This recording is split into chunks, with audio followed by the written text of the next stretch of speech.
Vijayalakshmi madam start ಮಾಡ್ರಿ. ಆಯ್ತ್ರಿ madam. ಓಂ ಶ್ರೀ ಗುರು ಬಸವಲಿಂಗಾಯ ನಮಃ. ಎಲ್ಲರಿಗೂ ಶರಣು ಶರಣಾರ್ಥಿ.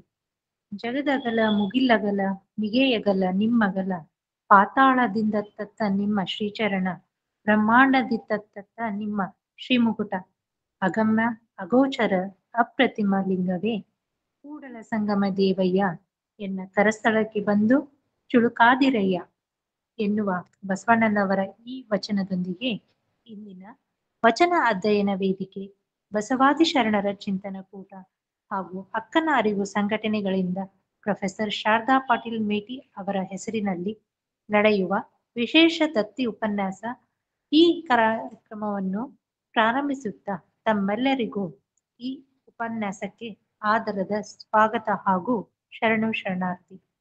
ಮೊದಲಿಗೆ ಈ ಕಾರ್ಯಕ್ರಮವನ್ನು ವಚನ ಪ್ರಾರ್ಥನೆಯೊಂದಿಗೆ ಪ್ರಾರಂಭಿಸಬೇಕೆಂದು ಶರಣಿ ಸೊನಾಲಿ ನೀಲ್ಕಂಠ್ ಅಕ್ಕನವರಲ್ಲಿ ಕೇಳಿಕೊಳ್ಳುತ್ತೇನೆ. ಸೊನಾಲಿ ಮೇಡಮ್. ಹರಿ ಓಂ ಶ್ರೀ ಗುರು ಬಸವಲಿಂಗಾಯ ನಮಃ. ಓಂ ಶ್ರೀ ಗುರು ಬಸವಲಿಂಗಾಯ ನಮಃ. ಓಂ ಶ್ರೀ ಗುರು ಬಸವಲಿಂಗಾಯ ನಮಃ. ವಚನ ಅಧ್ಯಯನ ವೇದಿಕೆ, ಬಸವಾದಿ ಶರಣರ ಚಿಂತನ ಕೂಟ ಹಾಗೂ ಅಕ್ಕನ ಅರಿವು ಸಂಘಟನೆಗಳಿಂದ ಪ್ರೊಫೆಸರ್ ಶಾರದಾ ಪಾಟೀಲ್ ಅವರ ಹೆಸರಿನಲ್ಲಿ ವಿಶೇಷ ದತ್ತಿ ಉಪನ್ಯಾಸ 309ನೇ ಸಂಚಿಕೆ, ಆಗಸ್ಟ್ 1ರಿಂದ ಶುಕ್ರವಾರ ಸಾಯಂಕಾಲ 5:30 ಗಂಟೆಯಿಂದ 7:15 ಗಂಟೆಯವರೆಗೆ ಗೂಗಲ್ ಮೀಟ್ನಲ್ಲಿ ಶರಣ ಮಾಸದ ಅನುಭವ ಮಾಲಿಕೆಯಲ್ಲಿ ಪಾಲ್ಗೊಂಡ ನನ್ನ ಎಲ್ಲಾ ಶರಣರಿಗೆ ನನ್ನ ಭಕ್ತಿಪೂರ್ವಕ ಶರಣು ಶರಣಾರ್ಥಿಗಳು. ನಾನು ಒಂದು ಬಸವನವರ ವಚನ ಪ್ರಾರ್ಥನೆಯನ್ನು ಮಾಡುತ್ತೇನೆ. ಕಾಣಬಾರದ ವಸ್ತು ಕೈಗೆ ಸಾರೀತಯ್ಯ, ಕಾಣಬಾರದ ವಸ್ತು ಕೈಗೆ ಸಾರೀತಯ್ಯ, ಆನಂದದಿಂದ ಹಾಡುವೆ ನಯ್ಯ, ಎನ್ನ ಕಣ್ಣ ತುಂಬಿ ನಿನ್ನನ್ನು ನೋಡುವೆನಯ್ಯ, ಕಾಣಬಾರದ ವಸ್ತು ಕೈಗೆ ಸಾರೀತಯ್ಯ, ಕಾಣಬಾರದ ವಸ್ತು ಕೈಗೆ ಸಾರೀತಯ್ಯ, ಆನಂದದಿಂದ ಹಾಡುವೆ ನಯ್ಯ, ಎನ್ನ ಕಣ್ಣ ತುಂಬಿ ನಿನ್ನನ್ನು ನೋಡುವೆನಯ್ಯ, ಕಾಣಬಾರದ ವಸ್ತು ಕೈಗೆ ಸಾರೀತಯ್ಯ, ಕಾಣಬಾರದ ವಸ್ತು ಕೈಗೆ ಸಾರೀತಯ್ಯ, ಎನ್ನ ಮನವಲಿದು ಭಕ್ತಿಯ ಮಾಡುವೆನಯ್ಯ, ಕೂಡಲ ಸಂಗಯ್ಯ ನಿನಗೆ ನಿನಗೆ, ಎನ್ನ ಮನವಲಿದು ಭಕ್ತಿಯ ಮಾಡುವೆನಯ್ಯ, ಕೂಡಲ ಸಂಗಯ್ಯ ನಿನಗೆ ನಿನಗೆ, ಕಾಣಬಾರದ ವಸ್ತು ಕೈಗೆ ಸಾರೀತಯ್ಯ, ಕಾಣಬಾರದ ವಸ್ತು ಕೈಗೆ ಸಾರೀತಯ್ಯ, ಎನ್ನ ಮನವಲಿದು ಭಕ್ತಿಯ ಮಾಡುವೆನಯ್ಯ, ಎನ್ನ ಮನವಲಿದು ಭಕ್ತಿಯ ಮಾಡುವೆನಯ್ಯ, ಕೂಡಲ ಸಂಗಯ್ಯ ಕೂಡಲ ಸಂಗಯ್ಯ, ಕೂಡಲ ಸಂಗಯ್ಯ ಕೂಡಲ ಸಂಗಯ್ಯ, ಕೂಡಲ ಸಂಗಯ್ಯ ನಿನಗೆ ನಿನಗೆ. ಎಲ್ಲರಿಗೆ ನನ್ನ ಭಕ್ತಿಪೂರ್ವಕ ಶರಣು ಶರಣಾರ್ಥಿಗಳು. ಅತ್ಯಂತ ಸುಶ್ರಾವ್ಯವಾಗಿ ಮನಮುಟ್ಟುವಂತೆ ವಚನ ಪ್ರಾರ್ಥನೆಯನ್ನು ನಡೆಸಿಕೊಟ್ಟ ಅಕ್ಕನವರಿಗೆ ಧನ್ಯವಾದಗಳು. ಇಂದಿನ ಉಪನ್ಯಾಸ ಕಾರ್ಯಕ್ರಮದಲ್ಲಿ ಸ್ವಾಗತ, ಪ್ರಾಸ್ತಾವಿಕ ಹಾಗೂ ಕಾರ್ಯಕ್ರಮದ ಉಪನ್ಯಾಸಕರ ಪರಿಚಯವನ್ನು ನಡೆಸಿಕೊಡಬೇಕಾಗಿ ಶರಣ ಶ್ರೀಶೈಲ್ ಐನಾಪುರ್ ಶರಣರಲ್ಲಿ ಕೇಳಿಕೊಳ್ಳುತ್ತೇನೆ. ಸರ್. Okay madam. ಸರ್. ಓಂ ಶ್ರೀ ಗುರು ಬಸವ ಲಿಂಗಾಯ ನಮಃ. ಎಲ್ಲರಿಗೂ ಶರಣು ಶರಣಾರ್ಥಿ. ವಚನ ಅಧ್ಯಯನ ವೇದಿಕೆ, ಬಸವಾದಿ ಶರಣರ ಚಿಂತನ ಕೂಟ ಹಾಗೂ ಅಕ್ಕನ ಅರಿವಿನ ಸಂಘಟನೆಯ ನಿರ್ಮಾತೃಗಳು, ಅರಿದಡೆ ಶರಣ ಮರೆದಡೆ ಮಾನವ ಎನ್ನುವಂತಹ ಬಸವಾದಿ ಶರಣರ ಮತ್ತು ಅವರ ವಚನಗಳನ್ನು ಹಾಸಿ ಹೊದ್ದುಕೊಂಡು ಪ್ರತಿ ಉಸಿರಿನಲ್ಲೂ ಅವರ ಸ್ಮರಣೆ ಮಾಡುತ್ತಿರುವ ವಚನದ ಇಂಪಿನ ಕಂಪನ್ನು ನಾಡಿನಾದ್ಯಂತ ಅಲ್ಲದೆ ರಾಷ್ಟ್ರ ಹಾಗೂ ಅಂತಾರಾಷ್ಟ್ರೀಯ ಮಟ್ಟದಲ್ಲಿ ಪಸರಿಸುತ್ತಿರುವ ನೇರ ನಿಷ್ಠುರ ಗಣಾಚಾರಿ ಶರಣ ಶಶಿಕಾಂತ್ ಪಟ್ಟಣ್ ಸರ್ ಅವರಿಗೆ ಈ ವೇದಿಕೆ ಪರವಾಗಿ ಭಕ್ತಿಯ ಸ್ವಾಗತ ಸುಸ್ವಾಗತ. ಮಂಡೆ ಮಾಸಿದಡೆ ಮಹಾಮಜ್ಜನವ ಮಾಡುವುದು, ವಸ್ತ್ರ ಮಾಸಿದಡೆ ಮಡಿವಾಳಂಗಿಕ್ಕುವುದು, ಮನದ ಮೈಲಿಗೆಯ ತೊಳೆಯಬೇಕಾದಡೆ ಕೂಡಲ ಸಂಗಯ್ಯನ ಶರಣರ ಅನುಭಾವವ ಮಾಡುವುದು ಎಂಬ ಬಸವಣ್ಣನ ವಚನದಂತೆ ಈ ಅನುಭವವನ್ನ ಕಲ್ಪಿಸಿದ ಈ ಕಾರ್ಯಕ್ರಮದ ದತ್ತಿ ದಾಸೋಹಿಗಳಾದ ಶರಣೆ ಪ್ರೊಫೆಸರ್ ಶಾರದಮ್ಮ ಪಾಟೀಲ್ ಅವರಿಗೂ ವೇದಿಕೆಯ ಪರವಾಗಿ ಭಕ್ತಿಯ ಸ್ವಾಗತ ಸುಸ್ವಾಗತ. ತಮ್ಮ ವಚನ ಗಾಯನದ ಮೂಲಕ ಎಲ್ಲರನ್ನೂ ಭಕ್ತಿ ಸಾಗರದಲ್ಲಿ ಮಿಂದೇಳುವಂತೆ ಮಾಡಿದ ಶರಣೆ ಸೋನಾಲಿ ನೀಲ್ಕಂಠ್ರವರಿಗೂ ಸ್ವಾಗತ ಸುಸ್ವಾಗತ. ಶ್ರಾವಣ ಮಾಸವನ್ನು ಶರಣ ಮಾಸವಾಗಿಸುವಲ್ಲಿ ಇಂದಿನ ವಿಶೇಷ ಉಪನ್ಯಾಸ ಹೈದರಾಬಾದ್ ಮತ್ತು ಮದ್ರಾಸ್ ಕರ್ನಾಟಕ ಭಾಷಾವಾರು ಪ್ರಾಂತ ಚಳವಳಿಯ ಕುರಿತು ನುಡಿದರೆ ಮುತ್ತಿನ ಹಾರದಂತಿರಬೇಕು ಎಂಬಂತೆ ತಮ್ಮ ಜ್ಞಾನಾಮೃತವನ್ನು ಉಣಬಡಿಸಲಿರುವ ಶರಣ ಡಾಕ್ಟರ್ BC ಮಹಾಬಲೇಶ್ವರಪ್ಪ, ವಿಶ್ರಾಂತ ಇತಿಹಾಸ ಪ್ರಾಧ್ಯಾಪಕರು, ಗುಲ್ಬರ್ಗಾ ವಿಶ್ವವಿದ್ಯಾಲಯ ಇವರಿಗೆ ವೇದಿಕೆಯ ಪರವಾಗಿ ಮುಗಿದ ಕೈ ಬಾಗಿದ ತಲೆಯಾಗಿ ಹೃತ್ಪೂರ್ವಕ ಸ್ವಾಗತ ಸುಸ್ವಾಗತ. ಶರಣು ಸಮರ್ಪಣೆ ನೆರವೇರಿಸಿ ಕೊಡಲಿರುವ ಶರಣೆ ವಿಜಯಲಕ್ಷ್ಮಿ ಹಂಗರ್ಗಿ ಅವರಿಗೂ, ವಚನ ಮಂಗಳಗೈಯಲ್ಲಿರುವ ಶರಣೆ ಭಾಗ್ಯ ಕೋಟಿ ಇವರಿಗೂ ಆತ್ಮೀಯ ಸ್ವಾಗತ. ಯಶಸ್ವಿಯಾಗಿ ಮೂಡಿಬಂದ 308 ದತ್ತಿ ಉಪನ್ಯಾಸದ ಎಲ್ಲ ದತ್ತಿ ದಾಸೋಹಿಗಳಿಗೂ, ಉಪನ್ಯಾಸಕರಿಗೂ ಮತ್ತು ಶ್ರೋತೃಗಳಿಗೂ ಸ್ವಾಗತ ಸುಸ್ವಾಗತ. ಅಚ್ಚುಕಟ್ಟಾಗಿ ಈ ಅನುಭವ ಮಾಲಿಕೆ ಮೂಡಿಬರಲು ಕಾರಣೀಭೂತರಾದ ಸಂಘಟಕರಾದ ಶರಣೆ ಸುಧಾ ಪಾಟೀಲ್, ಶರಣ ರುದ್ರಮೂರ್ತಿ, ತಾಂತ್ರಿಕ ಸಹಾಯಕರಾದ ಶರಣೆ ದಾನಮ್ಮ ಜಳಕಿ ಹಾಗೂ ಇತರರಿಗೂ ಸ್ವಾಗತ ಸುಸ್ವಾಗತ. ಈ ದಿನದ ಅನುಭವ ಮಾಲಿಕೆಯಲ್ಲಿ ತಮ್ಮ ಆಡಿಯೋ ಮತ್ತು ವಿಡಿಯೋಗಳನ್ನು ಮ್ಯೂಟ್ ಮಾಡಿಕೊಂಡು ಭಾಗಿಯಾದ ಅವರಿವರೆನ್ನದೆ ಸರ್ವರನ್ನು ತುಂಬು ಹೃದಯದಿಂದ ಸ್ವಾಗತಿಸುತ್ತೇನೆ. ಈಗ ಉಪನ್ಯಾಸಕರ ಪರಿಚಯ. ಇತಿಹಾಸ ಗೊತ್ತಿಲ್ಲದವ ಇತಿಹಾಸ ನಿರ್ಮಿಸಲಾರ ಎಂಬ ಅಂಬೇಡ್ಕರರ ವಾಣಿಯಂತೆ ಈ ದಿನದ ವಿಶೇಷ ಉಪನ್ಯಾಸ ನೀಡಲಿರುವ ಶರಣ ಡಾಕ್ಟರ್ BC ಮಹಾಬಲೇಶ್ವರಪ್ಪ, ವಿಶ್ರಾಂತ ಇತಿಹಾಸ ಪ್ರಾಧ್ಯಾಪಕರು, ಗುಲ್ಬರ್ಗಾ ವಿಶ್ವವಿದ್ಯಾನಿಲಯ. ಇತಿಹಾಸ ಚಿಂತಕರಾಗಿ, ವಾಗ್ಮಿಗಳಾಗಿ, ಚರಿತ್ರೆಕಾರರಾಗಿ ಮತ್ತು ಬರಹಗಾರರಾಗಿ ಹೀಗೆ ಬಹುಮುಖ ವ್ಯಕ್ತಿತ್ವದಿಂದ ನಮ್ಮ ನಾಡಿನಲ್ಲಿ ಚಿರಪರಿಚಿತರು. ಅಧ್ಯಾಪಕರಿಗೆ ಮತ್ತು ಸಂಶೋಧಕರಿಗೆ ಆದರ್ಶಪ್ರಾಯರಾಗಿ ನೈತಿಕ ಮತ್ತು ಸರಳ ವ್ಯಕ್ತಿತ್ವದ ಶ್ರೀಯುತರು 1973ರಲ್ಲಿ ಕರ್ನಾಟಕ ವಿಶ್ವವಿದ್ಯಾನಿಲಯದಿಂದ MA ಪದವಿಯನ್ನು ಪ್ರಥಮ ರ್ಯಾಂಕ್ನಲ್ಲಿ ಗಿಟ್ಟಿಸಿಕೊಂಡು ಬಂಗಾರದ ಪದಕಗಳಿಗೆ ಕೊರಳೊಡ್ಡಿದವರು. 1993ರಲ್ಲಿ ಗುಲ್ಬರ್ಗಾ ವಿಶ್ವವಿದ್ಯಾನಿಲಯದಿಂದ PhDಯನ್ನು ಪಡೆದರು. ಪ್ರಾರಂಭದಲ್ಲಿ ಬಳ್ಳಾರಿ ವಿಶ್ವವಿದ್ಯಾನಿಲಯದ ಸಂಘದ ಕಾಲೇಜುಗಳಲ್ಲಿ ಉಪನ್ಯಾಸಕರಾಗಿ, ನಂತರ ಗುಲ್ಬರ್ಗಾ ವಿವಿ ಪ್ರಾಧ್ಯಾಪಕರಾಗಿ, ಮುಖ್ಯಸ್ಥರಾಗಿ, ಆಡಳಿತಗಾರರಾಗಿ ಸೇವೆ ಸಲ್ಲಿಸಿದರು. ಅಲ್ಲದೆ ಮೈಸೂರು ಮತ್ತು ದಾವಣಗೆರೆಯಲ್ಲಿ ಪ್ರಾದೇಶಿಕ ನಿರ್ದೇಶಕರಾಗಿ ಇವರ ಸೇವೆ ಅನನ್ಯ. ಇವರು ವೃತ್ತಿಯೊಂದಿಗೆ ಪ್ರವೃತ್ತಿಯಲ್ಲಿ ಲೇಖಕರು ಮತ್ತು ಬರಹಗಾರರು.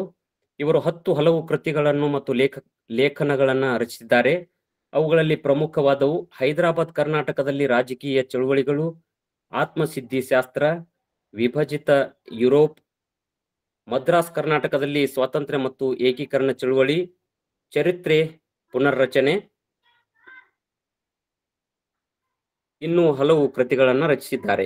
2017ರಲ್ಲಿ ಮೈಸೂರಿನಲ್ಲಿ ನಡೆದ ಕರ್ನಾಟಕ ಇತಿಹಾಸ ಕಾಂಗ್ರೆಸ್ ಮತ್ತು 2018ರಲ್ಲಿ ಕಲ್ಲಿಕೋಟೆಯಲ್ಲಿ ಜರುಗಿದ ದಕ್ಷಿಣ ಭಾರತ ಇತಿಹಾಸ ಕಾಂಗ್ರೆಸ್ನಲ್ಲಿ ಇವರ ಅಧ್ಯಕ್ಷೀಯ ಭಾಷಣಗಳು ಇವರ ಬರವಣಿಗೆಯ ಕೈಗನ್ನಡಿಯಾಗಿದೆ.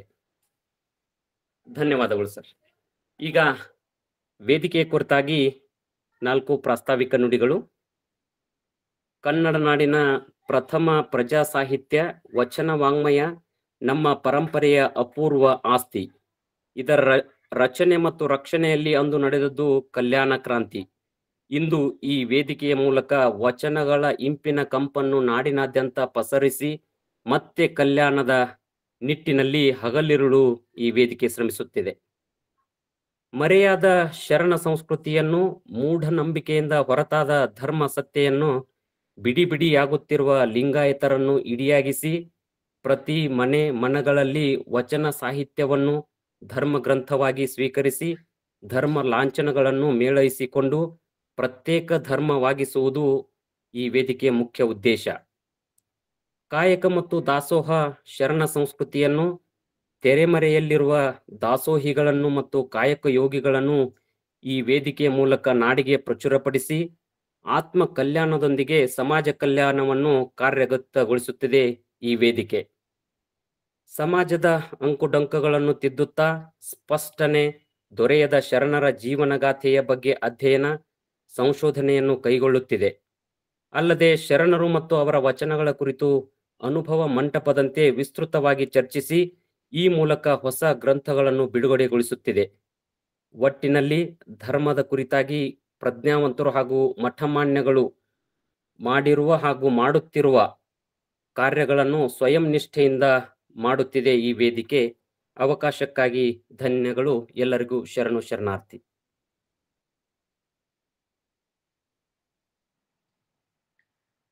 ಅತ್ಯಂತ ಆತ್ಮೀಯತೆಯಿಂದ ಈ ಕಾರ್ಯಕ್ರಮದ ಬಸವ ಬಂಧುಗಳನ್ನು ಸ್ವಾಗತಿಸಿ ಅಚ್ಚುಕಟ್ಟಾಗಿ ಉಪನ್ಯಾಸಕರ ಪರಿಚಯ ಹಾಗೂ ತಮ್ಮ ಪ್ರಾಸ್ತಾವಿಕ ನುಡಿಗಳನ್ನಾಡಿದ ಶರಣ ಶ್ರೀಶೈಲ್ ಐನಾಪುರ್ ಅಣ್ಣನವರಿಗೆ ತುಂಬು ಹೃದಯದ ಧನ್ಯವಾದಗಳು. ಇಂದು ಈ ಉಪನ್ಯಾಸದ ಅತ್ಯಂತ ಮಹತ್ವದ ಘಟ್ಟ ಹೈದರಾಬಾದ್ ಮತ್ತು ಮದ್ರಾಸ್ ಕರ್ನಾಟಕ ಭಾಷಾವಾರು ಪ್ರಾಂತ ಚಳವಳಿ ಕುರಿತು ತಮ್ಮ ಅನುಭವದ ಬುತ್ತಿಯನ್ನು ನಮ್ಮೊಂದಿಗೆ ಹಂಚಿಕೊಳ್ಳಲಿರುವ ಡಾಕ್ಟರ್ BC ಮಹಾಬಲೇಶ್ವರಪ್ಪ ಶರಣರಿಗೆ ಈ ವೇದಿಕೆಗೆ ಆಗಮಿಸುತ್ತಾ ತಮ್ಮ ಉಪನ್ಯಾಸವನ್ನು ನೀಡಬೇಕೆಂದು ಕೇಳಿಕೊಳ್ಳುತ್ತೇನೆ. ಸರ್, ವೇದಿಕೆ ತಮಗಾಗಿ. ಸರ್ ಸರ್ ಕೇಳ್ತಾ ಇದೆ?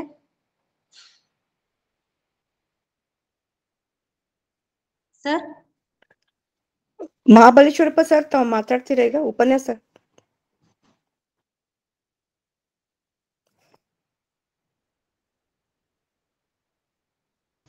ಅದಾರಲ್ರಿ ಅವ್ರು ಸರ್? ಅದಾರ? ಹಾ, ಅದಾರ ಅದಾರ. Okay okay. ಕೇಳಿಸ್ತಿತ್ರಿ ಸರ್? ಕೇಳಿಸ್ತಿತ್ರಿ? ಹಾ ಹಾ, ಸರಿ. ಆರಂಭ ಮಾಡ್ಬೋದಲ್ಲ? ಮಾಡಿ ಸರ್.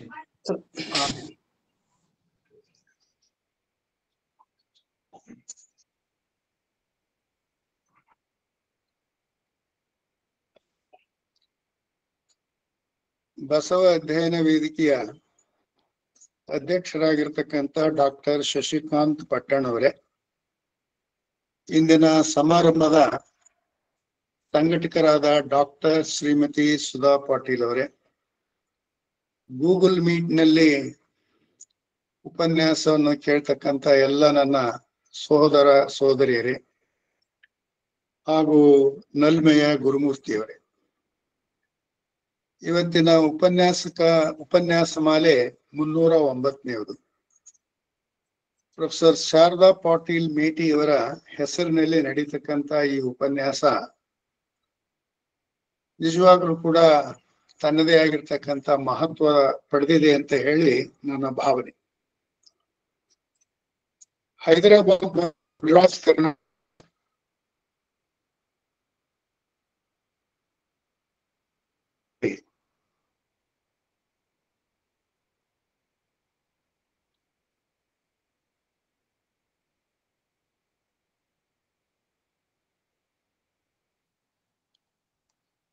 ಸರ್, ನಿಮ್ ಸೌಂಡ್ ಬರ್ತಾ ಇಲ್ಲ ಸರ್. ಕೇಳಿಸ್ತಾ ಇಲ್ಲ.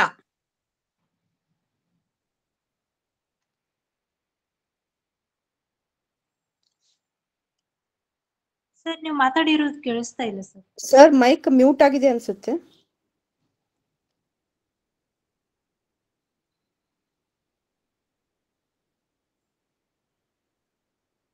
ಮೇಡಮ್ ಅವ್ರಿಗೆ ಕಾಲ್ ಮಾಡಕ್ ಆಗುತ್ತೆ ನೋಡಿ. ಕಾಲ್ ಮಾಡ್ತೀನಿ. ಸರ್ ವಿಡಿಯೋ ಬಂದ್ ಮಾಡಿ ಸರ್. ಅಂದ್ರೆ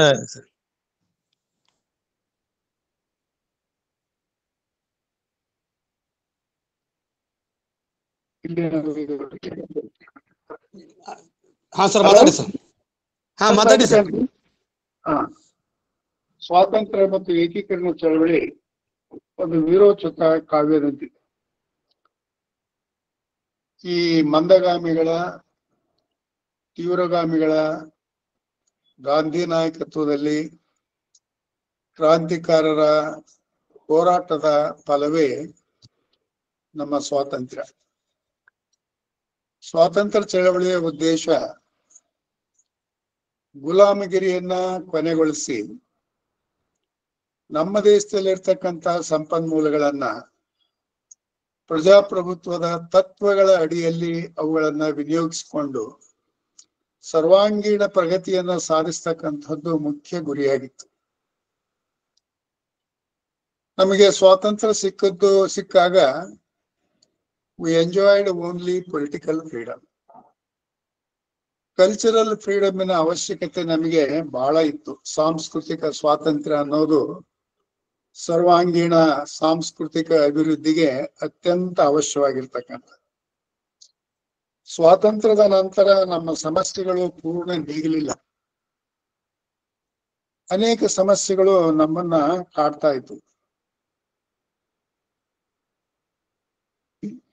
ಬ್ರಿಟಿಷರು ರಚನೆ ಮಾಡಿರ್ತಕ್ಕಂಥ ರಾಜ್ಯಗಳು ಭೌಗೋಳಿಕ, ಭಾಷೆ, ಸಂಸ್ಕೃತಿ, ತತ್ವಗಳ ಆಧಾರದ ಮೇಲೆ ಅವು ರಚಿತವಾಗಿರಲಿಲ್ಲ. Constitutive compartments which aimed to strengthen the rule of British in India.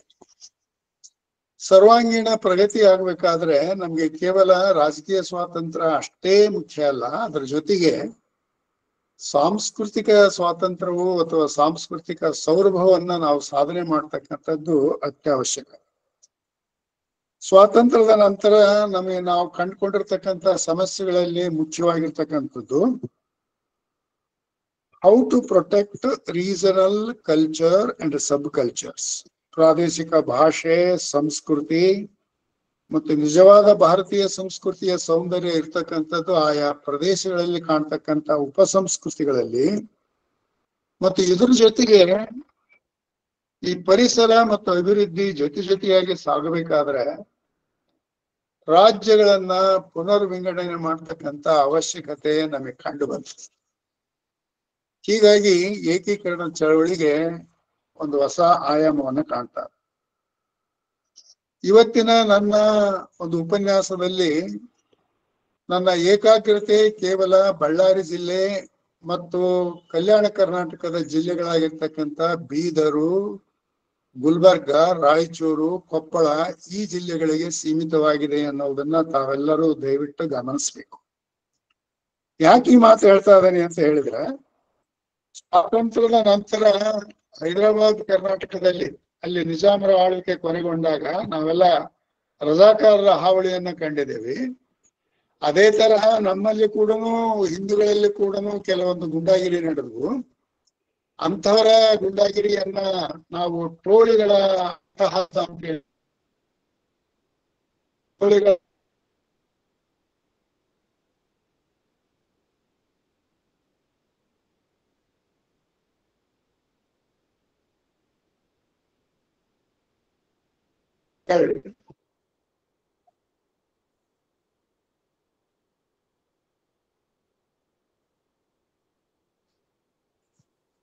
Sir ಕೇಳಿಸ್ತಾ ಇಲ್ಲ ಮತ್ತೆ.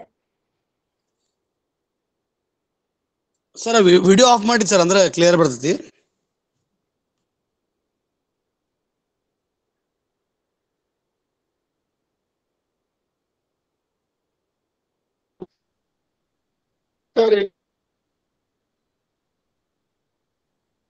ಮೈಕ್ ಟಚ್ ಆಗ್ತಾ ಇದೆ ನೋಡಿ. ಅದು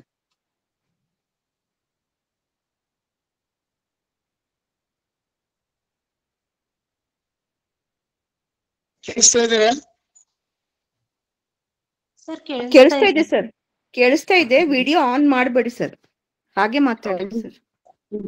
ವಿಡಿಯೋ ಬಂದ್ ಮಾಡಿದ್ರೆ ಸರ್. ಹಾ, ಈಗ ಕ್ಲಿಯರ್ ಬದ ಸರ್.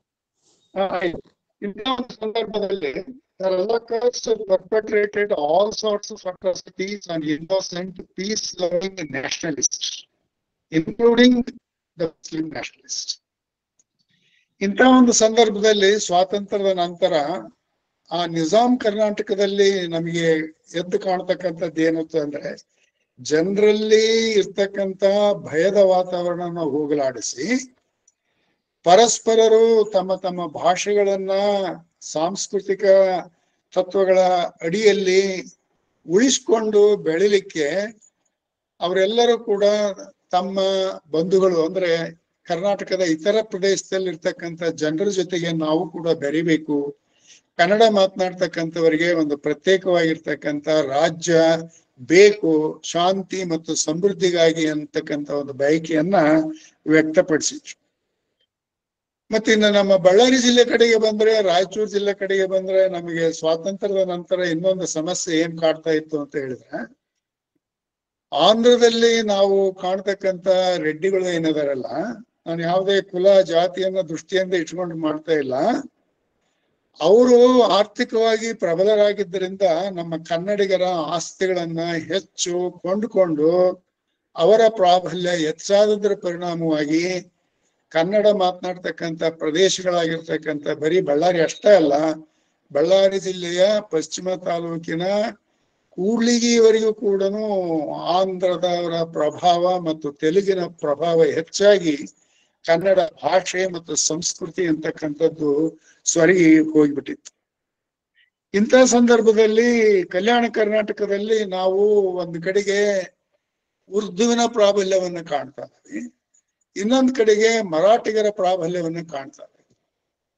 ಉರ್ದು ಮತ್ತು ಮರಾಠಿಗರ ಪ್ರಾಬಲ್ಯದಿಂದ ಕನ್ನಡತನವನ್ನ ಅಥವಾ ಕರ್ನಾಟಕತ್ವವನ್ನ ಉಳಿಸ್ಕೊಂಡು ಬೆಳೆಸ್ಕೊಂಡು ಹೋಗ್ತಕ್ಕಂಥದ್ದು ಒಂದು ಸವಾಲಾಗಿತ್ತು. ಅಂತಹ ಸವಾಲಿಗೆ ನಾವು ಸರಿಯಾದ ಜವಾಬು ಕೊಡಬೇಕು ಅಂತ ಹೇಳಿದ್ರೆ ಕನ್ನಡ ಮಾತನಾಡ್ತಕ್ಕಂಥವರಿಗೆ ಪ್ರತ್ಯೇಕ ರಾಜ್ಯ ಅವಶ್ಯ ಅಂತಕ್ಕಂಥದ್ದನ್ನ ನಾವು ಮನಗಂಡು ಏಕೀಕರಣ ಚಳವಳಿಯನ್ನ ನಾವು ಪ್ರಾರಂಭಿಸಿದ್ವಿ. ಮತ್ತು ಸ್ವಾತಂತ್ರ್ಯ ಪೂರ್ವದಲ್ಲಿ ಅಥವಾ ಸ್ವಾತಂತ್ರ್ಯ ಬಂದ ತಕ್ಷಣ ಅಂದ್ರೆ 1950ರವರೆಗೂ ಈ ಕನ್ನಡ ಸ್ಪೀಕಿಂಗ್ ಪೀಪಲ್, ಕನ್ನಡ ಮಾತನಾಡ್ತಕ್ಕಂಥ ಜನರು 5 ಪ್ರೆಸಿಡೆನ್ಸೀಸ್ ನಲ್ಲಿ ಮತ್ತು 17 ಪ್ರಿನ್ಸಿಪಾಲಿಟೀಸ್ ನಲ್ಲಿ ಅಂದ್ರೆ ಸಂಸ್ಥಾನಗಳಲ್ಲಿ 17 ಸಂಸ್ಥಾನಗಳಲ್ಲಿ ಮತ್ತು 5 ಬ್ರಿಟಿಷ್ ಪ್ರೆಸಿಡೆನ್ಸಿಗಳಲ್ಲಿ ನಾವೆಲ್ಲ ಹರಿದ ಹಂಚಿ ಹೋಗ್ಬಿಟ್ಟಿದ್ವಿ.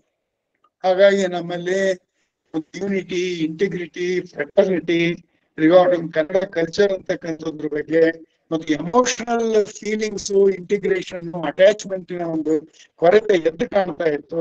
ಮತ್ತು ಆಡಳಿತ ಭಾಷೆಯಾಗಿ ಕನ್ನಡ ಇರಲಿಲ್ಲ. ಆಡಳಿತ ಭಾಷೆಯಾಗಿ ಕನ್ನಡ ಇಲ್ಲ ಅಂದ ತಕ್ಷಣನೇ ಜನರಿಗೆ ಆಡಳಿತದಲ್ಲಿ ಕಾಣ್ತಕ್ಕಂಥ ಆದೇಶಗಳನ್ನ ಸರಿಯಾಗಿ ಓದ್ಕೊಳ್ಳೋದಾಗ್ಲಿ ಅರ್ಥೈಸ್ಕೊಳ್ಳೋದಾಗ್ಲಿ ಕಷ್ಟ ಆಗಿ ಆರ್ಥಿಕ ಸಂಕಷ್ಟಗಳನ್ನು ಎದುರಿಸ್ತಾ ಇದ್ರು.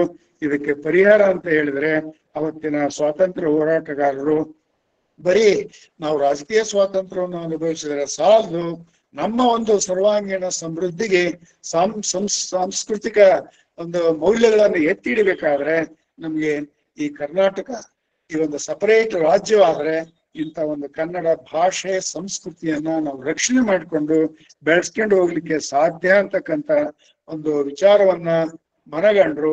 ಇದಲ್ಲದೆ ಹೀಗಾಗಿ ಅವರೆಲ್ಲರೂ ಕೂಡ ಒಂದು ಭಾವನಾತ್ಮಕ ಕರ್ನಾಟಕದ ರಾಜ್ಯದ ನಿರ್ಮಾಣಕ್ಕೆ ಒಂದು ಪಣ ತೊಟ್ಟರು ಅಂತಕ್ಕಂಥ ಮಾತನ್ನ ಹೇಳ್ತಾರೆ. ಇಲ್ಲಿ ನಾನು ಕರ್ನಾಟಕದ ಉಗಮ ಆಗಲಿ, ಕನ್ನಡ ಭಾಷೆ ಹೆಂಗೆ ಬೆಳೀತು ಅನ್ನೋದಾಗ್ಲಿ, ಅವಕ್ಕೆ ಅಥವಾ ಬಾಂಬೆ ಪ್ರೆಸಿಡೆನ್ಸಿ ಒಳಗೆ ಮೈಸೂರಿನಲ್ಲಿ ಕವಿಗಳು ಯಾರ್ಯಾರು ಏನು ಹೋರಾಟ ಮಾಡಿದ್ರು ಅನ್ನೋದನ್ನ ಹೆಚ್ಚು ನಾನು ಹೇಳೋದಿಲ್ಲ. ಯಾಕಂದ್ರೆ ಸಬ್ಜೆಕ್ಟಿವ್ ಕಾನ್ಸಂಟ್ರೇಷನ್ ಇಟ್ಕೊಂಡು ಅಷ್ಟೇ ನಾನು ಮಾತನಾಡ್ತಾ ಇದ್ದೇನೆ. ಮೊಟ್ಟ ಮೊದಲಿಗೆ ಈ ಭಾಷಾವಾರು ಪ್ರಾಂತದ ವಿಚಾರ ಹೊರಹೊಮ್ಮಿದ್ದು ಈ 1875ರಲ್ಲಿ ಈ ಮಹೇಶ್ ನಾರಾಯಣ ಅಂತಕ್ಕಂಥವ್ರು ಬಂಗಾಳದ ವಿಭಜನೆಯ ಸಂದರ್ಭದಲ್ಲಿ ಮೊಟ್ಟ ಮೊದಲಿಗೆ ಚಳವಳಿಯನ್ನು ಆರಂಭಿಸಿ ಭಾಷಾವಾರು ತತ್ವದ ಮೇಲೆ ಬಿಹಾರ ಮತ್ತು ಒರಿಸ್ಸಾ ರಾಜ್ಯಗಳು ಬೇಕು ಅಂತಕ್ಕಂಥ ಒತ್ತಾಯವನ್ನ ಸರ್ಕಾರದಲ್ಲಿ ಹಾಕಿದಾಗ ನಮ್ಮಲ್ಲಿ ಕೂಡ ಭಾಷಾವಾರ ಪ್ರಾಂತದ ಚಳವಳಿಯನ್ನ ನಾವು ಕೂಡ ಮಾಡಬೇಕು ಅಂತಕ್ಕಂಥದ್ದು ಬಂತು. ಇನ್ನು ಕರ್ನಾಟಕದ ಪ್ರಾಚೀನತೆಯ ಬಗ್ಗೆ ನಾನು ಹೆಚ್ಚು ವಿಶ್ಲೇಷಣೆ ಮಾಡೋದಿಲ್ಲ. ನಿಮ್ಮೆಲ್ಲರಿಗೆ ಗೊತ್ತಿರುವ ಹಾಗೆ ರಾಮಾಯಣ ಮಹಾಭಾರತದಲ್ಲಿ ನಾವು ಕಾಣ್ತಕ್ಕಂಥ ಸಭಾ ಪರ್ವ ಮತ್ತು ಭೀಷ್ಮ ಪರ್ವದಲ್ಲಿ ಕೂಡ ಕರ್ನಾಟಕದ ಉಲ್ಲೇಖಗಳನ್ನು ಕಾಣ್ತಾ ಇದ್ದಾವೆ. ಕದಂಬರ ಕಾಲದಲ್ಲಿ ಈ ಪ್ರದೇಶವನ್ನ ಕರ್ನಾಟಕ ಪ್ರದೇಶ ಅಂತಕ್ಕಂಥದ್ದನ್ನ ಹೇಳ್ತಾ ಇದ್ದಾವೆ.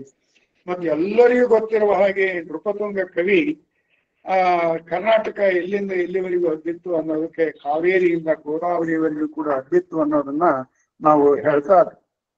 ಇಂಥ ಒಂದು ಹಿನ್ನೆಲೆಯಲ್ಲಿ ಈ ಎರಡು ಪ್ರದೇಶಗಳಲ್ಲಿ ಏಕೀಕರಣ ಚಳವಳಿಗೆ ಬಲ ಕೊಟ್ಟು ಜನರಲ್ಲಿ ಹುರುಪು ಎಬ್ಬಿಸಿರ್ತಕ್ಕಂಥ ಅಥವಾ ಪ್ರೇರಣೆ ಬರಲಿಕ್ಕೆ ಕಾರಣವಾಗಿರ್ತಕ್ಕಂಥ ಕೆಲವು ಸಂಗತಿಗಳು ನಡೆದವು. ಈವೆಂಟ್ಸ್ ಅಂತ ಹೇಳಿ ಕರೀತೇವೆ ನಾವು. ಅವು ಯಾವ ಅಂತ ಹೇಳಿದ್ರೆ, ನಮ್ಮ ನಿಜವಾಗ್ಲೂ ಕೂಡ ಮೊಟ್ಟ ಮೊದಲಿಗೆ ಕರ್ನಾಟಕ ಏಕೀಕರಣ ಚಳವಳಿ ಒಂದು ಉತ್ಸಾಹವನ್ನು ಪಡೆದಿದ್ದು, ಶಕ್ತಿಯನ್ನು ಪಡೆದಿದ್ದು 1924ರಲ್ಲಿ ಬೆಳಗಾಂ ಕಾಂಗ್ರೆಸ್ ಅಧಿವೇಶನ. ಗಾಂಧೀಜಿಯವರ ಅಧ್ಯಕ್ಷತೆಯಲ್ಲಿ ಉಯಿಲ್ಗೋಳ್ ನಾರಾಯಣ ಅವರು ಬರೆದಿರ್ತಕ್ಕಂಥ ಉದಯವಾಗಲಿ ನಮ್ಮ ಚೆಲುವು ಕನ್ನಡ ನಾಡು ಅಂತಕ್ಕಂಥ ಪ್ರಾರ್ಥನಾ ಗೀತೆಯನ್ನ ನಾವು ರಾಷ್ಟ್ರಗೀತೆಯೊಂದಿಗೆ ಅಥವಾ ಬಂಕಿಂಚಂದ್ರ ಚಟರ್ಜಿಯವರ ಒಂದೇ ಮಾತರಂ ಗೀತೆಯೊಂದಿಗೆ ಹಾಡಿದಾಗ ನಮ್ಮ ಭಾಷಾವಾರು ಪ್ರಾಂತದ ಚಳವಳಿಗೆ ಒಂದು ಹೊಸ ಕಿರಣಗಳು ಕಂಡು ಅಂತಕ್ಕಂಥದ್ದನ್ನ ನಾನು ಇಲ್ಲಿ ಹೇಳಲಿಕ್ಕೆ ಇಷ್ಟಪಡ್ತಾರೆ. ಮತ್ತು ಗಾಂಧೀಜಿಯವರು ಕೂಡ ತಮ್ಮ ಬೆಳಗಾಂ ಕಾಂಗ್ರೆಸ್ ಅಧಿವೇಶನದ ಭಾಷಣದಲ್ಲಿ ಈ ಸ್ವಾತಂತ್ರ್ಯ ಪಡೆದ ನಂತರ ಈ ಭಾಷೆ ಮತ್ತು ಸಂಸ್ಕೃತಿಯ ಸಂರಕ್ಷಣೆಗೋಸ್ಕರ ನಮ್ಮ ಭಾರತೀಯ ಸಂಸ್ಕೃತಿಯ ಮೌಲ್ಯಗಳನ್ನ ಎತ್ತಿಡಲಿಕ್ಕೆ ನಮಗೆ ಭಾಷಾವಾರು ಪ್ರಾಂತದ ಅಗತ್ಯತೆ ಇದೆ ಅಂತಕ್ಕಂಥ ಜನರ ಇಂಗಿತವನ್ನ ಅರ್ಥೈಸಿಕೊಂಡು ಭಾಷಾವಾರು ಚಳವಳಿಗೆ ಗಾಂಧೀಜಿ ಬೆಂಬಲ ಕೊಟ್ಟರು ಅಂತಕ್ಕಂಥ ಅಂಶವನ್ನ ನಾವು ನಿರಾಕರಿಸುವಂತಿಲ್ಲ.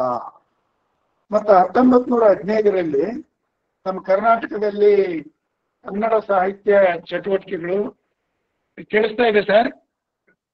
ಹಲೋ, ಕೇಳಿಸ್ತಾ ಇದೆ ಹಲೋ, ಕೇಳಿಸ್ತಾ ಇದೆ ಸರ್ ಕೇಳ್ತದೆ, ಮಾತಾಡಿ. ಆಯ್ತು. ನಮ್ಮ ಕರ್ನಾಟಕ ಸಾಹಿತ್ಯ ಪರಿಷತ್ತು ಆರಂಭ ಆಯಿತು. ಅದರ ಜೊತೆಗೇನೆ ಧಾರವಾಡದಲ್ಲಿ ಕರ್ನಾಟಕ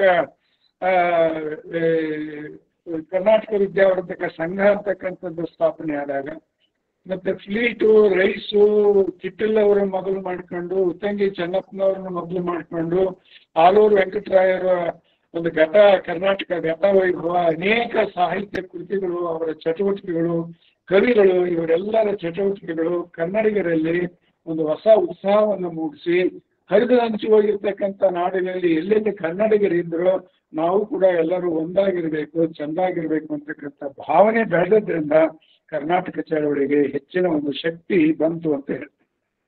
ಮತ್ತೆ ನಮ್ಮ ನಿಜಾಂ ಕರ್ನಾಟಕದಲ್ಲಿ ಆ ಕರ್ನಾಟಕದ ಏಕೀಕರಣಕ್ಕೆ ಪ್ರಪ್ರಥಮವಾಗಿ ನಮಗೆ ಶಕ್ತಿ ಯಾವಾಗ ದೊರೀತು ಅಂತ ಹೇಳಿದ್ರೆ 1937ರಲ್ಲಿ ಈ ರಾಯಚೂರಿನ ಪ್ರಸಿದ್ಧ ವಕೀಲರಾಗಿರ್ತಕ್ಕಂಥ ಕಿಶನ್ ರಾವ್ ಅಂತಕ್ಕಂಥವರು ನಿಜಾಂ ಕರ್ನಾಟಕ ಪರಿಷತ್ತಿನ ಮೀಟಿಂಗ್, 2ನೇ ಪರಿಷತ್ತಿಂದು 37ರಲ್ಲಿ ಹೈದರಾಬಾದ್ನಲ್ಲಿ ನಡೀತೈತಿ. ಅಲ್ಲಿ ಒಂದು ರೆಸೊಲ್ಯೂಷನ್ ಅಥವಾ ಗೊತ್ತುವಳಿಯನ್ನ ಮಾಡ್ತಾ ಇದಾರೆ. ಏನು ಅಂತ ಹೇಳಿದ್ರೆ, ನಾವು ಸ್ವಾತಂತ್ರ್ಯದ ನಂತರ ಈ ಕನ್ನಡ ಮಾತನಾಡ್ತಕ್ಕಂಥ ಈ ಬೀದರು, ಗುಲ್ಬರ್ಗ, ರಾಯಚೂರು ಜಿಲ್ಲೆಗಳನ್ನ ಕರ್ನಾಟಕ ರಾಜ್ಯದಲ್ಲಿ ಅಥವಾ ಅವತ್ತಿನ ಮೈಸೂರು ರಾಜ್ಯದಲ್ಲಿ ಸೇರಿಸ್ಬೇಕು ಅಂತಕ್ಕಂಥ ಒಂದು ಗೊತ್ತುವಳಿಯನ್ನ ಅವರು ಪಾಸ್ ಮಾಡಿರ್ತಕ್ಕಂಥ ಅಂಶವನ್ನು ಕೂಡ ನಾವಿಲ್ಲಿ ನೆನಪಿನಲ್ಲಿ ಇಟ್ಕೊಳ್ಬೇಕು. ಮತ್ತೆ ಇದಕ್ಕಿಂತಲೂ ಹೆಚ್ಚಾಗಿ 1949 ಈ ಬಳ್ಳಾರಿ ಮತ್ತು ಈ ಕಲ್ಯಾಣ ಕರ್ನಾಟಕದ ಜನತೆ ಮರೆಯಂಗಿಲ್ಲ ಆ ವರ್ಷವನ್ನ. ಯಾಕೆ ಅಂತ ಹೇಳಿದ್ರೆ, ಈ ದೊಡ್ಡಪ್ಪ ಅಪ್ಪ ಅವರ ಒಂದು ಇದರಲ್ಲಿ ಕ್ಯಾಂಪಸ್ನಲ್ಲಿ ಗುಲ್ಬರ್ಗದಲ್ಲಿ ಅಖಿಲ ಭಾರತ ಕರ್ನಾಟಕ ಸಾಹಿತ್ಯ ಪರಿಷತ್ತು ಅಂತಕ್ಕಂಥದ್ದು ಉತ್ತಂಗಿ ಚೆನ್ನಪ್ಪನವರ ನಾಯಕತ್ವದಲ್ಲಿ ಅದು ಜರುಗಿತು ಅಂತಕ್ಕಂಥ ಅಂಶವನ್ನು ನಾನು ಇಲ್ಲಿ ಹೇಳಲಿಕ್ಕೆ ಇಷ್ಟಪಡ್ತೇನೆ. ಆ ಒಂದು ಕನ್ನಡ ಸಾಹಿತ್ಯ ಪರಿಷತ್ತಿಗೆ ನಿಜಾಂ ಕರ್ನಾಟಕದ ಎಲ್ಲ ಜನರು ಕೂಡ ಅತ್ಯಂತ ಉತ್ಸಾಹದಿಂದ ತನುಮನಧನದಿಂದ ಭಾಗವಹಿಸಿ ನಮ್ಮ ಅಂತಿಮ ಗುರಿ ಕರ್ನಾಟಕದಲ್ಲಿ ವಿಲೀನ ಆಗ್ತಕ್ಕಂಥದ್ದು. ಮತ್ತು ಆ ಒಂದು ಪರಿಷತ್ತು ಏನು ಒಂದು ಗೊತ್ತುವಳಿ ಸ್ವೀಕರಿಸ್ತು ಅಂತ ಹೇಳಿದ್ರೆ, ಬಾಲ್ಕಿ ಪಟ್ಟದೇವರು, ಚನ್ನಬಸವ ಪಟ್ಟದೇವರು ಅಂತ ಹೇಳಿ ಅವರು ಕನ್ನಡದ ಬಗ್ಗೆ ಎಷ್ಟು ಅಭಿಮಾನಿಗಳಾಗಿದ್ರು ಅಂತ ಹೇಳಿದ್ರೆ, ನಿಜಾಮ ಮತ್ತು ರಜಾಕಾರರ ದಾಳಿಯ ಭಯಕ್ಕೆ ಹೊರಗಡೆ ಉರ್ದು ಬೋರ್ಡ್ ಹಾಕಿಕೊಂಡು ತಮ್ಮ ಒಂದು ಮಠದಲ್ಲಿ ಕನ್ನಡ ರಕ್ಷಿಸಿ, ಕನ್ನಡ ಉಳಿಸಿ, ಕನ್ನಡ ಬೆಳೆಸಿ ಅಂತಕ್ಕಂಥದ್ದನ್ನ ಜನರಲ್ಲಿ ತುಂಬಲಿಕ್ಕೆ ತಮ್ಮ ಮಠದಲ್ಲಿ ಬಾಕಿ ಪಟ್ಟದೇವರು ವಿದ್ಯಾರ್ಥಿಗಳಿಗೆ ಕನ್ನಡ ಬೋಧನೆಯನ್ನ ಮಾಡಿದ್ರು ಅಂತಕ್ಕಂಥ ಅಂಶವನ್ನ ನಾವು ನೆನಪು ಮಾಡಿಕೊಂಡಾಗ ಶರಣಬಸವೇಶ್ವರ ಸಂಸ್ಥಾನದ ದೊಡ್ಡಪ್ಪ ಅಪ್ಪ ಅವರು, ಬಾಲ್ಕಿ ಪಟ್ಟದೇವರು ಅವತ್ತಿನ ಒಂದು ಕಷ್ಟ ಕಾಲದಲ್ಲಿ ನಮ್ಮ ಕರ್ನಾಟಕ ಸಂಸ್ಕೃತಿಯನ್ನು ಉಳಿಸ್ಲಿಕ್ಕೆ ಪ್ರತ್ಯೇಕ ರಾಜ್ಯ ಬೇಕು ಅಂತಕ್ಕಂಥ ಭಾವನೆ ಜನರಲ್ಲಿ ಬೆಳೆಲಿಕ್ಕೆ ಹೇಗೆ ಕಾರಣಕರ್ತರಾದರು ಅಂತಕ್ಕಂಥದ್ದನ್ನ ನಾನಿಲ್ಲಿ ಹೇಳಲಿಕ್ಕೆ ಇಚ್ಛೆ ಪಡ್ತಾರೆ. ಮತ್ತೆ ಇತರದು ಅಂತ ಹೇಳಿದ್ರೆ 1952 ಬಳ್ಳಾರಿ ಜಿಲ್ಲೆಯ ಜನರು ಮರೆಯಂಗಿಲ್ಲ. ಯಾಕಂತ ಹೇಳಿದ್ರೆ ಆ ವರ್ಷ ಬಳ್ಳಾರಿಯಲ್ಲಿ ಕರ್ನಾಟಕ ಸಾಹಿತ್ಯ ಪರಿಷತ್ತು ವಿ.ಕೆ. ಗೋಕಾಕ್ ಅವರ ಅಧ್ಯಕ್ಷತೆಯಲ್ಲಿ ಸಭೆ ಸೇರಿ ಬಳ್ಳಾರಿ ಜಿಲ್ಲೆಯ ಎಲ್ಲ ಸಾಹಿತ್ಯ ಪ್ರೇಮಿಗಳು ಒಂದು ರೆಸಲ್ಯೂಷನ್ ಮಾಡಿ ನಾವು ಎಷ್ಟು ಸಾಧ್ಯನೋ ಅಷ್ಟು ಬೇಗ ಮೈಸೂರಿನಲ್ಲಿ ವಿಲೀನ ಆಗಬೇಕು ಅಂತಕ್ಕಂಥ ಗೊತ್ತುವಳಿಯನ್ನ ಪಾಸ್ ಮಾಡಿದ್ರು. ಮತ್ತೆ 1949ರಲ್ಲಿ ಆಗಾಗಲೇ ಕರ್ನಾಟಕದ ಏಕೀಕರಣ ಸಮಿತಿ ಅನ್ನೋದು ಅಸ್ತಿತ್ವದಲ್ಲಿ ಬಂದಿತ್ತು. ಮತ್ತೆ 53ರಲ್ಲಿ ಅಕರಾಣಿ ಅಂತ ಹೇಳಿದ್ರೆ ಅಳವಂಡಿ ಶ್ರೀನಿವಾಸ ಸ್ವಾಮಿಗಳ ಅಧ್ಯಕ್ಷತೆಯಲ್ಲಿ ಅಖಂಡ ಕರ್ನಾಟಕ ರಾಜ್ಯ ನಿರ್ಮಾಣ ಸಮಿತಿ ಅಂತಕ್ಕಂಥವು ಕೂಡ ಅಸ್ತಿತ್ವದಲ್ಲಿ ಬಂದಿತ್ತು. ಈ 1949ರ ಗುಲ್ಬರ್ಗ ಅಧಿವೇಶನದ ಗೊತ್ತುವಳಿ ಹಿನ್ನೆಲೆಯಲ್ಲಿ ಏಕೀಕರಣ ಸಮಿತಿಯ ಮತ್ತು ಕೆಪಿಸಿಸಿ ಅಧ್ಯಕ್ಷರಾಗಿರ್ತಕ್ಕಂಥ ಎಸ್ ನಿಜಲಿಂಗಪ್ಪನವರ ಅಧ್ಯಕ್ಷತೆಯಲ್ಲಿ ದಾವಣಗೆರೆಯಲ್ಲಿ ಒಂದು ಮಹತ್ವದ ಸಭೆ ನಡೆಸಿ ನಿಜಾಂ ಸಂಸ್ಥಾನವನ್ನು ಒಳಪಡಿಸಿಕೊಂಡು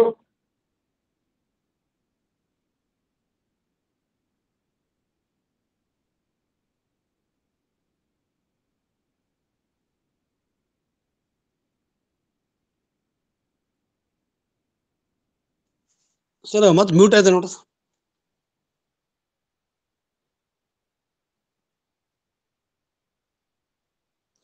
ಸರ್ ಕೇಳ್ತಿಲ್ಲ sir Mahabaleshwara sir.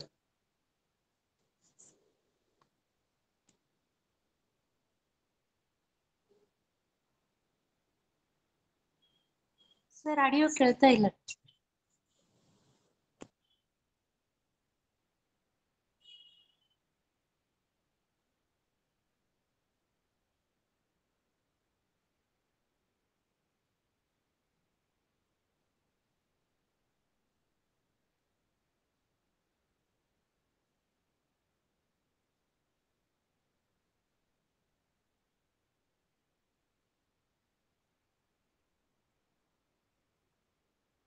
Sudha madam ಒಂದ್ಸರಿ ಕಾಂಟ್ಯಾಕ್ಟ್ ಮಾಡಿ. Okay madam.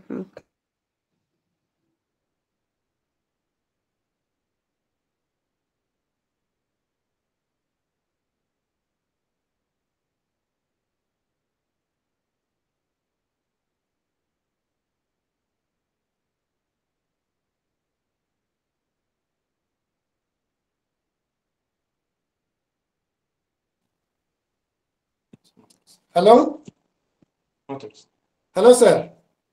ಸರ್ ಮಾತಾಡಿ ಸರ್.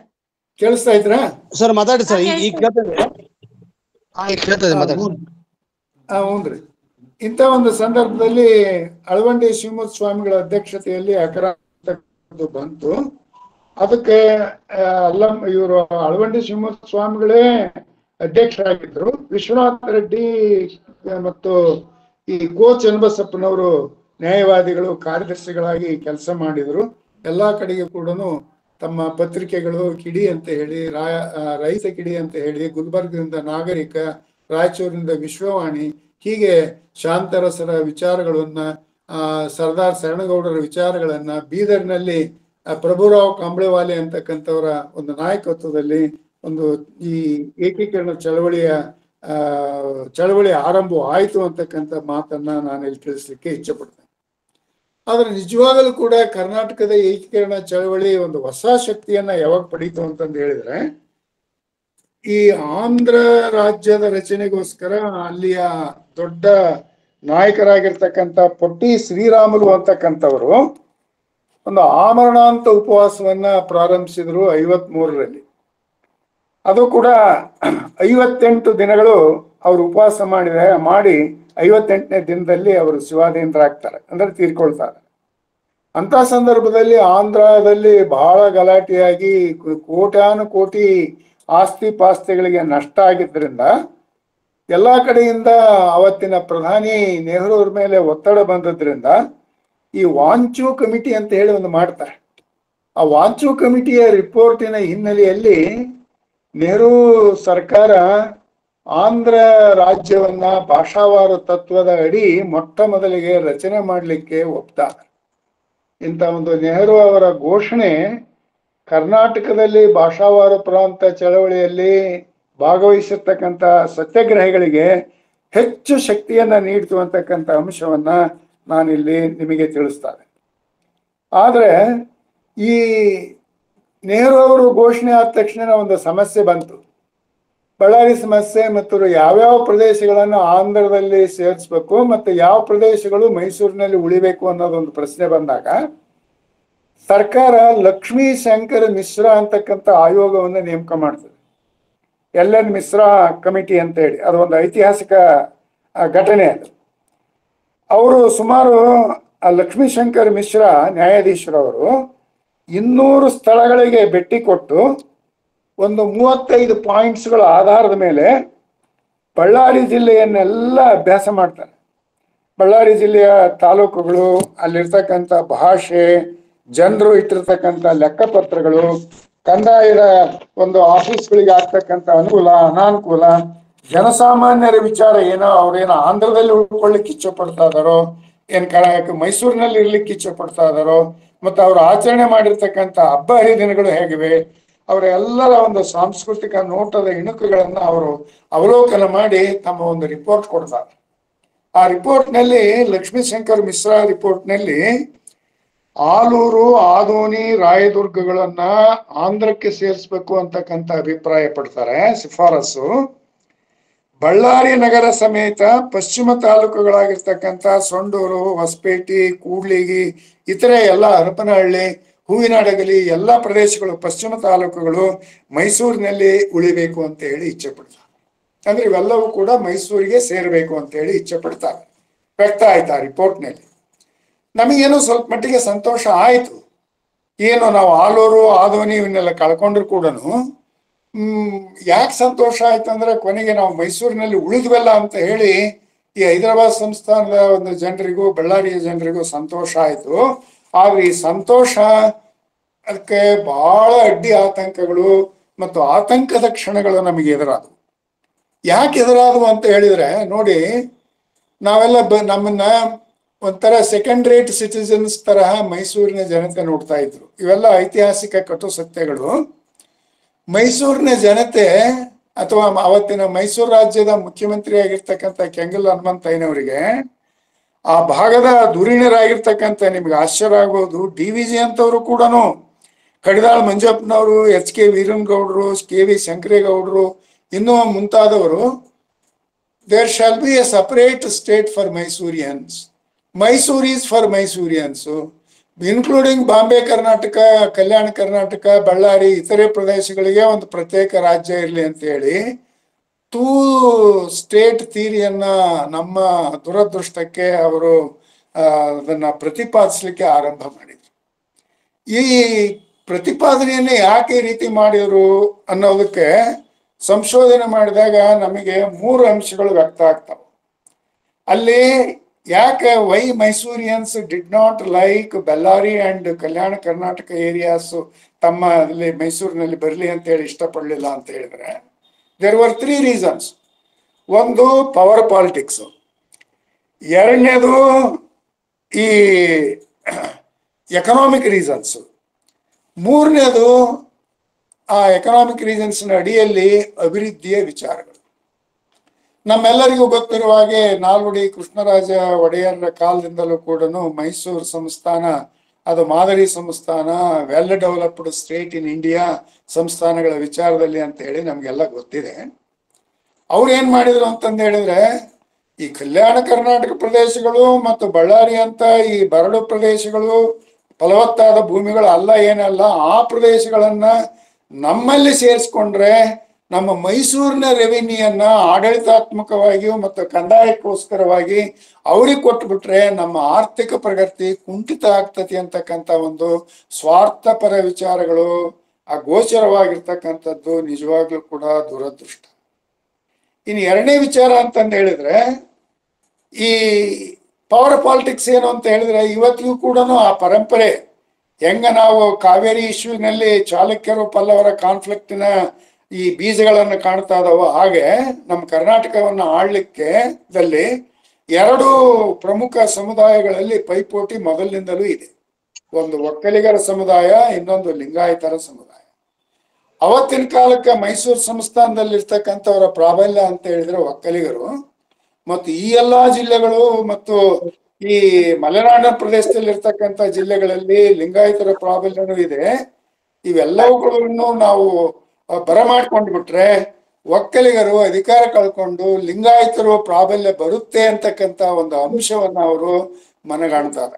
ಇದನ್ನ ಕರ್ನಾಟಕದ ರೂವಾರಿ ಅಂತ ಹೇಳಿ ಪುಸ್ತಕ, ಅಲ್ಲಿ ದೇಜೆ ಜವರೇಗೌಡರು ಈ ಮಾತನ್ನ ಹೇಳ್ತಾ ಇದ್ದಾರೆ. ನಿಮಗೊಂದು ಎವಿಡೆನ್ಸ್ ಹೇಳಲಿಕ್ಕೆ ನಾನು ಜಸ್ಟ್ ಫುಟ್ ನೋಟ್ಸ್ ರೂಪದಲ್ಲಿ ನಾನು ನಿಮಗೆ ತಿಳಿಸ್ತಾ ಇದ್ದೆ.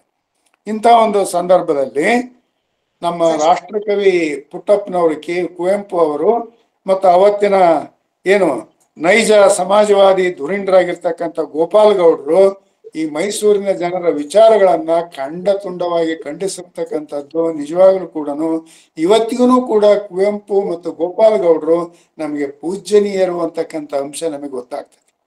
ಕುವೆಂಪು ಅವರ ಸಾಹಿತ್ಯವನ್ನು ನೋಡಿದಾಗ ಎಲ್ಲಾದರೂ ಇರು, ಎಂತಾದರೂ ಇರು, ನೀನು ಎಂದೆಂದಿಗೂ ಕನ್ನಡವಾಗಿರು ಅನ್ನೋದಾಗ್ಲಿ, ಅಥವಾ ನೀ ಮೆಟ್ಟುವ ನೆಲ ಕರ್ನಾಟಕ, ಅದು ಯಾವ್ದಾದ್ರೂ ಏನು ಅಂತಕ್ಕಂಥ ಭಾವನೆ ಏನಿದೆಯಲ್ಲ ಅದು ಆಗ್ಲಿ, ದೀಕ್ಷೆಯ ತೊಡು ಹಿಂದೆ ಕಂಕಣ ಕಟ್ಟಿಂದೆ ಕನ್ನಡಗಳ ನಾಡೊಂದಿಗೆ ಅಂತಕ್ಕಂಥದ್ದು ವಿಚಾರಗಳಾಗ್ಲಿ, ಮತ್ತೆ ಮೂಡುತ್ತಿದೆ ಏಕೈಕ ಕರ್ನಾಟಕದ ಕನಸು, ನೋಡುತ್ತಿದೆ ಮನಸ್ಸು ಕರ್ನಾಟಕದ ರಚನೆ ಅಂತಕ್ಕಂಥ ವಿಚಾರಗಳೆಲ್ಲ ಅದಾಗ್ಲಿ, ಅಥವಾ ರಾಜಾರತ್ನಂರವರಿಗೆ ಅವ್ರದ್ದು ಪ್ರಸಿದ್ಧವಾಗಿರ್ತಕ್ಕಂಥ ಎಂಡ ಹೆಂಡತಿ ಕನ್ನಡ ಪದಗಳು ಅಂದ್ರೆ ರತ್ನಂಗ ಪ್ರಾಣ, ಬುಡೇನೆತ್ತಿ ಕುಡಿದು ಬಿಟ್ಟಂದ್ರೆ ತಕ್ಕೋ ಪದಗಳ ಬಾಣ ಅಂತಕ್ಕಂಥದ್ದಾಗಲಿ, ಮತ್ತು ದಾರಾ ಬೇಂದ್ರೆಯವರು ಮಕ್ಕಳಿವರೇ ನಮ್ಮ ಮಕ್ಕಳಿವರು 33 ಕೋಟಿ ಆವತ್ತಿನ ಕಾಲಕ್ಕೆ, ಈ ಒಂದು ವಿಚಾರಗಳು ಏನದವಲ್ಲ ಕರ್ನಾಟಕದವರ ಒಂದು ಪ್ರೇರಣೆ ಮತ್ತು ಕುವೆಂಪು ಅವರ ಒಂದು ಆಶಯಗಳ ಹಿನ್ನೆಲೆಯಲ್ಲಿ ಈ ಕುವೆಂಪು ಮತ್ತು ಸಮಾಜವಾದಿ ನಾಯಕರಾಗಿರ್ತಕ್ಕಂಥ ಗೋಪಾಲ ಗೌಡರು ಈ ಭಾಗದಲ್ಲಿರ್ತಕ್ಕಂಥ ಜನರನ್ನ ಮೈಸೂರು ರಾಜ್ಯಕ್ಕೆ ಅವರು ಹೃತ್ಪೂರ್ವಕವಾಗಿ ಸ್ವಾಗತಿಸಿದ್ರು ಅಂತಕ್ಕಂಥ ಅಂಶ ಸ್ವಾಗತವಾಗಿರ್ತಕ್ಕಂಥದ್ದು. ಆದ್ರೆ ಈ ಇತರೆ ಧುರೀಣರೆಲ್ಲರೂ ಕೂಡ ಕೆಂಗಲ್ ಮುಖ್ಯಮಂತ್ರಿ ಆಗಿದ್ದ ಕೆಂಗಲ್ ಹನುಮಂತ ಇವರನ್ನ ಅಡ್ಡದಾರಿ ಇಡಿಸಿದ್ದು ನಿಜವಾಗಿ ಕೂಡ ದುಃಖದ ಸಂಗತಿ. ಇದನ್ನ ಪ್ರತಿಭಟಿಸಿ ನಾವು ಹೇಗಾದ್ರೂ ಮಾಡಿ ಬಳ್ಳಾರಿ ಜಿಲ್ಲೆಯನ್ನ ನಾವು ಉಳಿಸ್ಕೊಳ್ಬೇಕು ಮೈಸೂರಿನಲ್ಲಿ ಅಂತ ಹೇಳಿ ಎಸ್ ನಿಜಲಿಂಗಪ್ಪನವರು, ಅಳವಂಡಿ ಶಿವಮೂರ್ತಿ ಸ್ವಾಮಿಗಳು, ಕಕ್ಕಿಲಾಯ ಅವರು, ವಿಶ್ವನಾಥ ರೆಡ್ಡಿ ಮುದ್ನಾಳು, ಸರ್ದಾರ್ ಶರಣಗೌಡರು ಇರ್ತಕ್ಕಂಥವರು, ಕರ್ನಾಟಕದ ಮಠಮಾನ್ಯಗಳ ಮುಖಂಡರು, ಇವರೆಲ್ಲರೂ ಸೇರ್ಕೊಂಡು ಒಂದು ಮಾರ್ಗದರ್ಶನ ಮಾಡ್ತಾರೆ. ಅದಕ್ಕೆ ಮಾರ್ಗದರ್ಶನಕ್ಕೆ ನಾಯಕರು ಅಂತ ಹೇಳಿದ್ರೆ ನಿಜಲಿಂಗಪ್ಪನವರು ಮತ್ತು ಅಳವಂಡಿ ಶಿವಮೂರ್ತಿ ಸ್ವಾಮಿಗಳು. ಅವರ ಮಾರ್ಗದರ್ಶನದಲ್ಲಿ ಬಳ್ಳಾರಿಯನ್ನು ಉಳಿಸ್ಕೊಳ್ಳಿಕ್ಕೆ ಒಂದು ಕ್ರಿಯಾ ಸಮಿತಿಯನ್ನ ರಚನೆ ಮಾಡ್ತಾರೆ. ಆ ಕ್ರಿಯಾ ಸಮಿತಿಯಲ್ಲಿ 500 ಜನ ಇರ್ತಾರೆ, ಒಬ್ರಲ್ಲ ಇಬ್ರಲ್ಲ. ಅದರಲ್ಲಿ ಆ ಕ್ರಿಯಾ ಸಮಿತಿಗೆ ಅಧ್ಯಕ್ಷರಾಗಿ ಜಂತಕಲ್ ಗಾದಿಲಿಂಗಪ್ಪ ಅಂತಕ್ಕಂಥವ್ರು ಕಾರ್ಯನಿರ್ವಹಿಸಿದ್ರು. ಕಾರ್ಯದರ್ಶಿಯಾಗಿ ಕೋ ಚನ್ನಬಸಪ್ಪ ನಿರ್ವಹಿಸ್ತಾ ಇದ್ದಾರೆ. ಇದರ ಸದಸ್ಯರ ಹೆಸರುಗಳನ್ನ ಇಂಥ ಸಂದರ್ಭದಲ್ಲಿ ನಾನು ಹೇಳಲಿಕ್ಕೆ ಇಚ್ಛೆ ಪಡ್ತಾ ಇದ್ದೀನಿ.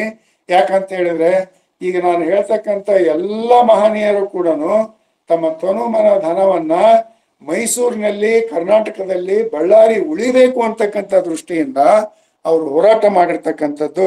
ಹಾಗಾಗಿ ಅವರ ಹೆಸರುಗಳು ಇಲ್ಲಿ ಉಲ್ಲೇಖ ಮಾಡ್ತಕ್ಕಂಥದ್ದು ನನ್ನ ಕರ್ತವ್ಯ ಅಂತ ಹೇಳಿ ನಾನು ಭಾವಿಸ್ತಾ ಇದ್ದೇನೆ.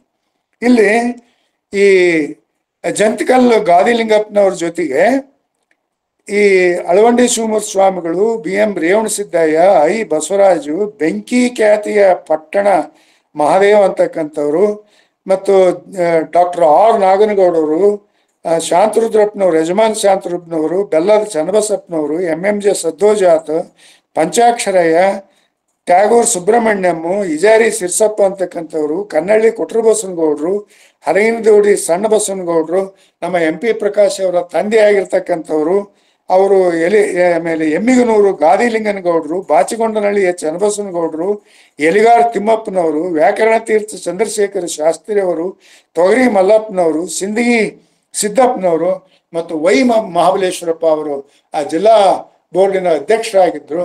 ಇವರೆಲ್ಲರೂ ಸೇರ್ಕೊಂಡು ಕ್ರಿಯಾ ಸಮಿತಿ ರಚನೆಯನ್ನು ಮಾಡ್ತಾರೆ. ಆ ಕ್ರಿಯಾ ಸಮಿತಿಯಲ್ಲಿ 500 ಜನರು ಪ್ರತಿನಿಧಿಗಳು ಪ್ರತಿಯೊಂದು ತಾಲೂಕಿನಿಂದ, ಈಸ್ಟ್ ಆಫ್ ಬಳ್ಳಾರಿ ಮತ್ತು ವೆಸ್ಟ್ ಬಳ್ಳಾರಿಯಿಂದ ಸೇರ್ಕೊಂಡು ಅವರೆಲ್ಲರೂ ಕೂಡ ಕೆಂಗಲ್ ಹನುಮಂತಯ್ಯನವರಿಗೆ ಭೇಟಿಯಾಗಲಿಕ್ಕೆ ಒಂದು ಡೆಲಿಗೇಷನ್ ಅಲ್ಲಿ ಹೋಗ್ತಾರೆ. ಮತ್ತೆ ಇಲ್ಲಿ ಸ್ತ್ರೀಯರ ಪರವಾಗಿ ಸ್ತ್ರೀ ಸಮಿತಿ ಅಂತ ಒಂದು ಕ್ರಿಯಾ ಸಮಿತಿ ಮಾಡಿದ್ರು. ಅದರಲ್ಲಿ ತೊಗರಿ ಸರ್ವಮಂಗಳಮ್ಮ ಅಂತಕ್ಕಂಥವ್ರು, ಅಲ್ಲಂ ಸುಮಂಗಳಮ್ಮ ಅಂತವ್ರು, ಅಟವಾಳಗಿ ಕಸ್ತೂರಮ್ಮ, ಬಳ್ಳಾರಿ ಸಿದ್ದಮ್ಮ, ಕೊರ್ಲಿ ಶರಣಮ್ಮ ಅಂದ್ರೆ ಲಿಗಾಡೆ ತಾಯಿಯವರು, ಅವರು ಕೂಡ ಇದರಲ್ಲಿ ಇದ್ರು ಅಂತಕ್ಕಂಥ ಅಂಶ, ಅವರ ಹೋರಾಟ ಇಲ್ಲಿ ಸ್ಮರಣೀಯವಾಗಿರ್ತದೆ. ಇಂಥ ಒಂದು ಸಂದರ್ಭದಲ್ಲಿ ಬೆಂಗಳೂರಿನಲ್ಲಿ ಮಹಾಂತನ ಮಠ ಅಂತ ಏನಿದೆಯಲ್ಲ, ಆ ಮಠದಲ್ಲಿ 500 ಜನರು ಉಳ್ಕೊಳ್ಳಿಕ್ಕೆ ಆಹಾರ ವಸತಿಯ ಸೌಕರ್ಯವನ್ನ ಮಠದವರು ಪ್ರೊವೈಡ್ ಮಾಡಿ ಅಂದ್ರೆ ಒದಗಿಸಿ, ಕೊನೆಗೆ ಅಳವಂಡಿ ಶಿವಮೂರ್ತಿ ಮತ್ತು ನಿಜಲಿಂಗಪ್ಪ ಅವರ ನೇತೃತ್ವದಲ್ಲಿ ಈ 500 ಜನರು ಕೂಡ ಕೆಂಗಲ್ ಹನುಮಂತಯ್ಯನವ್ರನ್ನ ಕಂಡು ಭೌಗೋಳಿಕವಾಗಿ ಸಾಂಸ್ಕೃತಿಕವಾಗಿ ಕರ್ನಾಟಕಕ್ಕೆ ಒಂದು ಹೆಸರು ಮೆರಗು ಬರಬೇಕಾದ್ರೆ ಸಂಕುಚಿತ ಸ್ವಭಾವಗಳು ಸಲ್ಲದು, ತಾವು ದೊಡ್ಡವರಿದ್ದೀರಿ, ಹೀಗಾಗಿ ಇಂಥ ಒಂದು ಸಂದರ್ಭದಲ್ಲಿ ನಾವು ಬಳ್ಳಾರಿಯನ್ನ ಕರ್ನಾಟಕದಲ್ಲಿ ಉಳಿಸ್ಕೊಳ್ತಕ್ಕಂಥದ್ದು ನಮ್ಮ ಕರ್ತವ್ಯ, ಇದಕ್ಕೆ ಎಂತಹ ತ್ಯಾಗಕ್ಕಾದ್ರೂ ನಾವು ಸಿದ್ಧ ಅಂತಕ್ಕಂಥ ಅಂಶವನ್ನ ಅವ್ರಿಗೆ ಕೆಂಗಲ್ ಅವರಿಗೆ ಮನವರಿಕೆ ಮಾಡಿ, ಕೊನೆಗೆ ಕೆಂಗಲ್ ಹನುಮಂತಯ್ಯನವರು ತಾವು ಒಪ್ಪಿ ಒಂದು ಆದೇಶವನ್ನು ಹೊರಡಿಸ್ತಾರೆ. ಆ ಆದೇಶದ ಅನುಸಾರವಾಗಿ ಬಳ್ಳಾರಿ ಮೈಸೂರು ಪ್ರಾಂತಕ್ಕೆ ಅಥವಾ ಮೈಸೂರು ಸಂಸ್ಥಾನಕ್ಕೆ ಸೇರ್ತು ಅಂತಕ್ಕಂಥ ಅಂಶವನ್ನ ನಾನು ಇಲ್ಲಿ ತಿಳಿಸ್ಲಿಕ್ಕೆ ಇಚ್ಛಪಡ್ತಾ ಇದ್ದೇನೆ. ಮತ್ತು ಮಹಾಂತನ ಮಠದ ಒಂದು ಅನನ್ಯ ಸೇವೆಯ ಕೂಡ ಇಲ್ಲಿ ದಾಖಲಾತಿಗೆ ಅರ್ಹವಾಗಿ. ಇಷ್ಟೆಲ್ಲ ಒಂದು ಸಂತೋಷದ ಒಂದು ಸಂದರ್ಭದಲ್ಲಿ ಪಂಡಿತ್ ಜವಾಹರ್ಲಾಲ್ ನೆಹರು ನಮಗೆ ಅಡ್ಡಿ ಬಂದ್ಬಿಡ್ತಾರೆ, ಪ್ರಧಾನಮಂತ್ರಿ. ಹೆಂಗ್ ಅಡ್ಡಿ ಬಂದ್ರು ಅಂತಂದು ಹೇಳಿದ್ರೆ, ಆಂಧ್ರ ಪ್ರದೇಶದಲ್ಲಿ ಅದು ನಾನಲ್ ನಗರ ಅಂತ ಏನಿದೆಯಲ್ಲ, ಅಲ್ಲಿ AICC 63ನೇ AICC ಅಧಿವೇಶನ ಆರಂಭಗೊಳ್ಳುತ್ತೆ. ಅಲ್ಲಿ ಒಂದು ರೆಸೊಲ್ಯೂಷನ್ ಅನ್ನು ಮೂವ್ ಮಾಡ್ತಾರೆ. ಏನದು ರೆಸೊಲ್ಯೂಷನ್ ಅಂತ ಹೇಳಿದ್ರೆ, no further linguistic state shall be created after the creation of Andhra state ಅಂತ ಹೇಳ್ತಾರೆ. ಆಂಧ್ರ ರಾಜ್ಯದ ನಿರ್ಮಾಣ ಆಗಿಂದೆ ಪೊಟ್ಟಿ ಶ್ರೀರಾಮುಲು 58 ದಿನಗಳ ಉಪವಾಸದ ನಂತರ ಜನರ ಒಂದು ಒತ್ತಡಕ್ಕೆ ಮಣಿದು ವಾಂಚೋ ಕಮಿಟಿಯ ಹಿನ್ನೆಲೆಯಲ್ಲಿ, ಆ ಶಿಫಾರಸಿನ ಹಿನ್ನೆಲೆಯಲ್ಲಿ ಆಂಧ್ರ ರಚನೆ ಆಯಿತು. ಇಷ್ಟೆಲ್ಲ ಘಟನೆಗಳು ಸಂಭವಿಸಿದ್ವು. ಆದ್ರೆ ಇನ್ನು ಮುಂದೆ ನಾವು ಭಾಷಾವರ್ಗ ತತ್ವದಡಿಗೆ ಯಾವುದೇ ರಾಜ್ಯನ ನಾವು ಮಾಡೋದಿಲ್ಲ ಅಂತ ಹೇಳಿ ರೆಸೊಲ್ಯೂಷನ್ ಪಾಸ್ ಮಾಡ್ತಾರೆ. ಇದನ್ನ ಅತ್ಯಂತ ಒಕ್ಕೂರ್ಲಿಂದ ಧಿಕ್ಕರಿಸಿದಿರ್ತಕ್ಕಂಥ ವ್ಯಕ್ತಿ ಅಂತ ಹೇಳಿದ್ರೆ ಹೈದರಾಬಾದ್ ಸಂಸ್ಥಾನದ ರಾಜ್ಯ ಕಾಂಗ್ರೆಸ್ ಅಧ್ಯಕ್ಷರಾಗಿರ್ತಕ್ಕಂಥ ಸ್ವಾಮಿ ರಮಾನಂದ ತೀರ್ಥರು, ಆಮೇಲೆ ನಿಜಲಿಂಗಪ್ಪನವರು, ಅಳವಂಡಿ ಶಿವಮೂರ್ತಿ ಸ್ವಾಮಿಗಳು, ಮಹಾರಾಷ್ಟ್ರದ ಮುಖ್ಯಮಂತ್ರಿ ಆಗಿರ್ತಕ್ಕಂಥ BG ಖೇರ್ ಅಂತಕ್ಕಂಥವ್ರು, ಬ್ರಹ್ಮಾನಂದ ರೆಡ್ಡಿ ಅವರ ಅನುಯಾಯಿಗಳು ಇದನ್ನೆಲ್ಲ ವಿರೋಧಿಸಿ ಭಾಷಾವಾರು ಪ್ರಾಂತಗಳ ಅವಶ್ಯಕತೆ ಇದೆ ಅಂತ ಹೇಳಿದಾಗ ಮತ್ತೆ ನಮಗೆ ಒಂದು ಹುರುಪು ಬರ್ತದೆ. ಇದನ್ನ ಈ ನಾನಲ್ ನಗರ್ ರೆಸೊಲ್ಯೂಷನ್ ಅನ್ನ ಎಲ್ಲ ಕಡೆಗೂ ವಿರೋಧ ಮಾಡಲಿಕ್ಕೆ ನಿರ್ಧಾರ ಮಾಡ್ತಾರೆ. ಈ ಹಿನ್ನೆಲೆಯಲ್ಲಿ ಈ ಲೀಡರ್ಶಿಪ್ ಈಗಾಗಲೇ ಹೇಳಿದ್ನಲ್ಲಿ ಇವರ ನಾಯಕತ್ವದಲ್ಲಿ ಕರ್ನಾಟಕದಲ್ಲಿ ಕೂಡ ಅಂದ್ರೆ ಎಲ್ಲಾ ಭಾಗಗಳ ಸೇರಿ 6000 ಸತ್ಯಾಗ್ರಹಿಗಳು ಜೈಲುವಾಸ ಆಗ್ತಾ ಇದ್ದಾರೆ. ಇಂಥ ಸಂದರ್ಭದಲ್ಲಿ ಒಂದು ಘಟನೆ ನಡೀತಾ ಇದೆ. ಏನು ಅಂತಂದು ಹೇಳಿದ್ರೆ, ಜವಾಹರ್ಲಾಲ್ ನೆಹರು ಮನಸ್ಸನ್ನು ನಾವು ಹೇಗಾದರೂ ಕೂಡ ನಾವು ಬದಲಾವಣೆ ಮಾಡಬೇಕು ಅಂತ. ಅದಕ್ಕೆ ಸ್ವಾಮಿ ರಮಾನಂದರ ತೀರ್ಥರ ನಾಯಕತ್ವದಲ್ಲಿ ವಿಚಾರಗಳು ಮತ್ತು ನೆಹರು ಯಾಕೆ ಹೈದರಾಬಾದಿನ ಬಗ್ಗೆ ಒಲವು ತೋರಿಸ್ಲಿಲ್ಲ, ಡಿಸ್ಇಂಟಿಗ್ರೇಷನ್ ಮಾಡ್ಲಿಕ್ಕೆ ಅನ್ನೋದ್ರ ಬಗ್ಗೆ ನಾನಿಲ್ಲಿ ಪ್ರಸ್ತಾಪ ಮಾಡೋದು ಔಚಿತ್ಯ ಅಂತ ಅನಿಸ್ತದೆ.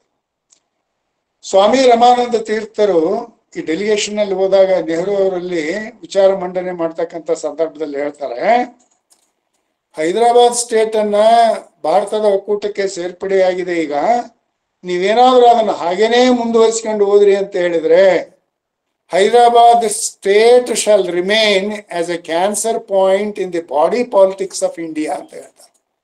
ಯಾಕಂತ ಹೇಳಿದ್ರೆ ಸುಮಾರು 300-400 ವರ್ಷಗಳವರೆಗೂ ಅಲ್ಲಿ ನಿಜಾಮರ ಆಳ್ವಿಕೆ, ರಜಾಕಾರರ ದಬ್ಬಾಳಿಕೆ, ಹಿಂದೂ ಮುಸ್ಲಿಮರ ವೈಮನಸ್ಸಿನಲ್ಲಿ ನಡೆದತಕ್ಕಂಥ ಅತ್ಯಾಚಾರಗಳು ಇವೆಲ್ಲವೂ ಕೂಡ ಇವುಗಳ ಹಿನ್ನೆಲೆಯಲ್ಲಿ ನಾವು ಆ ಒಂದು ಮತಾಂಧ ಶಕ್ತಿಗಳನ್ನ ಭಾಷಾವಾರು ಪ್ರಾಂತ ರಾಜ್ಯಗಳ ರಚನೆ ಮಾಡೋದ್ರ ಮುಖಾಂತರ ದೂರ ಇಡಬೇಕು. ಡಿಫರೆಂಟ್ ಅಡ್ಮಿನಿಸ್ಟ್ರೇಷನ್ ನಲ್ಲಿ ಆ ಮತಾಂಧ ಶಕ್ತಿಗಳನ್ನು ಇಟ್ಟರೆ ಅವರ ಬಲ ಕುಂದುತ್ತದೆ. ಉದಾಹರಣೆಗಾಗಿ ಈ ಮಹಾರಾಷ್ಟ್ರದಲ್ಲಿರ್ತಕ್ಕಂಥ ಮತಾಂಧ ಶಕ್ತಿಗಳು ಮಹಾರಾಷ್ಟ್ರಕ್ಕೆ ಹೋಗಲಿ, ತೆಲಂಗಾಣದಲ್ಲಿರ್ತಕ್ಕಂಥ ಮತಾಂಧ ಶಕ್ತಿಗಳು ಆಂಧ್ರಕ್ಕೆ ಹೋಗಲಿ, ಹೈದರಾಬಾದ್ ಕರ್ನಾಟಕದಲ್ಲಿರ್ತಕ್ಕಂಥ ಮತಾಂಧ ಶಕ್ತಿಗಳು ಕಮ್ಯುನಲಿಸ್ಟ್ ಅಂತ ಏನ್ ಕರೀತಾವಲ್ಲ ಅವರೆಲ್ಲರೂ ಕರ್ನಾಟಕದಲ್ಲಿದ್ರೆ ಕರ್ನಾಟಕ ಸಂಸ್ಕೃತಿನೂ ಉಳಿತಿದೆ. ಮತ್ತು ಭಾರತ ದೇಶಕ್ಕೆ ಇವತ್ತು ಬೇಕಾಗಿರ್ತಕ್ಕಂಥದ್ದು ಏನು ಅಂತ ಹೇಳಿದ್ರೆ ಯೂನಿಟಿ, ಇಂಟಿಗ್ರಿಟಿ, ಸಾಲಿಡ್ಯಾರಿಟಿ ಅಂಡ್ ಫ್ರೆಟರ್ನಿಟಿ.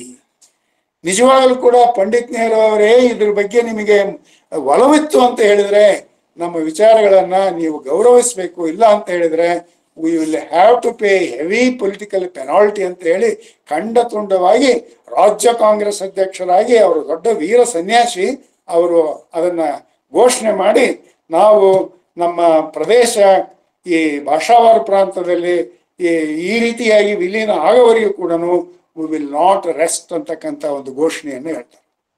ಯಾಕೆ ಪಂಡಿತ್ ನೆಹರು ಅವರು ಮೊದಲಿಂದ ಕೆಲವೊಂದು ವಿಚಾರಗಳು ನಾನು ವೈಯಕ್ತಿಕವಾಗಿ ಅವ್ರನ್ನ ವಿರೋಧಿಸ್ತೇನೆ ಅಂತ ಅಲ್ಲ, ಅವರು ಅವತ್ತಿನ ಕಾಲಕ್ಕೆ ಹೈದರಾಬಾದ್ ಸಂಸ್ಥಾನನ ಒಡೆಯೋದು ಬೇಡ ಅನ್ನೋ ಅಭಿಪ್ರಾಯ ತಾಳಿದ್ರು. ಯಾಕೆ ತಾಳಿದ್ರು ಅಂತ ಹೇಳಿದ್ರೆ ನಮ್ದು ರಾಷ್ಟ್ರ ಸೆಕ್ಯುಲರ್ ರಾಷ್ಟ್ರ, ಹೈದರಾಬಾದ್ ಸಂಸ್ಥಾನ ಅನ್ನೋದು ಅದು ಸೆಂಟ್ರಿಕ್ ಪಾಯಿಂಟು. ಅಲ್ಲಿ ಪರ್ಷಿಯಾ ಮಾತನಾಡೋರು ಇದ್ದಾರೆ, ಉರ್ದು ಮಾತನಾಡೋರು ಇದ್ದಾರೆ, ಕನ್ನಡ ಮಾತನಾಡೋರು ಇದ್ದಾರೆ, ಮರಾಠಿ ಮಾತನಾಡೋರು ಇದ್ದಾರೆ, ತೆಲುಗು ಮಾತನಾಡಿದ್ದಾರೆ. ಹಂಗ ಭಾರತದ ಒಂದು ಜಾತ್ಯತೀತ ಪರಿಕಲ್ಪನೆಗೆ ಅದೊಂದು ಉತ್ತಮವಾಗಿರ್ತಕ್ಕಂಥ ಸಂಸ್ಥಾನ. ಹಾಗಾಗಿ ಅದು ಹಾಗೇನೇ ಇರಲಿ ಅಂತಂದು ಅವರ ವಾದ ಇತ್ತು. ಆದರೆ ನಾನು ಹೆಚ್ಚು ಇಲ್ಲಿ ವಿಶ್ಲೇಷಣೆ ಮಾಡೋದಿಲ್ಲ, ಯಾಕಂದ್ರೆ ನೀವೆಲ್ಲರೂ ಕೂಡ ಬುದ್ಧಿಜೀವಿಗಳಿದ್ದೀರಿ. ಅವರ ಆಲೋಚನೆಯಲ್ಲಿ ಕೂಡ ಕೆಲವೊಂದು ನೆಗೆಟಿವ್ ಪಾಯಿಂಟ್ಸ್ ಇವೆ. ಆ ನೆಗೆಟಿವ್ ಪಾಯಿಂಟ್ಸ್ ಅನ್ನು ಇಲ್ಲಿ ಹೈಲೈಟ್ ಮಾಡಲಿಕ್ಕೆ ಒಂದು ಸಮಾಜದ ಆರೋಗ್ಯ ದೃಷ್ಟಿಯಿಂದ ನಾನು ಇಷ್ಟಪಡೋದಿಲ್ಲ. ನೀವೆಲ್ಲರೂ ಬುದ್ಧಿವಂತರು, ಅದನ್ನು ಗ್ರಹಿಸ್ತೀರಿ ಅಂತ ಹೇಳಿ ನಾನು ಇಷ್ಟಪಡ್ತಾರೆ. ಇಂಥ ಒಂದು ಸಂದರ್ಭದಲ್ಲಿ ಮತ್ತೆ ನಮ್ಮದು ಚಳವಳಿ ಮುಂದುವರಿತು. ಇಂಥ ಸಂದರ್ಭದಲ್ಲಿ ನಮಗೆ ಅಕ್ರಾನಿ ಅವರು ಒಂದು ರೆಸಲ್ಯೂಷನ್ ಅನ್ನು ಪಾಸ್ ಮಾಡಿದರು.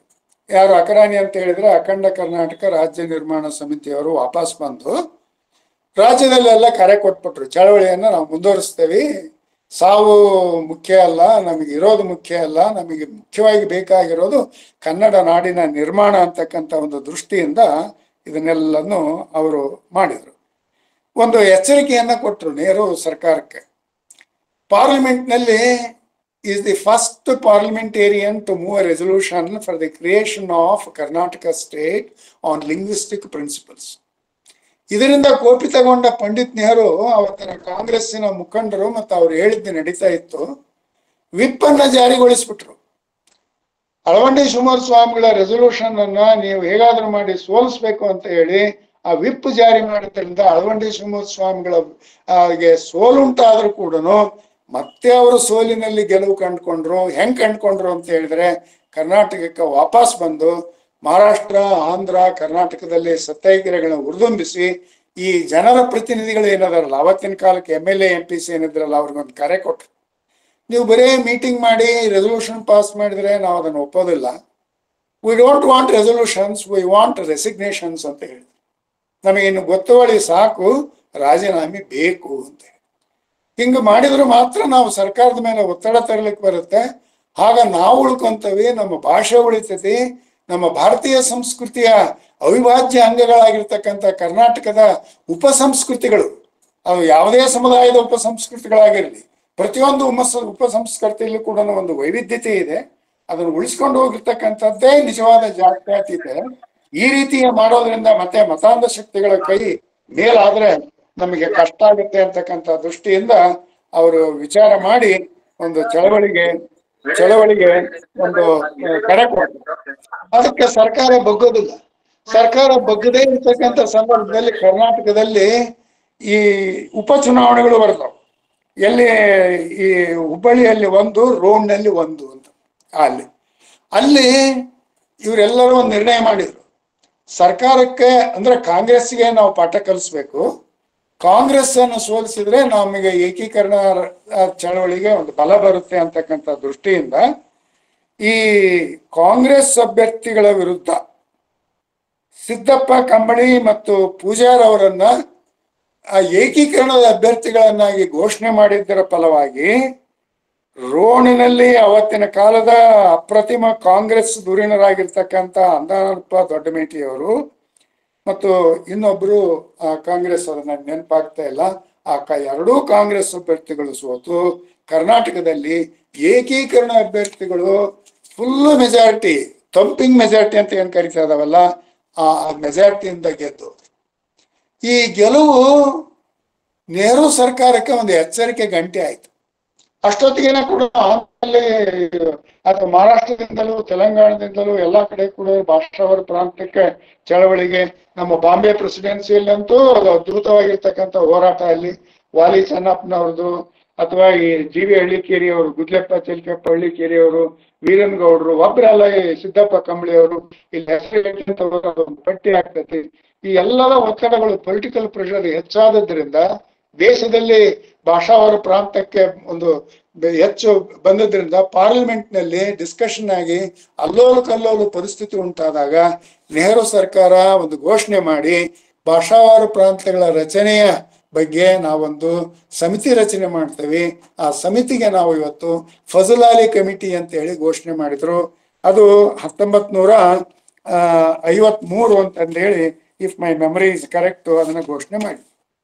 ಫಜಲಾಲಿ ಕಮಿಟಿ ಸುಮಾರು 7,000 ಮೈಲುಗಳಷ್ಟು ಪ್ರವಾಸ ಮಾಡಿ ಪ್ರತಿಯೊಂದು ಅಂಶಗಳನ್ನ ಅದು ಗಮನಿಸಿ KM ಪಣಿಕರು ಮತ್ತು ಕುಂಜರು, HN ಕುಂಜರು ಅಂತಕ್ಕಂಥವ್ರು ಆ ಸಮಿತಿಯ ಇತರ ಸದಸ್ಯರು.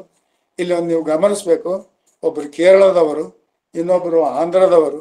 ಹೀಗಾಗಿ ಅಲ್ಲಿ ಒಂದು ರಾಜಕೀಯ ಇನ್ಫ್ಲೂಯೆನ್ಸ್ಗೂ ಕೂಡ ಸ್ವಲ್ಪ ಮಟ್ಟಿಗೆ ಈಡಾಗಿದ್ದರಿಂದ ಫಜಲಾಲಿ ಕಮಿಟಿ ವರದಿ ಸಲ್ಲಿಸಿದಾಗ ನಮಗೇನು ಬಳ್ಳಾರಿ ಮೈಸೂರಿಗೆ ಸೇರ್ತು ಅಂತ ಹೇಳಿ ಒಂದು ಸಂತೋಷಗೊಂಡಿದ್ವಲ್ಲ, ಆ ಸಂತೋಷದ ಕೇವಲ ಭ್ರಮೆ ಅನಿಸ್ಬಿಡ್ತು. ಯಾಕಂತ ಹೇಳಿದ್ರೆ ಫಜಲಾಲಿ ವರದಿಯಲ್ಲಿ ಏನಿತ್ತು ಅಂತಂದು ಹೇಳಿದ್ರೆ ಈ ಸಿರುಗುಪ್ಪ ಪ್ರದೇಶ, ಹೊಸಪೇಟೆ, ತುಂಗಭದ್ರಾ ನದಿಯ ಪ್ರದೇಶಗಳು, ಡ್ಯಾಮು ಮತ್ತು ಬಳ್ಳಾರಿ ಪ್ರದೇಶಗಳು ಆಂಧ್ರಕ್ಕೆ ಸೇರ್ಬೇಕು ಅಂತಕ್ಕಂಥ ವರದಿಯನ್ನ ಫಜಲಾಲಿ ಸಮಿತಿ ತನ್ನ ವರದಿಯಲ್ಲಿ ಕೊಟ್ಟದ್ದು ಒಂಥರ ಆಘಾತಕ ಅಥವಾ ಕನ್ನಡಿಗರಿಗೆ ಒಂದು ಸಿಡಿಲು ಬಡಿದಂತಾಯ್ತು. ಮೈಸೂರು ಸಂಸ್ಥಾನ ಇರಲಿ, ಯಾವುದೇ ಇರಲಿ, ಆ ಸಿಡಿಲು ಬಡಿದಂತಾಯ್ತು. ಇಂಥ ಒಂದು ಸಂದರ್ಭದಲ್ಲಿ ಮತ್ತೆ ನಮಗೆ ಬಳ್ಳಾರಿಯನ್ನು ಉಳಿಸ್ಕೊಳ್ಳಿಕ್ಕೆ ಎರಡನೇ ಸಂದರ್ಭದಲ್ಲಿ ನಾವು ಹೋರಾಟ ಮಾಡ್ತಕ್ಕಂಥ ಒಂದು ಸಂದರ್ಭವನ್ನು ನಾವಿಲ್ಲಿ ಕಾಣ್ತಾ ಇದ್ದೇವೆ. ಈ ಒಂದು ಹೋರಾಟದ ಸಂದರ್ಭದಲ್ಲಿ 2 ಸತ್ಯಾಗ್ರಹಗಳನ್ನ ಕಾಣ್ತಾ ಇದ್ದೇವೆ. ಒಂದು ತುಂಗಭದ್ರಾ ಕಾಲುವೆಯ ಧ್ವಂಸ ಮಾಡಿ ಆಂಧ್ರಕ್ಕೆ ಹೋಗ್ತಕ್ಕಂಥ ನೀರನ್ನ ನಾವು ನಿಲ್ಲಿಸ್ಬೇಕು. ಯಾಕಂತ ಹೇಳಿದ್ರೆ ಫಜಲಾಲಿ ಕಮಿಟಿಯವರು ಬಳ್ಳಾರಿ ಜಿಲ್ಲೆಯನ್ನ ಆಂಧ್ರಕ್ಕೆ ಸೇರಿಸ್ಬೇಕು ಅಂತಕ್ಕಂಥ ತೀರ್ಮಾನ ಕೊಟ್ಟಿರೋದ್ರಿಂದ ಸಿಟ್ಟಿಗೆದ್ದಿರ್ತಕ್ಕಂಥ ಜನ ಈ ತೀರ್ಮಾನವನ್ನು ಕಂಡುಕೊಂಡ್ರು.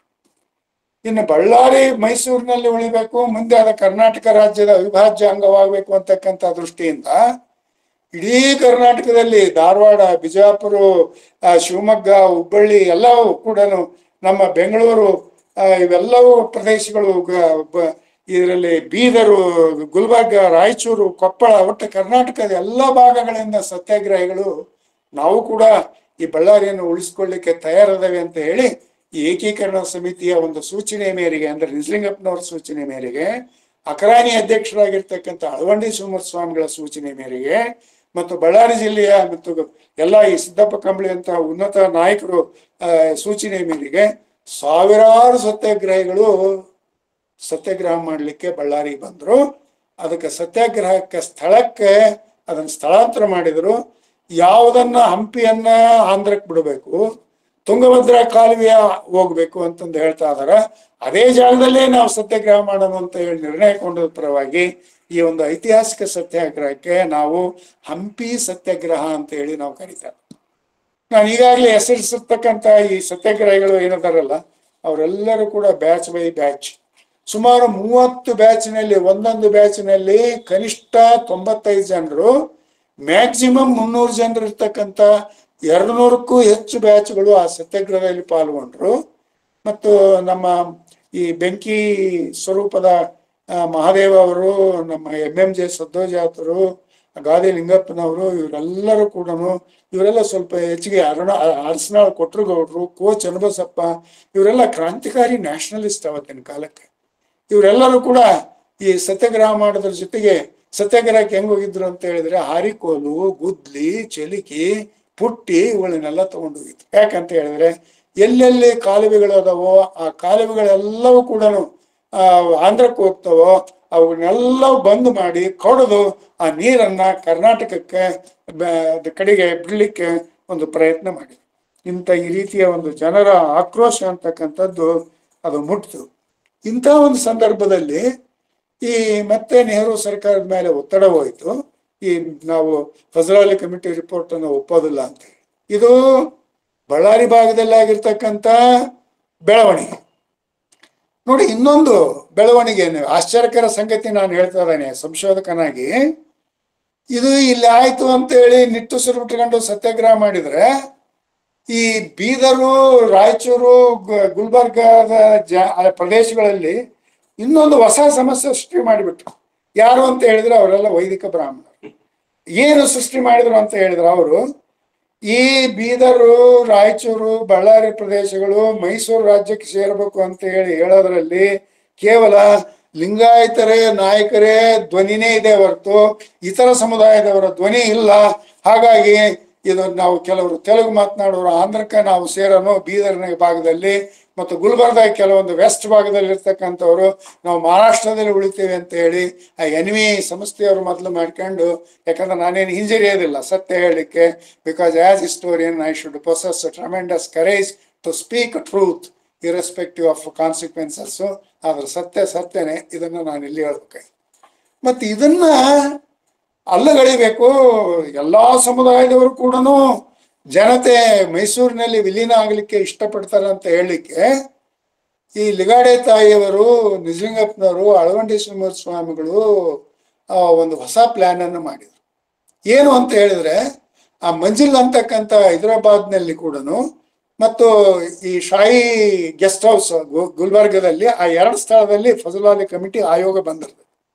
ಆ ಆಯೋಗದ ಮುಂದೆ ನಮ್ಮ ವಾದಗಳನ್ನ ಮಂಡನೆ ಮಾಡೋ ಸಂದರ್ಭದಲ್ಲಿ ಇನ್ ಬ್ಲ್ಯಾಕ್ ಅಂಡ್ ವೈಟ್ ಹೆಂಗಿರ್ಬೇಕು ಅದು ನಮ್ಮ ವಾದಗಳು ಅಂತ ಹೇಳಿದ್ರೆ, ಬರೀ ಒಬ್ಬ ಸಮುದಾಯದವರಲ್ಲ, ಸಮುದಾಯದ ರೆಪ್ರೆಸೆಂಟೇಷನ್ಸ್ಗೆ ನಾವು ರೆಪ್ರೆಸೆಂಟೇಷನ್ಸ್ ಅನ್ನು ಕೊಡ್ಲಿಕ್ಕೆ ಒಂದು ಶುರು ಮಾಡಿದ್ರು ಲಿಗಾಡೆ ತಾಯಿ, ನಿಜಲಿಂಗಪ್ಪನವರು ಮತ್ತು ಅಳವಂಡಿ ಶ್ರೀನಿವಾಸ ಸ್ವಾಮಿಗಳು. ಅದಕ್ಕೆ ನಾನು ಜಸ್ಟ್ ಒಂದು ಉದಾಹರಣೆ ಕೊಡ್ತೇನೆ. ವೀರಶೈವ ಲಿಂಗಾಯತರ ಅಷ್ಟನೇ ಅಥವಾ ಲಿಂಗಾಯತರ ಅಷ್ಟನೇ ಇದರಲ್ಲಿ ಆಸಕ್ತಿ ಇಲ್ಲ. ನಾವು ಕೂಡ ನಮ್ದಲ್ಲಿ ಲಿಂಗಾಯತರಲ್ಲಿ ಕೂಡ 100% ನಾವು ಮೈಸೂರಿನಲ್ಲಿ ವಿಲೀನ ಆಗ್ತೇವೆ ಅಂತ ಹೇಳಲಿಕ್ಕೆ ನಮಗೆ ಯಾರ ನಾಯಕತ್ವ ವಹಿಸಿದ್ರು ಅಂತಂದು ಹೇಳಿದ್ರೆ ಈ ಸರ್ದಾರ್ ಶರಣಗೌಡರು ಗುಲ್ಬರ್ಗಾದಲ್ಲಿ ಅವ್ರ ಸಿಂದಗಿ ಕ್ಯಾಂಪಿನ ನಾಯಕತ್ವವನ್ನು ವಹಿಸಿದ್ರು. ಅವ್ರ ಕೈ ಕೆಳಗೆ ಇತರೆ ನಾಯಕರಿದ್ರು. ಮತ್ತು ಮಾಗಾವಿನ ಕ್ರಾಂತಿಕಾರಿ ಹೋರಾಟಗಾರ ಅಥವಾ ಹೈದರಾಬಾದ್ ಕರ್ನಾಟಕದ ಹುಲಿ ಅನ್ಸ್ಕೊಂಡಿರ್ತಕ್ಕಂಥ ಚಂದ್ರಶೇಖರ್ ಪಾಟೀಲ್ರು, ಬೀದರ್ನ ಪ್ರಭುರಾವ್ ಕಂಬ್ಳೆವಾಲೆ, ಮತ್ತು ಇಲ್ಲಿ ರಾಯಚೂರಿನಲ್ಲಿ ಲಿಂಗಾಯತರಾಗಿರ್ತಕ್ಕಂಥ ಮಟ್ಮಾರಿ ಲಿಂಗಪ್ಪನವರು, ಕೊಪ್ಪಳದಲ್ಲಿ ಅಲ್ಲಿರ್ತಕ್ಕಂಥವ್ರು, ಇವರು ಈ ರೀತಿಯಾಗಿ ವೀರಶೈವ ಲಿಂಗಾಯತರ ಪರವಾಗಿ ರೆಪ್ರೆಸೆಂಟೇಷನ್ ಅನ್ನ ಫಜಲ್ ಕಮಿಟಿ ಮುಂದೆ ಕೊಟ್ಟು ಎಲ್ಲ ಲಿಂಗಾಯತರು ಕಲ್ಯಾಣ ಕರ್ನಾಟಕದವರು ಮೈಸೂರಿನಲ್ಲಿ ಇರ್ಲಿಕ್ಕೆ ಇಚ್ಛೆ ಪಡ್ತೇವೆ ಅನ್ನೋದನ್ನ ವಿತ್ ಒನ್ ವಾಯ್ಸ್ ಸಾಬೀತು ಮಾಡಿ. ಇನ್ನು ಮುಸ್ಲಿಂ ಸಮುದಾಯದಿಂದ ಅಲ್ಲಾವುದ್ದೀನ್ ಅಂತ ಹೇಳಿ ಅವತ್ತಿನ ಕಾಲಕ್ಕೆ ಶ್ರೇಷ್ಠ ಅಡ್ವೊಕೇಟ್ ಗುಲ್ಬರ್ಗದಲ್ಲಿ, ಮತ್ತು ಅವತ್ತಿನ ದಿನಗಳಲ್ಲಿ ಮೈಸೂರಿನಲ್ಲಿ ಈ ಸಾರಿಗೆ ಮಂತ್ರಿಗಳಾಗಿರ್ತಕ್ಕಂಥ ಮಹಮ್ಮದ್ ಅಲಿ ಅವರು ಚಂದ್ರಶೇಖರ್ ಪಾಟೀಲ್ರ ಶಿಷ್ಯಂದ್ರು, ನಿಜಲಿಂಗಪ್ಪನವರ ಶಿಷ್ಯಂದ್ರು ಕೂಡ. ಅವರು ಮುಸ್ಲಿಂ ಸಮುದಾಯದ ಪರವಾಗಿ ನಾವು ಮೈಸೂರಿನಲ್ಲಿ ಇರ್ತೇವೆ ಅಂತ ಹೇಳಿ ಒಂದು ರೆಪ್ರೆಸೆಂಟೇಷನ್ ಅನ್ನು ಕೊಟ್ಟರು. ಇನ್ನು ದಲಿತ ಮುಖಂಡರಾಗಿರ್ತಕ್ಕಂಥ ಶಿವರಾಮ್ ಮೊಗ ಮತ್ತು ರಾಮಚಂದ್ರ ವೀರಪ್ಪನವರು ಹುಮನಾಬಾದ್ನಲ್ಲಿ ಸತತವಾಗಿ 4-5 ಬಾರಿ MP ಆಗಿರ್ತಕ್ಕಂಥ ಅಪ್ರತಿಮ MPಗಳು ಅವರು. ಬಟ್ ಬಹಳ ಪ್ರಾಮಾಣಿಕ ವ್ಯಕ್ತಿ. ಅವ್ರ ಜೊತೆಗೆ ನಾನು ತಿಂಗಳಿಗಟ್ಟಲೆ ಸಂಶೋಧನೆ ಮಾಡ್ತಕ್ಕಂಥ ಸಂದರ್ಭದಲ್ಲಿ ಅವ್ರ ಜೊತೆಗೆ ನಾನು ಊಟ ಮಾಡಿ ಮನೆಯಲ್ಲೇ ಇರ್ತಕ್ಕಂಥವನು. ಮತ್ತು ಗಂಗಾಧರ್ ನಮೋಸಿ ಅಂತ ಹೇಳಿ ಅವತ್ತಿನ ಕಾಲಕ್ಕೆ ಕಮ್ಯುನಿಸ್ಟ್ ನಾಯಕರು ಅವರು, ಈಗೇನು ಸುಶೀಲ್ ನಮೋಸಿ ಅದರಲ್ಲ ಅವ್ರ ತಂದೆ, ಅವರು ಕೂಡ ಗುಲ್ಬರ್ಗದವರು. ಈ ರೀತಿಯಾಗಿ ಇವರೆಲ್ಲರೂ ಕೂಡ ಒಂದು ರೆಪ್ರೆಸೆಂಟೇಷನ್ ಅನ್ನು ಕೊಟ್ಟರು. ಮತ್ತು ಆ ಭಾಗದಲ್ಲಿ ಲಂಬಾಣಿ ಸಮುದಾಯ ಬಹಳ ಪ್ರಾಮಿನೆಂಟ್ ಸಮುದಾಯ. ಅದಕ್ಕೆ ನಿಜಲಿಂಗಪ್ಪನವರು ಚಂದ್ರಶೇಖರ್ ಪಾಟೀಲ್ ಏನ್ ಯೋಚನೆ ಮಾಡಿದ್ರು ಅಂತ ಹೇಳಿದ್ರೆ, ಅವರಿಗೆ ಆ ಲಂಬಾಣಿ ಸಮುದಾಯದ ಒಬ್ಬ ಮುಖಂಡರಿದ್ರು ಅವತ್ತಿನ ಕಾಲಕ್ಕೆ ಪ್ರಸಿದ್ಧರು. ಅವ್ರು ಯಾರು ಅಂತ ಹೇಳಿದ್ರೆ ತೇಜ ಸಿಂಗ್ ರಾಥೋಡ್ ಅಂತ ಹೇಳಿ. ಆ ತೇಜ ಸಿಂಗ್ ರಾಥೋಡ್ ಅವರ ನಾಯಕತ್ವದಲ್ಲಿ ಕಲ್ಯಾಣ ಕರ್ನಾಟಕದ ಲಂಬಾಣಿ ಸಮುದಾಯ, ಈ ಕೆಲವು ಬ್ರಾಹ್ಮಣ ಸಮುದಾಯದವರು ಈ ಏನು ಹಬ್ಬಿಸಿರ್ತಕ್ಕಂಥ ಈ ಸುಳ್ಳು ನಾವೆಲ್ಲರೂ ಕೂಡ ಹೃತ್ಪೂರ್ವಕವಾಗಿ ಮೈಸೂರಿನಲ್ಲಿ ಸೇರ್ಲಿಕ್ಕೆ ಇಚ್ಛೆ ಇದೆ ಅಂತ ಹೇಳಿ ಅವರು ಕೂಡ ಒಂದು ರೆಪ್ರೆಸೆಂಟೇಷನ್ ಅನ್ನ ಕೊಟ್ಟರು. ಮತ್ತೆ ಬೆಸ್ತ ಸಮುದಾಯದಿಂದ ಮಲ್ಲೇಶಪ್ಪ, ಮತ್ತು ಅವತ್ತಿನ ಕಾಲಕ್ಕೆ ನಮ್ಮ ಕರ್ನಾಟಕದ ಗಾಂಧಿ ಅಂತಂದೇಳಿ ಯಾದಗಿರಿಯ ಕೋಲೂರು ಮಲ್ಲಪ್ಪನವ್ರನ್ನ ಕರಿತಾ ಇದ್ರು. ಅವರು ಕೂಡ ಎಂಪಿಗಳಾಗಿದ್ರು. ಅವರು ಕೂಡ ಕುರುಬರ ಸಮುದಾಯದಿಂದ ನಾವು ಕೂಡ ಮೈಸೂರಿನಲ್ಲಿ ಇರ್ತೇವೆ ಅಂತ ಹೇಳಿ ಒಂದು ರೆಪ್ರೆಸೆಂಟೇಷನ್ ಕೊಟ್ರು. ಇವೆಲ್ಲ ಯಾಕೆ ಹೇಳ್ತಾ ಇದ್ದೇನೆ ಅಂತ ಹೇಳಿದ್ರೆ, ಇವತ್ತು ನಮಗೆ ಏಕೀಕರಣ ಆಗಿದೆ, ಏಕೀಕರಣದ ಉದ್ದೇಶಗಳನ್ನ ಈಡೇರಿಸುವಲ್ಲಿ ನಾವು ಫಲಪ್ರದ ಆಗಿಲ್ಲ ಅನ್ನೋದನ್ನ ಕೊನೆಗೆ ಹೇಳ್ತೇನೆ. ಆದ್ರೆ ಇಂಥ ಒಂದು ನಮ್ಮ ಕನ್ನಡಿಗರು ಚೆನ್ನಾಗಿ ಬದುಕಲಿ ಅಂತ ಹೇಳಿ ಎಂತೆಂಥ ತ್ಯಾಗ ಮಾಡಿ ಮನೆ ಮಠ ಆಸ್ತಿಗಳನ್ನ ಯಾವ ರೀತಿ ಕಳ್ಕೊಂಡ್ರು, ಸಮುದಾಯದ ರೆಪ್ರೆಸೆಂಟೇಷನ್ಸ್ ಅನ್ನ ಸಬ್ಮಿಟ್ ಮಾಡೋ ಅಂತ ಒಂದು ಬುದ್ಧಿಯನ್ನ ದೇವರು ಇವರಿಗೆಲ್ಲ ಹೆಂಗ್ ಕೊಟ್ಟ ಅಂತಕ್ಕಂಥದ್ದನ್ನ ನಾನು ಇಲ್ಲಿಗೆ ತಿಳಿಸ್ತೇನೆ. ಇಂಥ ಒಂದು ಸಂದರ್ಭದಲ್ಲಿ ಫಜಲಾಲಿ ಕಮಿಟಿ ರಿಪೋರ್ಟ್ ವರದಿಯನ್ನ ನಾವೆಲ್ಲ ವಿರೋಧಿಸಿದ್ವಿ.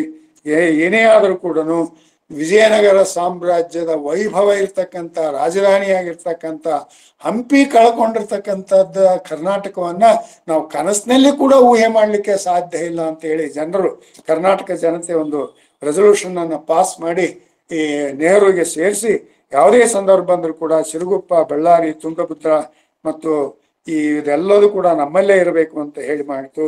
ಜನರ ಆಕ್ರೋಶ ಮುಗಿಲು ಮುಟ್ಟಿತು. ಇಂಥ ಒಂದು ಸಂದರ್ಭದಲ್ಲಿ ಆಂಧ್ರಿಗರು ಕೆಲವೊಂದು ಈ ಕೆಟ್ಟ ವಿಚಾರಗಳನ್ನ ಮಾಡಿದ್ರು. ಏನ್ ಮಾಡಿದ್ರು ಅಂತಂದು ಹೇಳಿದ್ರೆ, ಈ ಬಳ್ಳಾರಿಯಲ್ಲಿ ಒಬ್ಬ ಶಾಸಕರ ಇದ್ರು, ಮಂಡ್ಲೂರ್ ಗಂಗಪ್ಪ ಅಂತ ಹೇಳಿ. ಆತ ತೆಲುಗು ನಾಯಕ, ಆತ MLA ಆಗಿದ್ರು ಆ ಸಂದರ್ಭದಲ್ಲಿ. ಇವರು ಈ ನಮ್ಮ ಆಂಧ್ರದ ಪೊಟ್ಟಿ ಶ್ರೀರಾಮುಲು ನಾಯಕತ್ವದಲ್ಲಿ ಸಂಜೀವ್ ರೆಡ್ಡಿ ಮುಂತಾಗಿರ್ತಕ್ಕಂಥ ಈ ಭಾಷಮ್ ಇವರೆಲ್ಲರ ನಾಯಕತ್ವದಲ್ಲಿ ಬಳ್ಳಾರಿಯಲ್ಲಿ ಒಂದು ಸಭೆ ನಡೆಸಿದ್ರು. 1,00,000 ಜನರ ಒಂದು ಸಭೆ ನಡೆಸಿ ತನ್ಮೂಲಕ ಜನರ ಅಭಿಪ್ರಾಯ ಈ ಬಳ್ಳಾರಿಯನ್ನ ಆಂಧ್ರಕ್ಕೆ ಸೇರಿಸ್ಬೇಕು, ಕರ್ನಾಟಕಕ್ಕೆ ಜನರು ಒಲವಿಲ್ಲ ಅಂತ ಹೇಳಿ ಒಂದು ಮಾಡಿದ್ರು. ಒಂದು ದೊಡ್ಡ ಪೆಂಡಾಲ್ ನಿರ್ಮಾಣ ಮಾಡಿಬಿಟ್ರು ಅವರು. ನಾವು ಕೂಡ ಒಂದು ದೊಡ್ಡ ಪೆಂಡಾಲ್ ನಿರ್ಮಾಣ ಮಾಡಿದ್ರು. ಇದರಲ್ಲಿ ನಾವು ರಂಜಾನ್ ಸಾಬ್ ಅಂತಂದು ಹೇಳಿ, ಪಿಂಜಾರ್ ರಂಜಾನ್ ಸಾಬ್, ಆತನ ನೆನೆಸ್ಬೇಕು. ಈ ಸಂದರ್ಭದಲ್ಲಿ ಹುತಾತ್ಮ ಆಗಿಬಿಟ್ಟ ಆತ. ಕರ್ನಾಟಕದವರು ಕೂಡ ಅಳವಂಡಿ ಶ್ರೀನಿವಾಸಸ್ವಾಮಿ, ನಿಜಲಿಂಗಪ್ಪನವರ ಭಾವಚಿತ್ರಗಳನ್ನ ಇಟ್ಕೊಂಡು ನಾವು ಕೂಡ ಕರ್ನಾಟಕದ ಕರ್ನಾಟಕದ ಮೈಸೂರಿನಲ್ಲಿ ಬಳ್ಳಾರಿ ಇರಬೇಕು ಅಂತ ಹೇಳಿ 1,00,000 ಜನರು, ಪಶ್ಚಿಮ ತಾಲೂಕುಗಳ ಎಲ್ಲರೂ ಜನರು, ಅವ್ರದ್ದು 1,00,000 ಜನ, ನಮ್ದು 1,00,000. ಬಳ್ಳಾರಿಯಲ್ಲಿ ಕಾಲಿಡಕ್ಕೆ ಕೂಡ ಜಾಗ ಇಲ್ಲ. ಎಲ್ಲಿ ನೋಡಿದ್ರು ಕೂಡ ಸುತ್ತಮುತ್ತಲ ಒಂದು 10 ಕಿಲೋಮೀಟರ್ಸ್ ಸಂದರ್ಭದಲ್ಲಿ ಹಳ್ಳಿಗಳಲ್ಲಿ ಕೂಡ ಹೋದ್ರು. ಆ ವರ್ಷ ಒಂದು ರೆಸೊಲ್ಯೂಷನ್ ಪಾಸ್ ಮಾಡಿ ಬಳ್ಳಾರಿಯ ಇಡೀ ಜನತೆ ಒಂದು ಕರೆ ಕೊಟ್ರು. ಬಳ್ಳಾರಿಯ ಜಿಲ್ಲೆಯಲ್ಲಿರ್ತಕ್ಕಂಥ ಎಲ್ಲ ಜನರು ಕೂಡ ದಸರಾ ಹಬ್ಬವನ್ನ ನಾವು ಆಚರಿಸಬಾರ್ದು. ಯಾಕೆ ಆಚರಿಸಬಾರ್ದು ಅಂತ ಹೇಳಿದ್ರೆ, ನಮ್ಮ ಮೈಸೂರಿಗೆ ಅದ್ರ ಸೇರ್ಲೇಬೇಕು ಬಳ್ಳಾರಿ. ಇದಕ್ಕೆ ಬೆಂಬಲವಾಗಿ ನಾವು ಈ ವರ್ಷ ದಸರೆಯನ್ನು ಆಚರಣೆ ಮಾಡಬಾರ್ದು ಅಂತಂದು ಹೇಳಿ ಮೈಸೂರು ಸಂಸ್ಥಾನದವರಿಗೆ ವಿಷಯ ತಿಳಿಸಿ, ಯಾಕಂದ್ರೆ ದಸರಾ ಉತ್ಸವ ಇತ್ತು, ಹಾಗಾಗಿ ಇದನ್ನ ನೆಹರುಗೆ ಈ ವಿಷಯವನ್ನ ತಿಳಿಸಿದ್ರು ಅಂತಕ್ಕಂಥ ಅಂಶವನ್ನ ನಾನಿಲ್ಲಿ ತಿಳಿಸ್ತೇನೆ. ಇಂಥ ಸಂದರ್ಭದಲ್ಲಿ ಕೊನೆಗೆ ಅವನು ಸವಾಲ್ ಹಾಕ್ಬಿಟ್ಟ. ಯಾರು? ಮಂಡ್ಲೂರ್ ಗಂಗಪ್ಪ. ಏನ್ ಸವಾಲ್ ಹಾಕಿದ್ರು ಅಂತ ಹೇಳಿದ್ರೆ, ನಾನು ನನ್ನ ಶಾಸಕ ಸ್ಥಾನಕ್ಕೆ ರಾಜೀನಾಮೆ ಕೊಡ್ತೇನೆ, ಉಪಚುನಾವಣೆ ನಡೆಯಲಿ ಬಳ್ಳಾರಿಯಲ್ಲಿ, ನಾನು ಗೆದ್ರೆ ಬಳ್ಳಾರಿ ಆಂಧ್ರಕ್ಕೆ ಸೇರ್ಬೇಕು, ನಾನು ಸೋತ್ರೆ ಮೈಸೂರಿಗೆ ಹೋಗ್ಲಿ. ಇದನ್ನ ಏಕೀಕರಣ ಧುರೀಣರು ಒಪ್ಕೊಂಡು ಸವಾಲಾಗಿ ಸ್ವೀಕರಿಸಿ ಇಡೀ ಕರ್ನಾಟಕದ ಜನತೆ ಎಲ್ಲ ಬಾಂಬೆ ಪ್ರೆಸಿಡೆನ್ಸಿ, ಬಾಂಬೆ ಕರ್ನಾಟಕ, ಹೈದರಾಬಾದ್ ಕರ್ನಾಟಕ, ಮೈಸೂರು ಕರ್ನಾಟಕ, ಪಶ್ಚಿಮ ತಾಲೂಕುಗಳು ಎಲ್ಲರೂ ಪ್ರಚಾರಕ್ಕೆ ಬಂದರು. ಅಲ್ಲಿ ಏಕೀಕರಣದ ಅಭ್ಯರ್ಥಿಯನ್ನಾಗಿ ಹರಿಗಿನದೋಣಿ ಸಣ್ಣಬಸವನಗೌಡರನ್ನ ಅಭ್ಯರ್ಥಿಯಾಗಿ ನಿಲ್ಲಿಸ್ತಾರೆ. ಕಾಂಗ್ರೆಸ್ ಅಭ್ಯರ್ಥಿ ಠೇವಣಿ ಕಳ್ಕೊಂಡ್ರು. ಈ ಈ ಈ ಗಂಗಪ್ಪ ಏನದಲ್ಲ, ಮಂಡ್ಲೂರು ಗಂಗಪ್ಪ ಅಂತಕ್ಕಂಥವ್ರು ಸೋತು ಹೋದ. ಎಷ್ಟು ಓಟ್ನಿಂದ ಸೋತ ಅಂತ ಹೇಳಿದ್ರೆ 2791 ಓಟ್. ಅವತ್ತಿನ ಕಾಲಕ್ಕೆ ಮತದಾರರಿಗೆ ಯಾವುದೇ ಹೆಂಡ, ಸರಾಯಿ, ದುಡ್ಡು, ವೈನು, ಉಮನ್ನು ಯಾವುದೇ ಇಲ್ಲ. ಅಲ್ಲಿ ಬಂದದ್ದು ನ್ಯಾಷನಲಿಸಮ್, ಪೇಟ್ರಿಯಾಟಿಸಮ್, ರೀಜನಲಿಸಮ್, ಅವುಗಳಲ್ಲಿರ್ತಕ್ಕಂಥ ಪಾಸಿಟಿವ್ ವ್ಯಾಲ್ಯೂಸ್, ಇವುಗಳ ಉಳಿಗೋಸ್ಕರ ಈ ಉಪಚುನಾವಣೆ, ಐತಿಹಾಸಿಕ ಉಪಚುನಾವಣೆ, ಇದನ್ನ ಬಹಳ ಕೀನಾಗಿ ಗಮನಿಸ್ತಾ ಇತ್ತು ಕೇಂದ್ರ ಸರ್ಕಾರ. ಪಂಡಿತ್ ನೆಹರು ಮತ್ತು ಅವತ್ತಿನ ಗೃಹ ಮಂತ್ರಿ ಆಗಿರ್ತಕ್ಕಂಥ ವಲ್ಲಭ ಪಂತ್ ಅಂತಕ್ಕಂಥವ್ರು. ಇದ್ರ ಜೊತೆಗೆ ನಾವು ಏನ್ ಮಾಡಿದ್ವಿ ಈಗಾಗಲೇ ಅಂತ ಹೇಳಿದ್ರೆ, ಪ್ರತಿಯೊಬ್ಬ ಜನ ಕೂಡ ಬಳ್ಳಾರಿ ಜಿಲ್ಲೆಯಲ್ಲಿ ಮತ್ತು ಕರ್ನಾಟಕದವರು ಒಂದು ಪೋಸ್ಟ್ ಕಾರ್ಡ್ ಅನ್ನ ಬರಿಬೇಕು. ಬಳ್ಳಾರಿ ಮೈಸೂರಿಗೆ ಸೇರ್ತಕ್ಕಂಥದ್ದು ಇದು ಅವಿಭಾಜ್ಯ ಅಂಗ ಅಂತ ಹೇಳಿ ಯಾರಿಗೆ ಬರಿಬೇಕು? ಪಂಡಿತ್ ನೆಹರು ಮತ್ತು ಹೋಮ್ ಮಿನಿಸ್ಟರ್ ಪಂತ್ ಅವರು. ಹೇಳ್ತೇನೆ ನಿಮಗೆ, ಪಾರ್ಲಿಮೆಂಟ್ ಸೆಷನ್ ಶುರುವಾದಾಗ ಪಂತ್ ಅವರ ಆ ಹೋಮ್ ಮಿನಿಸ್ಟ್ರಿ ಆಫೀಸ್ನಾಗೆ ಒಳಗಡೆ ಕಾಗಡಕ್ಕೆ ಜಾಗ ಇರಲಿಲ್ಲಂತೆ. ಅಷ್ಟೊಂದು ಕಾಗದ ಪತ್ರಗಳು ಅವತ್ತು ಜನರು ಬರೆದಿದ್ರು. ಆ ಹೋರಾಟದ ಸವಿ ನೆನಪು ಅಥವಾ ಅವರ ತ್ಯಾಗವನ್ನ ನಿಮಗೆ ನೆನಪು ಮಾಡ್ಕೊಳ್ಳಿಕ್ಕೆ ಇದು ಒಂದು ಉದಾಹರಣೆಯನ್ನಾಗಿ ನಾನು ಇಲ್ಲಿ ಕೊಡ್ತಾ ಇದ್ದೇನೆ. ಇಂಥ ಒಂದು ಸಂದರ್ಭದಲ್ಲಿ ಉಪಚುನಾವಣೆಯ ಜಯ ಆದಾಗ ಇನ್ನು ಇದೇ ರೀತಿಯೇ ಮಾಡಿದ್ರೆ ಕಾಂಗ್ರೆಸ್ ನಿರ್ಣಾಮ ಆಗಿ ಹೋಗ್ತದೆ. ನಾವು ಜನರ ಒಂದು ಪ್ಲಿವಿಸೈಟ್ ಕೂಡ ಆಗಿ ಹೋಗ್ಬಿಡ್ತದೆ. ಇದು ಆ ಜನರಿಗೆ ನಾವು ಮನ್ನಣೆ ಕೊಡಬೇಕು ಅಂತ ಹೇಳಿ ಆ ಫಜುಲಾಲಿ ಕಮಿಟಿ ರಿಪೋರ್ಟಿಗೆ ಹೋಮ್ ಮಿನಿಸ್ಟರ್ ಆಗಿರ್ತಕ್ಕಂಥ ವಲ್ಲಭ ಪಂತ್ ಒಂದು ಅಮೆಂಡ್ಮೆಂಟ್ ಅನ್ನ ಸೂಚನೆ ಮಾಡ್ತಾರೆ. ಏನ್ ಅಮೆಂಡ್ಮೆಂಟ್ ಅಂತಂದು ಹೇಳಿದ್ರೆ, ಆ ಫಜುಲಾಲಿ ಏನು ಶಿಫಾರಸ್ ಮಾಡಿರ್ತಕ್ಕಂಥ ಬಳ್ಳಾರಿ, ತುಂಗಭದ್ರಾ ಪ್ರದೇಶ, ಹಂಪಿ ಪ್ರದೇಶಗಳು ಮೈಸೂರಿಗೆ ಸೇರ್ಪಡೆಯಾಗಿ ಆದೋನಿ, ಆಲೂರು ಇವೆಲ್ಲವೂ ಕೂಡ ಆಂಧ್ರಕ್ಕೆ ಸೇರ್ತಕ್ಕಂಥದ್ದು ಅಂತ ಹೇಳಿ ಮಾಡ್ತಾ ಇದ್ದಾರೆ. ಹೀಗಾಗಿ ಕೊನೆಗೆ ನಾವು ಈ ಮೈಸೂರನ್ನು ಉಳಿಸ್ಕೊಳ್ತಕ್ಕಂಥದ್ದು ಇದೊಂದು ದೊಡ್ಡ ಐತಿಹಾಸಿಕ ಹೋರಾಟ. ಈ ಒಂದು ಹಿನ್ನೆಲೆಯಲ್ಲಿ ಯಾವ್ಯಾವ ಪ್ರದೇಶ ಎಲ್ಲಿ ಸೇರಿದ್ವು, ಇವತ್ತು ಎಲ್ಲದವನ್ನೋ ನಿಮ್ಗೆ ಗೊತ್ತೈತಿ. ಅದನ್ನ I don't want to repeat.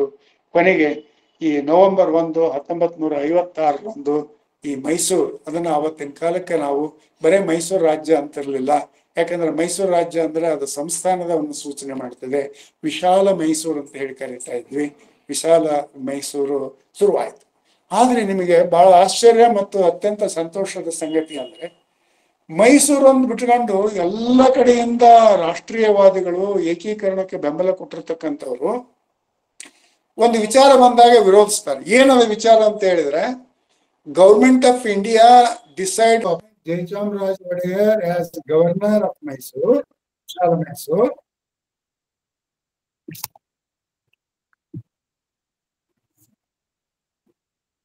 Hello, ಕೇಳಿಸ್ತಾ ಇದೆ ಸರ್?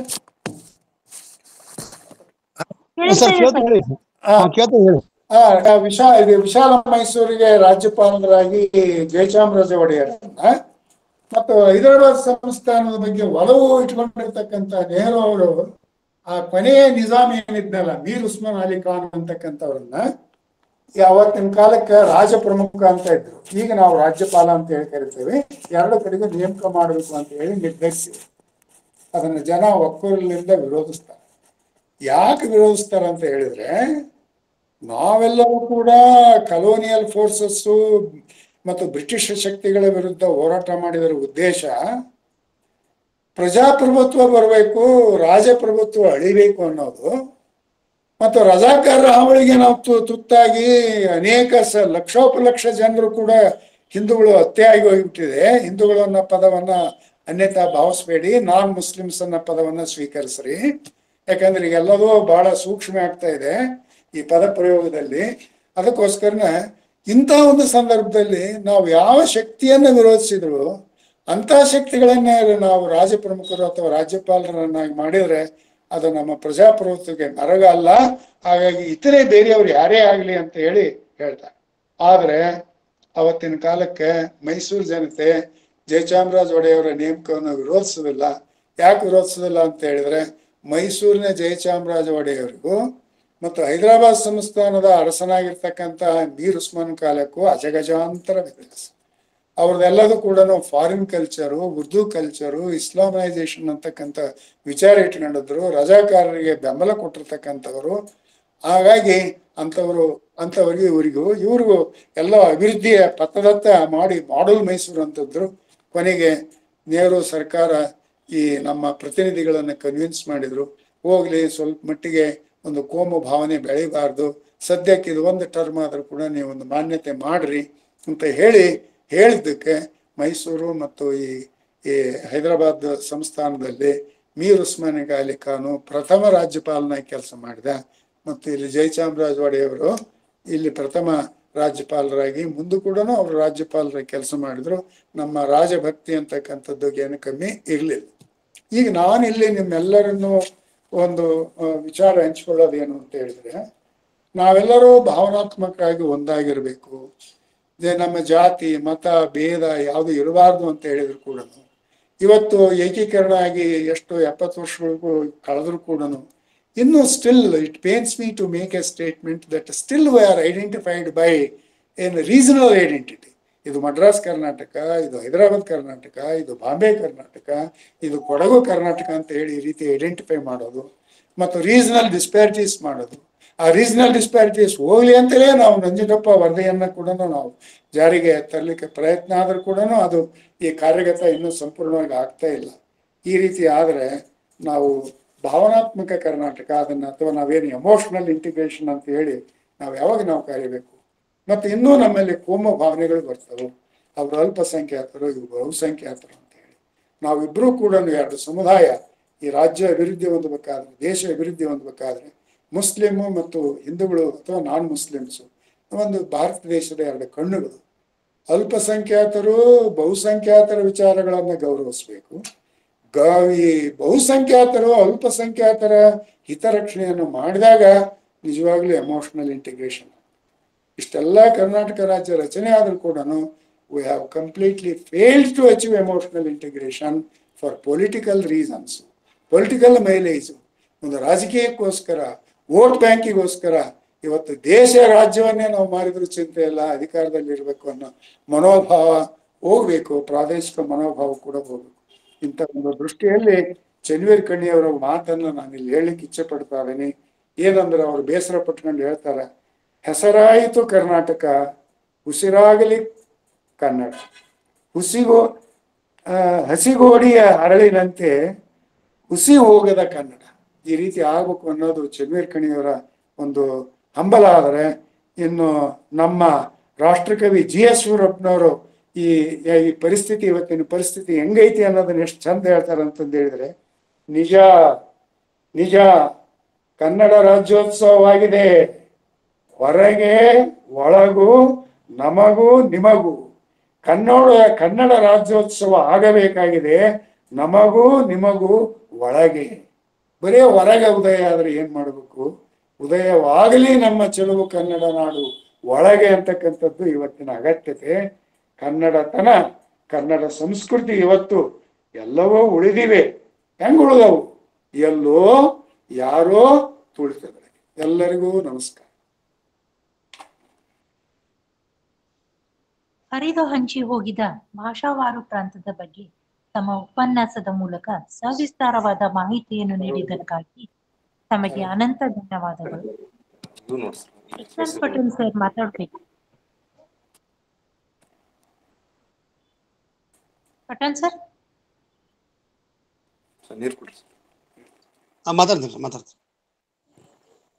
ಓಂ ಶ್ರೀ ಗುರು ಬಸವಲಿಂಗ ಎನ್ನುವ ಬಹುಶಃ ಇವತ್ತು ಹೈದರಾಬಾದ್ ಕರ್ನಾಟಕ ಮತ್ತು ಮಡ್ರಾಸ್ ಕರ್ನಾಟಕ ಏಕೀಕರಣ, ಪ್ರಾದೇಶಿಕ ಅಸಮಾನತೆ, ಆ ಒಂದು ಹೋರಾಟದೊಳಗೆ ಇಡೀ ಕರ್ನಾಟಕ ಅಥವಾ ಇಡೀ ಭಾರತ ಒಂದು ಮೈಲಿಗಲ್ಲನ್ನ ಕನ್ನಡಿಗರು ಸಾಧಿಸಿದ್ರು.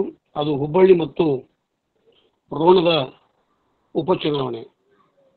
ದೊಡ್ಡ ಮಟ್ಟದೊಳಗ ಅಕ್ರಾನಿ ಮತ್ತು ಏಕೀಕರಣದ ಅಭ್ಯರ್ಥಿಗಳು ಆಚೆ ಬಂದರು. ನೀಲಲಿಂಗಯ್ಯ ಪೂಜಾರವರು, ಈಚೆ ಕಡೆ ಸಿದ್ದಪ್ಪ ಕಂಬಳಿ ಅವರು. ಅಂದ್ರೆ ಅವಾಗ ಬಹುಶಃ ನೆಹರೂರವ್ರಿಗೆ ಎಷ್ಟೊಂದು ಭಯ ಆಗಿತ್ತಂತಂದ್ರೆ ಏನು ಇದು ಇಟ್ಸ್ ಫೆಡರಲ್ ಕಂಟ್ರಿ, ನಿಜಲಿಂಗಪ್ಪ ಇಷ್ಟು ಸ್ಟ್ರಾಂಗ್ ಅದಾರ, ನಿಜಲಿಂಗಪ್ಪ ಬೆಳೆದಿಳಿದಾರಲ್ಲ ಅಂತಕ್ಕಂಥ ಒಂದು ಹೆದರಿಕೆನೂ ಕೂಡ ಇತ್ತು. ಅದೇ ಸಂದರ್ಭದೊಳಗೆ ಲಿಂಗಾಯತ್ ರೆಜಿಮೆಂಟ್ ಅಂತಕ್ಕಂಥದ್ದನ್ನು ಮಾರ್ ರೆಜಿಮೆಂಟ್ ಮತ್ತು ಮರಾಠ ರೆಜಿಮೆಂಟ್ ಒಳಗೆ ಮರ್ಜ್ ಮಾಡಿದರು. ಮತ್ತು ದಕ್ಷಿಣ ಕರ್ನಾಟಕದ ಮೈಸೂರು ಪ್ರಾಂತ್ಯದ ಜನರು ಉತ್ತರ ಕರ್ನಾಟಕದ ಜನರನ್ನ, ವಿಶೇಷವಾಗಿ ಹೈದರಾಬಾದ್ ಕರ್ನಾಟಕ ಜನರನ್ನ ಸಂಪೂರ್ಣವಾಗಿ ಅವಾಗೂ ಒಪ್ಕೊಂಡಿಲ್ಲ, ಈಗೂ ಒಪ್ಕೊಂಡಿಲ್ಲ. ಅವರ ವೇದನೆ ನೋವನ್ನು ನಾವು ಸ್ವಲ್ಪ ಗ್ರಹಿಸಬೇಕಾಗತ್ತೆ. ಅಂದ್ರೆ ರಾಯಚೂರು ಬಳ್ಳಾರಿ ಇದ್ರೊಳಗೆ ಏನೂ ಇಲ್ಲ, ನಾವ್ಯಾಕೆ ಫಲವತ್ತಾದ ಭೂಮಿಗಳದಾವು, ನಮ್ಮ ಶೇರನ್ನು ಅವ್ರಿಗೆ ಯಾಕೆ ಕೊಡಬೇಕು ಅಂತಕ್ಕಂಥದ್ದನ್ನು ಅಲ್ಲಿರ್ತಕ್ಕಂಥ ಶಾಂತವೀರ ಗೋಪಾಲ್ಗೌಡರು ಮತ್ತು ಕುವೆಂಪುರವ್ರನ್ನ ಹೊರತುಪಡಿಸಿದ್ರೆ ಬಹುಶಃ ಮೈಸೂರು ಪ್ರಾಂತದ ಯಾವುದೇ ಸಾಹಿತಿ ಆಗಲಿ ರಾಜಕಾರಣಿಗಳಾಗಲಿ ಈ ಕಡೆ ಕೆಂಗಲ್ ಹನುಮಂತರನ್ನೂ ಸೇರಿಸಿ ಏಕೀಕರಣಕ್ಕೆ ಬರೋದಿಲ್ಲ. ಹೀಗಾಗಿ ನಿಜಲಿಂಗಪ್ಪನವರ ಪಾತ್ರ ಭಾಳ ದೊಡ್ಡದು. ಇದು ಉತ್ತರ ಕನ್ನಡ ನಾವು ಸರ್ ಜೊತೆಗೆ ಮಾತಾಡಿದಾಗ ಇದರಾಗ ಎಷ್ಟು ಜನ ಅದರ ಪ್ರತಿಶತ 70-80 ಆ ಪಿಂಜಾರ್ ನದಾಫಾ ಮತ್ತು ಇನ್ನೊಂದಿಬ್ಬರು ಮೂರೊಂದು ಬಿಟ್ಟರೆ ಬಹುಸಂಖ್ಯಾತರು ಉತ್ತರ ಕರ್ನಾಟಕದ ಲಿಂಗಾಯತರ ಹೋರಾಟ ಅಂತಕ್ಕಂಥದ್ದು. ಅದರೊಳಗೆ ನಮ್ಮ ಬೆಂಕಿ ಮಾದೇವಪ್ಪ ಪಟ್ಟಣ ಅಂತಂದ್ರೆ ನಮ್ಮ ಅಜ್ಜ ಅವರು ನನಗೆ ಹೇಳ್ತಿದ್ರು. ಅವಾಗ ಇವನ್ ವಲ್ಲಭಾಯಿ ಪಟೇಲರು ಕೂಡ ಅವ್ರ ಪತ್ರ ಬರೀತಾರ, ಇವರು ಎಲ್ಲ ಸಲಿಕಿ ಗುದ್ಲಿ ತಗೊಂಡು ತುಂಗಭದ್ರಾ ಡ್ಯಾಮನ್ನು ಅದು ಏನು ಕೆನಲ್ ಅದಲ್ಲ ಅವ್ನು ಒಡೆದು ಬಿಡೋನು, ನಮ್ಮ ನೀರು ನಮ್ಗೆ ಉಳಿತೈತಿ ಅಂತಕ್ಕಂಥದ್ದು. ಅವಾಗ ಸುಮಂಗಲಮ್ಮ ಅಲ್ಲಂ ಸುಮಂಗಲಮ್ಮ ಅಂತಕ್ಕಂಥ ಈಗೇನ್ಕ ಅಲ್ಲಂ ವೀರಭದ್ರಪ್ಪನವ್ರ ತಾಯಿ 24-25 ವರ್ಷದ ಹೆಣ್ಮಗಳಾಕಿ, ಅವಳನ್ನು ಶಾಸಕಿಯನ್ನಾಗಿ ಮಾಡ್ತಾರ ಇವರು.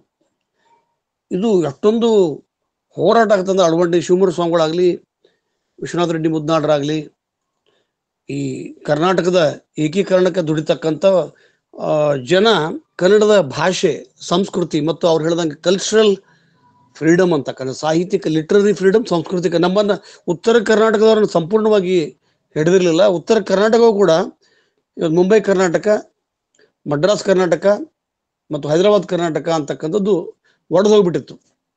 ಹೀಗಾಗಿ ಅಲ್ಲಿ ನೇಮಕಗೊಂಡಂಥ ಫಜೀಕರ್ ಆಯೋಗದೊಳಗೆ ಒಬ್ರು ಆಂಧ್ರ, ಒಬ್ಬರು ಕೇರಳ, ಪಣಿಕರ್ ಅವ್ರು ಕೇರಳದವರಿದ್ರು. ನಮಗೆ ನ್ಯಾಯ ಸಿಗ್ತೈತಿ ಅಂತಕ್ಕಂಥದ್ದು ಕನಸಿನ ಮಾತಾಗಿತ್ತು.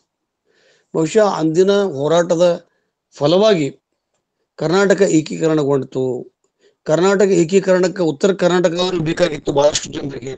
ಅಲ್ಲಿ DL ನರಸಿಂಹಾಚಾರ್ಯ ಆಗಲಿ, ಪೂತಿ ನರಸಿಂಹಾಚಾರ್ಯ ಆಗಲಿ, ಎಲ್ಲ ಸಾಹಿತ್ಯಗಳು ಬ್ಯಾಡ ಅಂತಕ್ಕ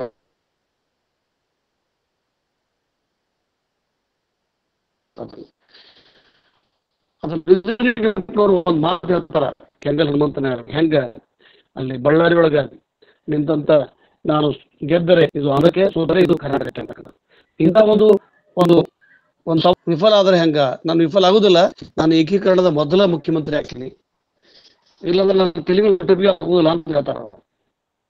ಅಂದ್ರೆ ಇಂಥ ಒಂದು ಗಟ್ಟಿಯಾದಂಥ ಹೋರಾಟ ಅಲ್ಲಿ ಚೆನ್ನಪ್ಪನವರು, BN ಸಾನಿಕೊಪ್ಪ ಅವರು, ಹಳ್ಳಿಕೆರೆ ಗುಡ್ಲೆಕ್ನವರು, ಉತ್ತರ ಕರ್ನಾಟಕ ಸದ್ಯೋಜಾತ್ ಅವರು, ಆಮೇಲೆ ಚಿನ್ಮಯ ಸ್ವಾಮಿ ತಿಂಗಳೇ, ಆಮೇಲೆ ಶಾಂತಿನಾಥ್ ತಿಂಗಳೇ ಅಂತಕ್ಕಂಥವ್ರು, ಉತ್ತರ ಕನ್ನಡ ಬಹಳಷ್ಟು ಜನ, ಅಂಬ್ಲಿ ಚನ್ನಬಸಪ್ಪನವರು, ಆಮೇಲೆ ಬಸರಗಿಡ ವೀರಪ್ಪನವರು, ಆಮೇಲೆ ಒಬ್ಬರ ಇಬ್ಬರಲ್ಲ ಬಹುಸಂಖ್ಯಾತ ಕನ್ನಡಿಗರು, ಲಿಂಗಾಯತರು, ಉತ್ತರ ಕನ್ನಡಿಗ ಜನರು, ಸಿದ್ಧ ಹೊಸಮನಿಯವರು, ದೊಡ್ಡಮೇಟಿ ಅಂದಾನಪ್ಪನವರು ಕಾಂಗ್ರೆಸ್ ಅಭ್ಯರ್ಥಿ ಆಗಿದ್ರು ಕೂಡ ಅದಕ್ಕೆ ಬೆಂಬಲವಾಗಿ ನಿಲ್ತಾರೆ.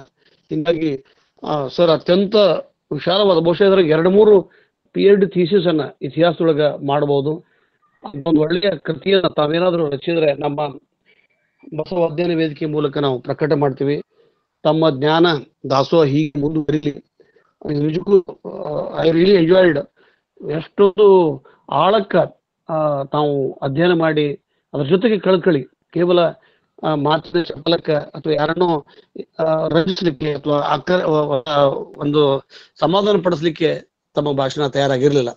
ಇವತ್ತು ಭಾಷಣದೊಳಗಿರ್ತಕ್ಕಂಥ ಆಕ್ರೋಶ, ಸಾತ್ವಿಕ ಸಿಟ್ಟು, ಒಂದು ಅಸಮಾನತೆ ವಿರುದ್ಧ ಒಂದು ಕೂಗು ಏಳಬೇಕು ಅಂತಕ್ಕಂಥದ್ದು ಈಗಲೂ ಕೂಡ ಉತ್ತರ ಕರ್ನಾಟಕದ ರಸ್ತೆಗಳಾಗಿಲ್ಲ. ಈಗಲೂ ಕೂಡ DM ನಂಜುಂಡಪ್ಪ ವರದಿ ಜಾರಿಗೆ ಬರಲಿಲ್ಲ. ಅವಾಗ 15,000-17,000 ಕೋಟಿ ಹಣವನ್ನು ಕೊಡಬೇಕು ಅಂತಕ್ಕಂಥದ್ದು.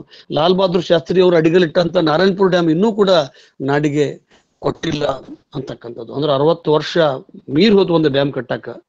ಅಂದ್ರೆ ನಾವು ಎಲ್ಲಿ ಇನ್ನೂ ಬಹುಶಃ ಇದು ನಮಗೂ ಕೂಡ ಅನಿಸ್ತತಿ, ನಮ್ಮ ಸ್ವಾಭಿಮಾನಕ್ಕೆ ಪೆಟ್ಟು ಬಿದ್ದರೂ ಕೂಡ ನಾವು ಅದನ್ನು ತಡ್ಕೊಳ್ತಕ್ಕಂಥ ಶಾಂತಿ ದೂತರಾಗಿಯೋ ಅಥವಾ ನಿರ್ಲಜ್ಜರಾಗಿಯೋ ಜಡ ಜೀವಿಗಳಾಗಿಯೋ ಅಂತಕ್ಕಂಥದ್ದು. ಎಲ್ಲದಕ್ಕೂ ನಾವು ಹೋರಾಟ ಮಾಡಬೇಕು. ಅಥವಾ ಹೋರಾಟದ ತೀವ್ರತೆ ಇತ್ತೀಚಿನ ದಿನದೊಳಗೆ ಹೋರಾಟಗಳೇ ಇಲ್ಲ. ಇವತ್ತು ನರಗುಂದ ಬಂಡಾಯ ಹೋರಾಟ ಆಗಲಿ, ಗೋಕಾಕ್ ವರದಿ ವಿರುದ್ಧ ಹೋರಾಟ ಆಗಲಿ, ಅದು ಬಹುಶಃ 83, 84, 85 ನಂತರ ಇತ್ತೀಚಿನ ಹೋರಾಟಗಳು ಯಾವೂ ಆಗಿಲ್ಲ. ಅದನ್ನು ಬಳಸಲಾದ ಆರದ ಹೆಣಗಳ ನೇಗಿಗಳು ದಗದಗ ಉರಿಯುತ್ತಿವೆ. ಆ ನೇಗಿಗಳು ಹಚ್ಕೊಂಡು ಉರಿಯಾಕತ್ತಾವ. ಒಂದು ಮಣಿಪುರ ಇರ್ಬೋದು, ದಂಗೆಗಳು ಹೇಳ್ತಾವ್ರ. ಪಂಜಾಬ್ ರೈತರು, ಹರಿಯಾಣ ರೈತರು ಇವತ್ತು ಹೋಗಿ ದಿಲ್ಲಿಯನ್ನ ಅಕ್ವೈರ್ ಮಾಡ್ತೀವಿ ಅಂತಕ್ಕಂಥ ಹೋರಾಟಗಳು ನಡೀತಾವು. ಅದರ ದುರ್ದೈವಶಾತ್ ಕರ್ನಾಟಕ ಮತ್ತು ಆಂಧ್ರ ಇವು ಆ ಕಾಲದೊಳಗ ಒಂದು ಹೋರಾಟಕ್ಕೆ ತವರುಮಣಿಯಾಗಿದ್ದು, ಆ ಹೋರಾಟ ಅಂತಕ್ಕಂಥದ್ದು ಬಹುಶಃ ಕುಗ್ಗಿದ್ವಿ ಏನೋ ಗೊತ್ತಾಗ್ತಿಲ್ಲ. ಏಕೀಕರಣ ಚಳವಳಿಗೆ ತನ್ನದೇ ಆದಂಥ ಇತಿಹಾಸ ಐತೆ. ನೆಹರೂರವರು ಸಿದ್ದಪ್ಪ ಹೊಸಮನಿ ಅವ್ರನ್ನ ಕರ್ಕೊಂಡು ತಮ್ಮ ಪಕ್ಷಕ್ಕೆ ಹೋಗ್ಬೇಕಂತ ತಿಳ್ಕೊಂಡು ಸಿದ್ದಾರೂಢರ ಸಂಪರ್ಕದೊಳಗ ಅವ್ರನ್ನ 1924 ಕಾಂಗ್ರೆಸ್ ಕರಿಬೇಕಂತ ತಿಳ್ಕೊಂಡು ವಲ್ಲಭಾಯಿ ಪಟೇಲ್ರು, ಗಾಂಧೀಜಿಯವರು ಕೂಡ ಹೇಳ್ತಾರೆ ಬಾ ಅಂತೇಳಿ. ಅವ್ರು ಹೋಗೋದಿಲ್ಲ. ಅಂದ್ರೆ ಈ ರೀತಿಯಾದ ಬದ್ಧತೆ ಉಳ್ಳಂಥವ್ರು. ಅಂದ್ರೆ ಸಿದ್ದಪ್ಪ ಹೊಸಮನಿ 25 ವರ್ಷ ಮುಂಬೈ ಪ್ರೊವಿಡೆನ್ಸ್ ಒಳಗ ಮಂತ್ರಿಗಳಾಗಿರ್ತಾರ. ಅವರಲ್ಲಿ 7 ಇವು ಪೋರ್ಟ್ಫೋಲಿಯೋ ಖಾತೆಗಳನ್ನು ಹೊಂದತಕ್ಕಂಥ ವ್ಯಕ್ತಿಗಳು.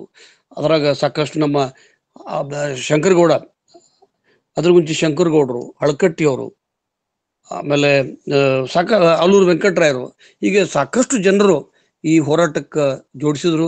ಆದ್ರೆ ಇವತ್ತಿಗೂ ಕೂಡ ಆ ಹೋರಾಟದ ತೀವ್ರತೆ ನಮ್ಮೊಳಗಿಲ್ಲ. ನಾವಿವತ್ತು ಹೊಗೇನಕಲ್ಲು ಆಗಲಿ, ಮೇಕೆದಾಟು ಆಗಲಿ, ಅಥವಾ ಈ ಕೃಷ್ಣಾ ನದಿಯ ಮೇಲ್ದಂಡೆ ಒಂದು ಫೂಟ್ ಏರಿಸ್ಬೇಕಾದ್ರೆ ನಾವು ಆಂಧ್ರನ ಕೇಳ್ಬೇಕಾಕತಿ. ಇವತ್ತು ಜಲಾಶಯ ಗೋವಾದವ್ರ ಜೊತೆಗೆ ನಾವು ಭಿಕ್ಷೆ ಬಿಡ್ಬೇಕಾಕತಿ. ನಮ್ಮ ನದಿ ಮಹದಾಯಿ ಯೋಜನೆ ನಮ್ಮ ನದಿ, ಅವ್ರಿಗೆ ವೇಸ್ಟ್ ಆಗ್ತದೆ. ನಮ್ಗೆ 14 ಕ್ಯೂಸೆಕ್ಸ್ ನೀರಿಗೆ ಆಗ್ತಾ ಇಲ್ಲ. ನಮ್ಮ ಜಂತಕಲ್ಲು ಮತ್ತು ಮುತ್ತಿದ್ದರ ಗಣಿ ಪ್ರದೇಶಗಳನ್ನು ಲೂಟಿ ಮಾಡಿದ್ರು ಕೂಡ ನಾವು ಧ್ವನಿ ಎತ್ತಿಲ್ಲ.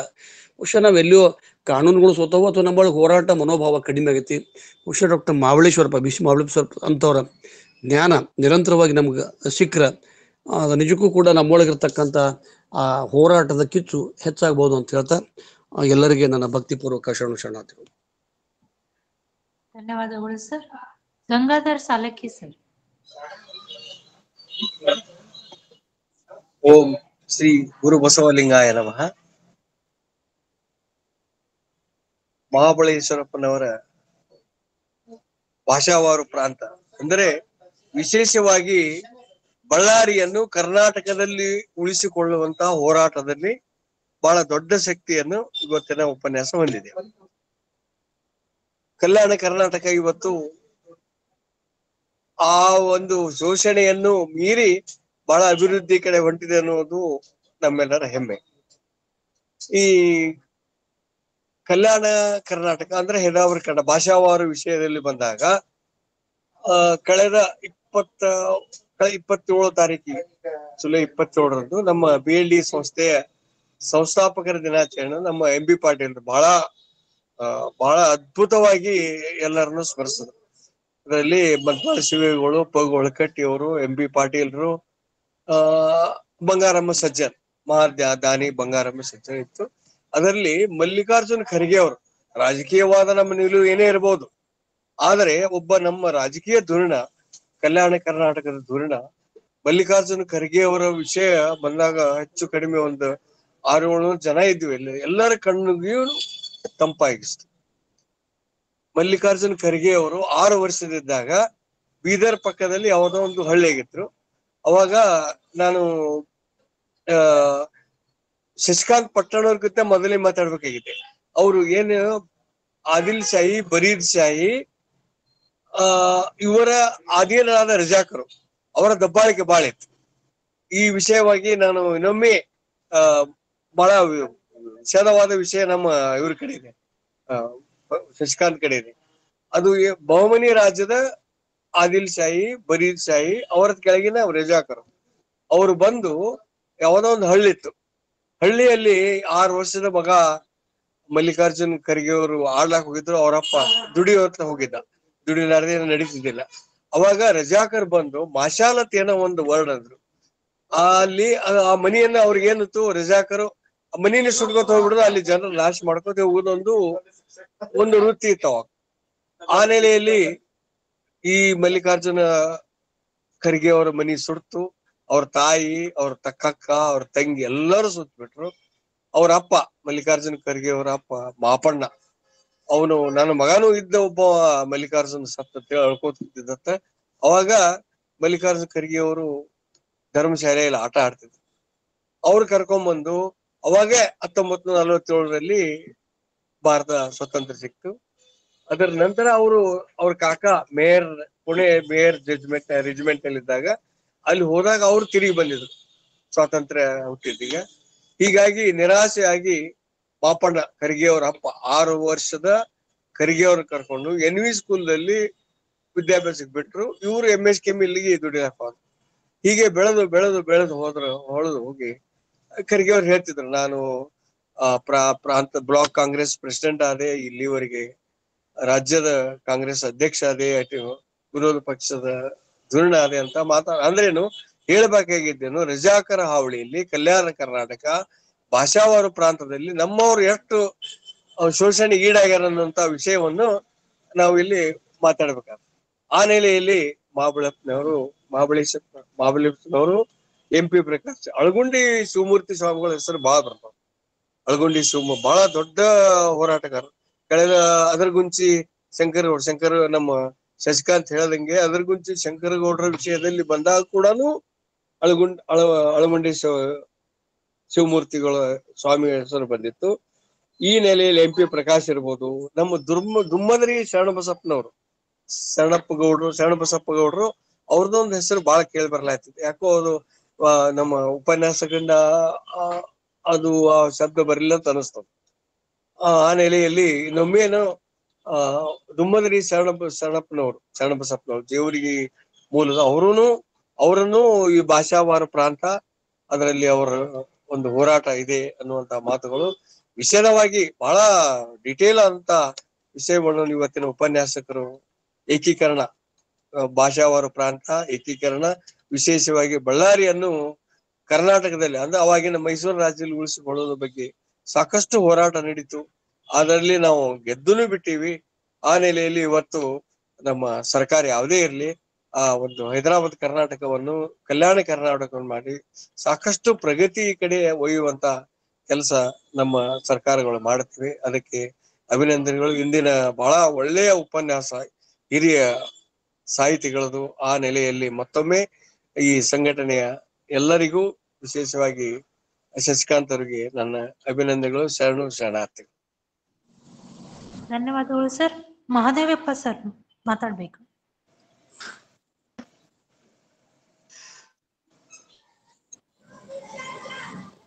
KB Mahadevappa sir. Mahadevappa sir. ದೇವಪ್ಪನೇ ಕೇಳಿಸ್ತಾ ಇದೆಯಲ್ಲ? ಹೇಳ್ರಿ ಸರ್. ಕೇಳ್ತದೆ. ಮಹಾಬಲೇಶ್ವರಪ್ಪನವರ ಇತಿಹಾಸದ ಚರಿತ್ರೆಯನ್ನ ನಮ್ಮ ಮುಂದೆ ಇಡ್ತಾ ಹೋಗರು. ಇಡೀ ಆ ಪ್ರಾಂತ್ಯದ ಆ ಹೋರಾಟವನ್ನ ಇವತ್ತು ನಾವೊಂದು ದೊಡ್ಡ ಪುಸ್ತಕವನ್ನ ಕೇಳ್ಕೊಂಡಂತ ರೀತಿಯಲ್ಲಿ, ಅದನ್ನು ಅನುಭವಿಸಿದಂತ ರೀತಿಯಲ್ಲಿ ಇವತ್ತು ಉಪನ್ಯಾಸವನ್ನ ಕೊಟ್ರು ಅನ್ನುವಂಥದ್ದು ಭಾರಿ ಮುಖ್ಯ ಆಯ್ತು. ನನ್ನ ಅನಿಸಿಕೆ ಅಥವಾ ನನ್ನ ಅಭಿಪ್ರಾಯ ಏನು ಅಂತಂದ್ರೆ, ಈ ಮೂರು ಪ್ರಾಂತ್ಯಗಳು, ಮುಂಬೈ ಕರ್ನಾಟಕ, ಹೈದರಾಬಾದ್ ಕರ್ನಾಟಕ ಮತ್ತು ಬಳ್ಳಾರಿ ಸೇರಿರುವಂತಹ ಮದ್ರಾಸ್ ಪ್ರಾವಿನ್ಸ್, ಈ ಮೂರು ಕೇಂದ್ರಗಳು ಕರ್ನಾಟಕದ ಅಥವಾ ಇವತ್ತಿನ ಕರ್ನಾಟಕದ ಹೊರಗಡೆ ಇದ್ದಂತ ಕೇಂದ್ರ ಸ್ಥಾನವನ್ನ ಪಡ್ಕೊಂಡಂತ ಕಾರಣಕ್ಕಾಗಿ ನಿರ್ಣಯಗಳು ತಪ್ಪು ನಿರ್ಣಯಗಳನ್ನ ತೆಗೆದುಕೊಳ್ಳುವಂತ ಒಂದು ಸಂದರ್ಭ ಒದಗಿ ಬಂದಿರಬಹುದೇನೋ ಅನ್ನುವಂಥದ್ದು ಒಂದು ಅಭಿಪ್ರಾಯ. ಎರಡನೇದು ತಮ್ಮಲ್ಲಿ ಕೇಳ್ಕೊಳ್ಳೋದೇನಂತಂದ್ರೆ, ಈ ಏಕೀಕರಣದ ಹೋರಾಟದ ಸಂದರ್ಭದಲ್ಲಿ ರಾಜಧಾನಿ ಯಾವ್ದಾಗ್ಬೇಕು ಅನ್ನುವಂಥ ಚರ್ಚೆ, ಬೆಂಗಳೂರನ್ನು ಹೊರತುಪಡಿಸಿ ರಾಜಧಾನಿ ಎಲ್ಲರೂ ಬೇರೆ ಕಡೆ ಆಗ್ಬಹುದಾದ್ರೆ ಇಡೀ ರಾಜ್ಯಕ್ಕೆ ಒಂದು ಕೇಂದ್ರ ಸ್ಥಾನ ಆಗುವಂತ ನಿಟ್ಟಿನಲ್ಲಿ ಆಲೋಚನೆ ಏನಾರು ಬಂದಿತ್ತ ಅನ್ನುವಂಥದ್ದು. ಯಾಕೆಂದ್ರೆ ದಕ್ಷಿಣದ ತುದಿಯಲ್ಲಿ ಈ ಕೇಂದ್ರ ಅಥವಾ ರಾಜಧಾನಿ ಇರೋದ್ರಿಂದ ಇವತ್ತು ಆ ರೀತಿಯಾದ ಗೊಂದಲಗಳಿಗೆ ಅಥವಾ ಅಂಥದ್ರ ಬಗ್ಗೆ ಏನಾದ್ರು ಚರ್ಚೆ ಆಯ್ತಾ ಅನ್ನುವಂಥದ್ದು ನನ್ನ ಪ್ರಶ್ನೆ ಆಗಿತ್ತು. ಅದಕ್ಕೆ ಸ್ವಲ್ಪ ತಾವೇನಾರು ಅದ್ರ ಬಗ್ಗೆ ಏನಾದ್ರು ಬೆಳಕು ಚೆಲ್ಲಲಿಕ್ಕೆ ಸಾಧ್ಯ ಇದೆಯಾ ಅಂತ ಕೇಳ್ತೇನೆ. ಶಶಿಕಾಂತ್ ಸರ್. ಹಲೋ.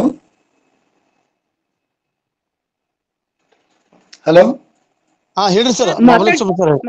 ಏನಿಲ್ಲ, ಅದು ಏಕೀಕರಣದ ಚಳವಳಿಯ ಸಂದರ್ಭದಲ್ಲಿ ನಮ್ಮ ಉತ್ತರ ಕರ್ನಾಟಕದ ಏಕೀಕರಣ ಧುರೀಣರ ಆಸೆ ಏನಿತ್ತು ಅಂತ ಹೇಳಿದ್ರೆ, ಈ ದಾವಣಗೆರೆ ಕೇಂದ್ರ ಸ್ಥಾನ ಆಗ್ತದೆ. ದಾವಣಗೆರೆಯನ್ನ ರಾಜಧಾನಿಯನ್ನಾಗಿ ಮಾಡಿದ್ರೆ ಚೆನ್ನಾಗಿ ಅಂತಕ್ಕಂಥ ಒಂದು ಅಭಿಪ್ರಾಯ ಮೂಡ್ತು.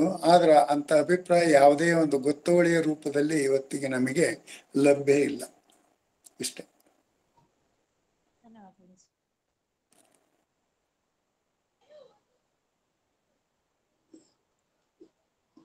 ಮೇಡಮ್ ಪಂಡರಾಜ್ ಶೆರಗೇರಿ. ಸರ್ ಪನ್ನರಾಜ್ ಶೆಟ್ಟಿ ಸರ್ ಮಾತಾಡಿ ಸರ್. ನಮಸ್ಕಾರ ಸರ್. ನಾನು ಇದುವರೆಗೂ ನಾನು ಇಂಟ್ರೊಡ್ಯೂಸ್ ಮಾಡ್ಕೊಂಡಿರ್ಲಿಲ್ಲ. ಇವತ್ತು ಒಂದು 10 ಸೆಕೆಂಡ್ ಒಳಗೆ ಇಂಟ್ರೊಡ್ಯೂಸ್ ಮಾಡಿ. ನಾನು ವೃತ್ತಿಯಿಂದ ಒಬ್ಬ chartered accountant sir. Sir Pattan sir, ನಿಮ್ಮ ಶ್ರಮ ನಿಜವಾಗ್ಲೂ ಕೂಡ ಬಹಳ ಶ್ಲಾಘನೀಯವಾದಂತಹದ್ದು. ಮತ್ತು ನಮ್ಮ ಹರಿಹರ್ ಶಿವಕುಮಾರ್ ಚಾರ್ಟರ್ಡ್ ಅಕೌಂಟೆಂಟ್, ನಾನು ಅವ್ರ ಆತ್ಮೀಯರು. ಅವ್ರು ಬಹಳಷ್ಟು ಸರಿ ಇಲ್ಲಿ ಭಾಗವಹಿಸ್ತಾ ಇದ್ರು. ನಾನು ಈ ಕೆಲಸದ ವೃತ್ತಿಯಲ್ಲಿರೋದ್ರಿಂದ ಎಲ್ಲ ಕಾರ್ಯಕ್ರಮ ಅಟೆಂಡ್ ಮಾಡಕ್ ಆಗಲ್ಲ. ಇವತ್ತು ವಿಶೇಷವಾಗಿ ಭಾಷಾವಾರ ಪ್ರಾಂತ ಇದ್ದಿದ್ರಿಂದ, ನಾನು ಬಳ್ಳಾರಿಯವನೇ ಆಗಿರೋದ್ರಿಂದ ಇವತ್ತು ಈ ಕಾರ್ಯಕ್ರಮದಲ್ಲಿ ಭಾಗವಹಿಸ್ತೇನೆ. ಮಾಧವಪ್ಪ ಸರ್ ಅವರು ನನಗೆ ಬಾಲ್ಯದಿಂದ, ಈಗ ನನಗೆ 65 ವಯಸ್ಸು, ನಾನೊಬ್ಬ ಕನ್ನಡ ಹೋರಾಟಗಾರ ಕೂಡ. ಸೊ ಆದ್ಲಿಂದ ಇಲ್ಲಿವರೆಗೂ ಕೂಡ ನಾನು ಕೇಳ್ಕೊಂಡು ಬಂದಂತ ತುಣುಕಾದಂತ ವಿಷಯಗಳನ್ನೆಲ್ಲವನ್ನು ಕೂಡ ಸಮಗ್ರವಾಗಿ ಕೊಟ್ಟರು. ಅದಕ್ಕೆ ಹೃತ್ಪೂರ್ವಕವಾದಂತ ಅಭಿನಂದನೆಗಳು ಸರ್ ತಮ್ಗೆ. ಮತ್ತು ಅದ್ರ ಜೊತೆಗೇನೆ ಯಾವುದೇ ಒಂದು ಕಡೆ ರೆಕಾರ್ಡ್ ಅಲ್ಲಿ ಈ ರೆಫರೆಂಡಮ್ ಎಲೆಕ್ಷನ್ ಈಗ ಏನಿದೆ, ನೀವು ಸಣ್ಣ ಬಸವನಗುಡಿ ಹೇಳಿದ್ರೆ ಅವ್ರ ಆಫೀಸು ಅವ್ರ ಮನೆ, ನನ್ನ ಆಫೀಸು 3 ಬಿಲ್ಡಿಂಗ್ ಪಕ್ಕದಲ್ಲಿ ಇರೋದು. ನಾನು ಎಲ್ರಿಗೂ ಅದನ್ನ ಹೇಳ್ತಲೇ ಇರ್ತೀನಿ, ಯಾವಾಗ್ಲೂ ಇವರೇ ಚುನಾವಣೆಗೆ ನಿಂತು ಗೆದ್ದದ್ದು ಅಂತ. ಆದ್ರೆ ಅದು ಈ ರೆಫರೆಂಡಮ್ ಎಲೆಕ್ಷನ್ ಅನ್ನೋದನ್ನ ಇಲ್ಲಿ ತೆಲುಗರು ಒಪ್ಪೋದಿಲ್ಲ, ಕನ್ನಡದವರು ಯಾರು ಬಳಸೋದೇ ಇಲ್ಲ. ಅದೆಲ್ಲಾದ್ರೂ ರೆಕಾರ್ಡ್ ಇದೆಯಾ ಅನ್ನೋದನ್ನ ಸ್ವಲ್ಪ ನಮಗೆ ಮಾಹಿತಿ ಕೊಟ್ರೆ ಮಾಧವ್ ಸರ್ ಬಹಳ ಸಹಾಯ ಆಗತ್ತೆ. ಮತ್ತು ಈ ಈ ಬಳಗದ ಎಲ್ರಿಗೂ ಕೂಡ ನನ್ನ ಶರಣಾರ್ಥಿಗಳು. ಈ ಬಸವತತ್ವದ ಅಡಿಯಲ್ಲಿ ಬದುಕೋದಕ್ಕೆ ಪ್ರಯತ್ನ ಮಾಡ್ತಿರುವಂತ ಒಬ್ಬ ವೃತ್ತಿಯಲ್ಲಿ ಚಾರ್ಟರ್ಡ್ ಅಕೌಂಟೆಂಟ್ ಇರುವಂತ ಮತ್ತು ಲಿಂಗಾಯತ ಸಮುದಾಯಕ್ಕೆ ಸೇರಿದಂತ ಮತ್ತು ಚಾರ್ಟರ್ಡ್ ಅಕೌಂಟೆಂಟ್ ಸಂಸ್ಥೆಯ ದಕ್ಷಿಣ ಭಾರತದ ಏಕೈಕ ಲಿಂಗಾಯತ ಮತ್ತು ಪ್ರಥಮ ಬೆಂಗಳೂರೇತರ ಅಧ್ಯಕ್ಷ ಆಗಿದ್ದೇನೆ ಅನ್ನೋಂಥದ್ದು ಕೂಡ ಒಂದು ಹೆಮ್ಮೆಯ ವಿಷಯ ಅಂತ ಮುಂದೆ ಹೇಳೋದಕ್ಕೆ ಇಷ್ಟಪಡ್ತೇನೆ. ಧನ್ಯವಾದಗಳು ಸರ್. ಅದೊಂದೇ ಮಾದೇವ್ ಸರ್, ನನಗೆ ಎಲ್ಲಾದ್ರೂ ದಾಖಲೆ, ನೀವು ಹೇಳಿದ್ದೆಲ್ಲ ಸಮಗ್ರವಾದ ಇದು ಕೋಚನ್ ಬಸಪ್ಪನವ್ರು ಒಂದು ಪುಸ್ತಕ ಬರೆದಿದ್ದಾರೆ. ಮತ್ತು ಬಹಳಷ್ಟು ಜನ ಹಿರಿಯರು ಇದ್ದವ್ರು ಎಲ್ಲರೂ ಕೇಳಿದೀನಿ. ಈಗ ಬಹಳಷ್ಟು ಜನ ಅವ್ರು ಯಾರು ಇಲ್ಲ. ಇದೊಂದು ವಿಷಯ ಎಲ್ಲೂ ರೆಕಾರ್ಡ್ ಆಗಿಲ್ಲ. ಅದೊಂಥರ ರೆಫರೆಂಡಮ್ ಎಲೆಕ್ಷನ್ ತರ ಬಳ್ಳಾರಿ ಇದರಲ್ಲಿ ಮುಂಡ್ಲೂರು ಗಂಗಪ್ಪ ಅವ್ರು ರಾಜೀನಾಮೆ ಕೊಟ್ಟು ನಾನು ಗೆದ್ರೆ ಆಂಧ್ರಕ್ಕೆ ಸೇರ್ಲಿ, ಇದು ಕರ್ನಾಟಕಕ್ಕೆ ಬರ್ಲಿ ಅನ್ನುವಂಥದ್ದು ನೀವೊಬ್ಬರೇ ಅಧಿಕೃತವಾಗಿ ಕೇಳಿದ್ದು. ಅದೇನಾದ್ರು ದಾಖಲೆ ಇದೆ ಅನ್ನೋದು ಬೇಕಾಗಿದೆ ಸರ್. Thank you sir. ನಮಸ್ಕಾರ.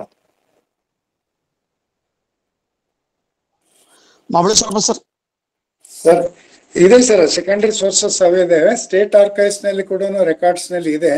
ಮತ್ತೆ ಅವತ್ತು ಕಂಟೆಂಪ್ರರಿ ನ್ಯೂಸ್ ಪೇಪರ್ಸ್ ಅನ್ನ ನೋಡಿದ್ರೆ ಅವು ಸಿಗುತ್ತೆ. ಅಲ್ಲ, ನಮ್ಮ ಗ್ರ್ಯಾಂಡ್ ಫಾದರ್ ಮಾದೇವಪ್ಪ ಪಟ್ಟಣರು ಹೇಳಿದ್ರು ಸರ್. ನಾನು ಅವರ ಮೊಮ್ಮಗನಾಗಿದ್ದಕ್ಕ ಅವ್ರು ನನಗೆ 2-3 ಸಲ ಆ ವಿಷಯವನ್ನು ಹೇಳಿದ್ರು ಸರ್. ಹಾ ಸರ್. ನನಗೆ ವಿಶೇಷವಾಗಿ ತಮ್ಮ ಭಾಷಣದ ತುಣುಕು ಬೇಕಾಗಿತ್ತು ಸರ್. ಯಾಕಂದ್ರೆ ಸರಿ ಬಳ್ಳಾರಿಗೆ ಸಾಹಿತ್ಯ ಸಮ್ಮೇಳನ ಬಂದಿದೆ. ಪಟ್ಟಣ ಅವ್ರ ಫ್ಯಾಮಿಲಿ ಬಹಳ ಪರಿಚಯ ಸರ್ ನನಗೆ. ಅಲ್ಲಿ ರಾಮದುರ್ಗದಲ್ಲಿ ಸುರೇಶ್ ಅಂತ CA ಕೂಡ ಅದಾರೆ. ಅಲ್ಲ ಸರ್, ನಿಮ್ಮ ಅಭಿಮಾನಿನೂ ಹೌದು ನಾವು ಸರ್. ನಿಮ್ಮ ಅಭಿಮಾನಿನೂ ಹೌದು ನಾವು. ಹಾ thank you sir. Thank you sir. ಪಂಡ್ರ ಸರ್, ನಾನು ಮೆಸೇಜ್ ಬಾಕ್ಸ್ ಅಲ್ಲಿ ನನ್ನ ನಂಬರ್ ಹಾಕಿದ್ದೇನೆ. ತಮ್ಮ ನಂಬರ್ ಅಲ್ಲಿ ಹಾಕಿ ನಾವು ಮಾಡ್ತಾರೆ. Thank you sir. Thank you very much. Thank you sir. ಇದು ಅದೇ ಈ ಅಕ್ಟೋಬರ್ 53 ಸರ್ ಚುನಾವಣೆ ನಡೆದಿದ್ದು ನಾಗರಾಜ್ ಸರ್. ಇವರು ಇರ್ಬೇಕು ಸರ್, ಇರ್ಬೇಕು. ಅದೇ ಸರ್, ಅಕ್ಟೋಬರ್ 2, 1953 ಏನೋ ಓದಿದ್ದೀನಿ. ನನಗೆ ಡೇಟ್ ಕರೆಕ್ಟ್ ಆಗಿ ಗೊತ್ತಿಲ್ಲ ಸರ್. ಧನ್ಯವಾದಗಳು ಸರ್. ಧನ್ಯವಾದಗಳು ಸರ್. ತುಂಬಾ ಸಂತೋಷ ಸರ್. Thank you. ನಮಸ್ಕಾರ. ಶರಣಾರ್ಥಿ. ವಿಜಯಲಕ್ಷ್ಮಿ ನೆಕ್ಸ್ಟ್ ತಗೊಳ್ಳಿ. ಹಲೋ, ಮಾತಾಡಿ ಸರ್. ಶಶಿಕಾಂತ್ ಪಟ್ಟಣ ಅವರಲ್ಲಿ ಒಂದು ವಿನಂತಿ. ಏನು ಅಂತ ಹೇಳಿದ್ರೆ, ಈ ಹೈದರಾಬಾದ್ ಸಂಸ್ಥಾನದ ವಿಲೀನ ಅಂತಕ್ಕಂಥದ್ದು ಐತಿಹಾಸಿಕ ಕತೆ ಏನಿದೆಯಲ್ಲ, ಇದು ಒಂದು ರೋಚಕವಾಗಿರ್ತಕ್ಕಂಥ ಕತೆ. ಪ್ರತಿ ವರ್ಷ ಕೂಡ ಸೆಪ್ಟೆಂಬರ್ 17 ವಿಮೋಚನಾ ದಿನಾಚರಣೆ ಅಂತ ಹೇಳಿ ಆಚರಣೆ ಮಾಡ್ತೇವೆ. ನಿಮ್ಮೆಲ್ಲರೂ ಒಪ್ಪಿದ್ರೆ ಅವತ್ತಿನ ದಿನ ಹೈದರಾಬಾದ್ ಸಂಸ್ಥಾನದಲ್ಲಿ ವಿಮೋಚನಾ ಚಳವಳಿ ಕಲ್ಯಾಣ ಕರ್ನಾಟಕದ ಒಂದು ವಿಶ್ಲೇಷಣೆ ಅಂತ ಹೇಳಿ ಒಂದು ಉಪನ್ಯಾಸವನ್ನು ಏರ್ಪಡಿಸ್ಬೋದು ಅವತ್ತಿನ ದಿನನೇ. ಅದು ಟಿವಿಯಲ್ಲಿ ಕೂಡ ಬರುತ್ತೆ. ಅದನ್ನ ನಿಮ್ಮ ಕಾರ್ಯಕಾರಿ ಸಮಿತಿಯವರಿಗೆ ಬಿಟ್ಟಿದೆ ವಿಷಯ ಅಷ್ಟೇ. ಇಲ್ಲ ಇಲ್ಲ ಸಂತೋಷ, ತಾವು ಇಷ್ಟು ಸಂತೋಷ ಖಂಡಿತ ಇಡ್ತೀವಿ ಸರ್ ನಾವು. ತಾವೇ ಮಾತಾಡ್ಬೇಕು. ಇದಕ್ ಮುಂದುವರೆದಂಗೆ ಸರ್ ಬಳ್ಳಾರಿನ ಸೇರ್ಸೋದಕ್ಕೆ ಹೋರಾಟ ಮಾಡ್ದ ನಾನು ಸರ್. ಆಗ್ಲಿ ಸರ್. 90ನೇ ಇಸ್ವಿಯಿಂದ ಅವತ್ತಿನ ದಿನಕ್ಕಿಂತ ಆ ಸುತ್ತಮುತ್ತ ಇರುವಂತ ಸಂಡೆ ಮಾಡಿದ್ರೆ ಒಳ್ಳೇದು ಸರ್. ಅಲ್ಲ ಸರ್, ಅದು ದಿನಾಚರಣೆ 17 ಸೆಪ್ಟೆಂಬರ್ ಇದೆ. ಹೌದು ಸರ್. ಅದು ಸಂಘಟಕರಿಗೆ ಬಿಟ್ಟಾನೆ, ಎಂದ್ ಮಾಡಿದನ್ನು ಮಾತನಾಡ್ತಾನೆ, ಅದಕ್ಕೇನಿಲ್ಲ. ಯಾಕಂದ್ರೆ ಈ ಸದ್ಯದಲ್ಲಿ ಕರ್ನಾಟಕದಲ್ಲಿ ಹೈದರಾಬಾದ್ ಸಂಸ್ಥಾನದ ಜವಾಬ್ದಾರಿ ಸರ್ಕಾರ ಹೋರಾಟದ ಮಜಲುಗಳ ಬಗ್ಗೆ ಅಥಾರಿಟೇಟಿವ್ ಆಗಿ ಮಾತನಾಡ್ತಕ್ಕಂಥವನು ನಾನು ಒಬ್ಬನು ಅನ್ನೋದು ಸಂಶೋಧಕರ ಒಂದು ನಿಲುವು. ಹಾಗಾಗಿ ವಿನಂತಿ ಅಷ್ಟೇ. Right sir. ಇದರಲ್ಲಿ ಬಳ್ಳಾರಿ ಹೇಗೆ ಸೇರಿಸ್ತಂತ ಒಂದು 5 ನಿಮಿಷ ಬೇಕಾದ್ರೆ ಮಾತಾಡಿದ್ರೆ ನಾನು ಮಾತಾಡ್ತೀನಿ ಸರ್. 90ನೇ ಇಸ್ವಿಯಿಂದ ಹೋರಾಟ ಮಾಡ್ತಾ ಇದ್ದೀನಿ. ಅವಕಾಶ ಕೊಡ್ತೀವಿ ಪಂಡ್ರ ಸರ್. ನಿಮ್ ಖಂಡಿತ ನಂಬರ್ ನಿಮ್ ನಂಬರ್ ಮಾತನಾಡಿ sir. You please take a chance. Thank you sir. ಪ್ರತಿ ವರ್ಷ 17 ಸೆಪ್ಟೆಂಬರ್ಗೆ ಅಧಿಕೃತವಾಗಿ ನಾನೇ ಅದರ ಉಪನ್ಯಾಸಕ ಸರ್ ಈ ಸರ್ಕಾರದ ಕಾರ್ಯಕ್ರಮದಲ್ಲಿ. ಅದಕ್ಕೆ ನೀವು ನನ್ನ ಇನ್ವೈಟ್ ಮಾಡಿದ್ರೆ ಬಳ್ಳಾರಿಗೆ ಬರ್ತಾನೆ, ನಾನು ಕೊಟ್ಟೂರಿನಲ್ಲಿ ಇರ್ತಾನಲ್ಲ. ಹೌದಲ್ಲ ಸರ್, ಕೊಟ್ಟೂರು ಅಲ್ಲ ಸರ್. ಬಹಳ ಸಂತೋಷ. ಆಯ್ತು right sir. Thank you very much sir. Thank you. Professor Sharada Patil madam ಅವರು ತಮ್ಮ ಅಭಿಪ್ರಾಯ ಹೇಳಿ. ಓಂ ಶ್ರೀ ಗುರು ಬಸವಲಿಂಗಾಯ ನಮಃ. ಎಲ್ಲರಿಗೂ ಶರಣಾರ್ಥಿಗಳು. ಇವತ್ತಿನ ಉಪನ್ಯಾಸ BC ಮಹಾಬಲೇಶ್ವರಪ್ಪ ಅವರು ಈ ಹೈದರಾಬಾದ್ ಮತ್ತು ಮದ್ರಾಸ್ ಕರ್ನಾಟಕದ ಭಾಷಾವಾರು ಪ್ರಾಂತ ಚಳವಳಿಯ ಬಗ್ಗೆ ಸಮಗ್ರವಾಗಿ ಕಟ್ಟಿಕೊಟ್ರು. ನಾವು ಅಲ್ಲಿಗೆ ಒಬ್ಬೊಬ್ಬರದಾಗಿ ನಾವು ಈ ಏಕೀಕರಣದ ಹೋರಾಟವನ್ನ ನಾವು ಕೇಳಿದ್ವಿ. ಅದ್ರಗುಂಚಿ ಶಂಕರಗೌಡರು ಮತ್ತು ಸಿದ್ದಪ್ಪ ಕಂಬಳಿಯವರು ಮತ್ತೆ ಅಂದಾನಪ್ಪ ದೊಡ್ಡಮೇಟಿಯವರು ಇವರು ಮಾಡಿದಂತ ಹೋರಾಟಗಳನ್ನ ನಾವು ಬಿಡಿಯಾಗಿ ಓದಿದ್ವಿ ಅಥವಾ ನಮ್ಮ ಇದ್ರೊಳಗ ಕೇಳಿದ್ವಿ ಗೂಗಲ್ ಮೀಟ್ ಒಳಗ. ಆದ್ರೆ ಇವತ್ತಿನ ದಿವಸ ಎಲ್ಲರ ಕಾಂಟ್ರಿಬ್ಯೂಷನ್, ಎಷ್ಟು ಜನ ಇವರಂತೂ ಆತ್ಮಾಹುತಿಯನ್ನ ಕೊಟ್ಟು ಈ ರೀಜನಲ್ ಇಂಟಿಗ್ರೇಷನ್ ಸಲುವಾಗಿ ಹೋರಾಡಿದರು ಅನ್ನುವಂಥದ್ದು. ಏನೋ ಇಷ್ಟೆಲ್ಲ ಒಂದ ಹೋರಾಟ ಮಾಡಿ ಆತ್ಮಾಹುತಿ ಕೊಟ್ಟು ನಾವು ಒಂದು ಕರ್ನಾಟಕವನ್ನ ಪಡೆದೆವು, ಸಮಗ್ರ ಕರ್ನಾಟಕವನ್ನ ಪಡೆದೇವಿ. ಆದ್ರೂ ಕೂಡ ಸರ್ ವ್ಯಕ್ತಪಡಿಸಿದ್ರು ರೀಜನಲ್ ಡಿಸ್ಪ್ಯಾರಿಟಿ ಇನ್ನೂ ಕೂಡ ನಾವು ಕಾಣ್ತೀವಿ. ಉತ್ತರ ಕರ್ನಾಟಕ ಮತ್ತೆ ದಕ್ಷಿಣ ಕರ್ನಾಟಕ ಅನ್ನುವಂಥದ್ದು ಬಹಳಷ್ಟು ಭಾಷಾವಾರು ಆಗ್ಲಿ ರೀಜನಲ್ ವೈಸ್ ಒಂದು ಡೆವಲಪ್ಮೆಂಟಲ್ ಆಸ್ಪೆಕ್ಟ್ ನೋಡಿದ್ವಿ ಅಂದ್ರೆ ಬಹಳಷ್ಟು ಸುಧಾರಣೆಗಳು ಇನ್ನು ಉತ್ತರ ಕರ್ನಾಟಕದೊಳಗ ಆಗ್ಬೇಕು. ಆಮೇಲೆ ಉತ್ತರ ಕರ್ನಾಟಕ ಮತ್ತು ದಕ್ಷಿಣ ಕರ್ನಾಟಕದ ಬಗ್ಗೆ ಎರಡೂ ಕೊಂಡಿಯಾಗಿ ಇರುವಂತಹ ಇಮೋಷನ್ಸ್ ಇಲ್ಲ, ಈ ಇಮೋಷನಲ್ ಇಂಟಿಗ್ರೇಷನ್ ಕೂಡ ಬರಬೇಕು ಅನ್ನುವಂಥದ್ದು ಹೇಳಿದ್ರು. ಆಮೇಲೆ ಎಷ್ಟೇ ಕಾವೇರಿಗೆ ಮಹತ್ವ ಕೊಟ್ಟಷ್ಟು ಕೃಷ್ಣೆಗೆ ಮಹತ್ವ ಕೊಡ್ಲಿಲ್ಲ ಅವರು. ಇನ್ನು ಕೇಳಿ ಕೃಷ್ಣೆ ಕೂಗು ಅನ್ನುವಂಗ ನಾವು ನಮ್ಮ ಕೃಷ್ಣೆ ಕೂಗನ್ನ ಕೇಳ್ರಿ ಅನ್ನುವಂತ ಒಂದು ಪರಿಸ್ಥಿತಿಯಲ್ಲಿ ನಾವು ಇದ್ದೀವಿ. ಇನ್ನು ನಮಗ ಸೇರ್ಬೇಕಾದಂತಹದ್ದು ಕಾಸರಗೋಡು ಆಮೇಲೆ ಸೋಲಾಪುರ ಇವೆಲ್ಲ ಇನ್ನೂ ನಮ್ಮ ಕರ್ನಾಟಕದ ಬಿಟ್ಟು ಹೊರಗೆ ಅದಾವ. ಬೆಳಗಾವಿ ನಮ್ದ ಹೆಮ್ಮೆ ಪಡ್ತೀವಿ. ಆದ್ರ ಅವಾಗ ಇನ್ನೂ ಮಹಾರಾಷ್ಟ್ರದ MES ಅವರು ಪುಂಡಾಟಿಕೆ ಮಾಡ್ತಾರ. ಆಮೇಲೆ ಇದು ಮತ್ತೊಂದು ವಿಷಯ ನಾನು ತಮ್ಮ ಗಮನಕ್ಕೆ ತರಬೇಕು ಅನ್ನುವಂಥದ್ದೊಂದು ಏನಂತಂದ್ರ, ನನ್ನ ಒಂದು ಈ ಶ್ರವಣ ಮಾಸ ಶರಣರ ಮಾಸ ಶುರುವಾದಾಗಿನಿಂದ ನನ್ನ ದತ್ತಿ ಉಪನ್ಯಾಸಗಳು ನಡೆದು, ಈ ನನ್ನ ದತ್ತಿ ಉಪನ್ಯಾಸದಲ್ಲಿ ವಚನ ಪ್ರಾರ್ಥನೆ ಹಾಗೂ ವಚನ ಮಂಗಳ ಪ್ರಾಸ್ತಾವಿಕ ಪರಿಚಯ ಮತ್ತು ಮಾಡಿದಂತಹ ಎಲ್ಲಾ ಶರಣರಿಗೂ ಮತ್ತೆ ಎಲ್ಲಾ ಉಪನ್ಯಾಸಕರಿಗೂ ಮತ್ತೆ ಉಪನ್ಯಾಸಕ್ಕೆ ಬಹಳಷ್ಟು ಸೂಕ್ತವಾದ ವಿಷಯಗಳನ್ನ ಆಯ್ಕೆ ಮಾಡಿ ಉಪನ್ಯಾಸಕರಿಗೆ ಕೊಟ್ಟು ಎಲ್ಲರೂ ಭಾಗವಹಿಸುವಂತೆ ಮಾಡಿದಂತಹ ಡಾಕ್ಟರ್ ಶಶಿಕಾಂತ್ ಪಟ್ಟಣ್ ಅವರಿಗೂ ಮತ್ತ ಉಪನ್ಯಾಸವನ್ನ ಈ ಶರಣ ಮಾಸದ ಕಾರ್ಯಕ್ರಮವನ್ನ ಬೇಲಿ ಮಠದ ಶ್ರೀಗಳಿಂದ ಪ್ರಾರಂಭ ಆಯಿತು. ಅವರ ಸನ್ನಿಧಾನದಲ್ಲಿ ಪ್ರಾರಂಭವಾದದ್ದು ಸರಾಗವಾಗಿ ನಡೆದುಕೊಂಡು ಬಂತು. ಇವತ್ತು ಪ್ರಾಯಶಃ ನನ್ನ ಒಂದು ದತ್ತಿ ಉಪನ್ಯಾಸದ ಕೊನೆಯ ಉಪನ್ಯಾಸ BC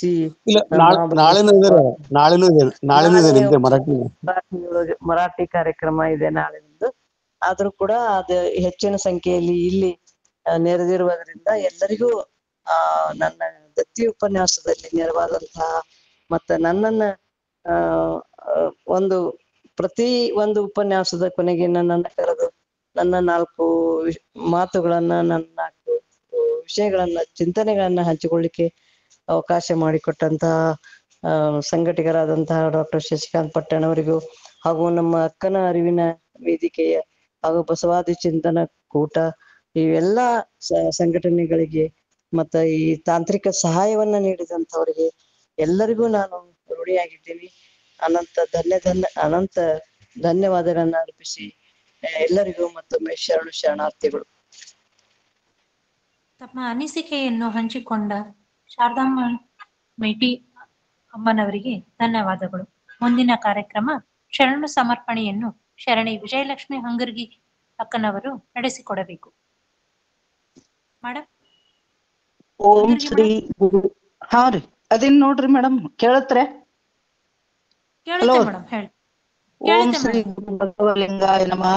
ವಚನ ವೇದಿಕೆ ಬಸವಾದಿ ಶರಣರ ಚಿಂತನಕೂಟ ಹಾಗೂ ಅಕ್ಕನ ಅರಿವು ಸಂಘಟನೆಗಳಿಂದ ಪ್ರೊಫೆಸರ್ ಶಾರದಾ ಪಾಟೀಲ್ ಮೇಟಿ ಅವರ ಹೆಸರಿನಲ್ಲಿ ನಡೆಯಲಿರುವ ವಿಶೇಷ ದತ್ತಿ ಉಪನ್ಯಾಸ ರೂವಾರಿಗಳಾದಂಥ ಪ್ರೊಫೆಸರ್ ಶಾರದಾ ಪಾಟೀಲ್ ಮೇಟಿ ಅವರಿಗೆ ಈ ವೇದಿಕೆಯಿಂದ ಹಾಗೂ ವೈಯಕ್ತಿಕವಾಗಿ ತುಂಬು ಹೃದಯದ ಶರಣಾರ್ಥಿಗಳು. ವಚನ ವೇದಿಕೆ ಬಸವಾದಿ ಶರಣರ ಚಿಂತನಕೂಟ ಮತ್ತು ಅಕ್ಕನ ಅರಿವು ಸಂಘಟನೆಗಳನ್ನು ಸಂಘಟಿಸಿ ಅವಿರತವಾಗಿ ಮುನ್ನಡೆಸುತ್ತಿರುವ ಕಾರಣೀಭೂತರಾದಂಥ ಅಧ್ಯಕ್ಷ ಡಾಕ್ಟರ್ ಶಶಿಕಾಂತ್ ಪಟ್ಟಣ್ ಸರ್ ಅವರಿಗೂ ಈ ವೇದಿಕೆಯಿಂದ ಹಾಗೂ ವೈಯಕ್ತಿಕವಾಗಿ ತುಂಬು ಹೃದಯದ ಶರಣಾರ್ಥಿಗಳು. ಇಂದಿನ ವಿಶೇಷ ಉಪನ್ಯಾಸ ಹೈದರಾಬಾದ್ ಮತ್ತು ಮದ್ರಾಸ್ ಕರ್ನಾಟಕ ಭಾಷಾವಾರು ಪ್ರಾಂತ ಚಳುವಳಿ ವಿಷಯವಾಗಿ ವಿಸ್ತೃತವಾಗಿ ಎಲ್ಲರಿಗೂ ಮನದಟ್ಟಾಗುವಂತೆ ತಿಳಿಯಪಡಿಸುತ್ತಾ ಈ ಪ್ರದೇಶದ ಸರ್ವಾಂಗೀಣ ಪ್ರಗತಿಯನ್ನು ಸಾಧಿಸಲು ರಾಜಕೀಯ ಸ್ವಾತಂತ್ರ್ಯಕ್ಕಿಂತ ಸಾಂಸ್ಕೃತಿಕ ಸ್ವಾತಂತ್ರ್ಯದ ಸೌಂದರ್ಯ ಕಾಣುವುದು ಅಗತ್ಯ ಎಂದು ಹೇಳಿರುವ ಹಾಗೂ ಸವಿಸ್ತಾರವಾಗಿ ಪ್ರಾದೇಶಿಕ ಸಮಾನತೆಯನ್ನು ಕಣ್ಣಿಗೆ ಕಟ್ಟುವಂತೆ ವಿಷಯವನ್ನು ತಿಳಿಯಪಡಿಸಿರುವ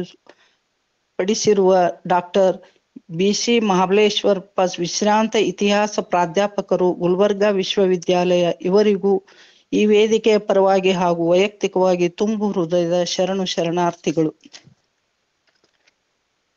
ಇಂದು ವಚನ ಪ್ರಾರ್ಥನೆ ಸುಶ್ರಾವ್ಯವಾಗಿ ಮಾಡಿರುವ ಶರಣೆ ಸೋನಾಲಿ ನೀಲ್ಕಂಠ್ ಇವರಿಗೆ ವಚನ ಅಧ್ಯಯನ ವೇದಿಕೆ ಹಾಗೂ ಅಕ್ಕನ ಅರಿವು ಹಾಗೂ ಸಂಘಟನೆಗಳಿಂದ ಶರಣಾರ್ಥಿಗಳು.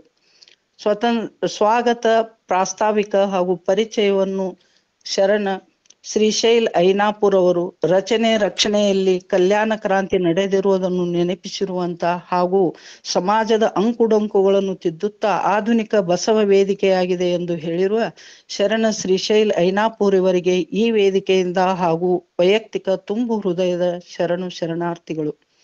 ಹಾಗೂ ವಚನ ಮಂಗಳ ನಡೆಸಿರುವ ಶರಣೆ ಭಾಗ್ಯಕೋಟೆ ಇವರಿಗೂ ಈ ವೇದಿಕೆಯಿಂದ ಹಾಗೂ ವೈಯಕ್ತಿಕ ತುಂಬು ಹೃದಯದ ಶರಣಾರ್ಥಿಗಳು.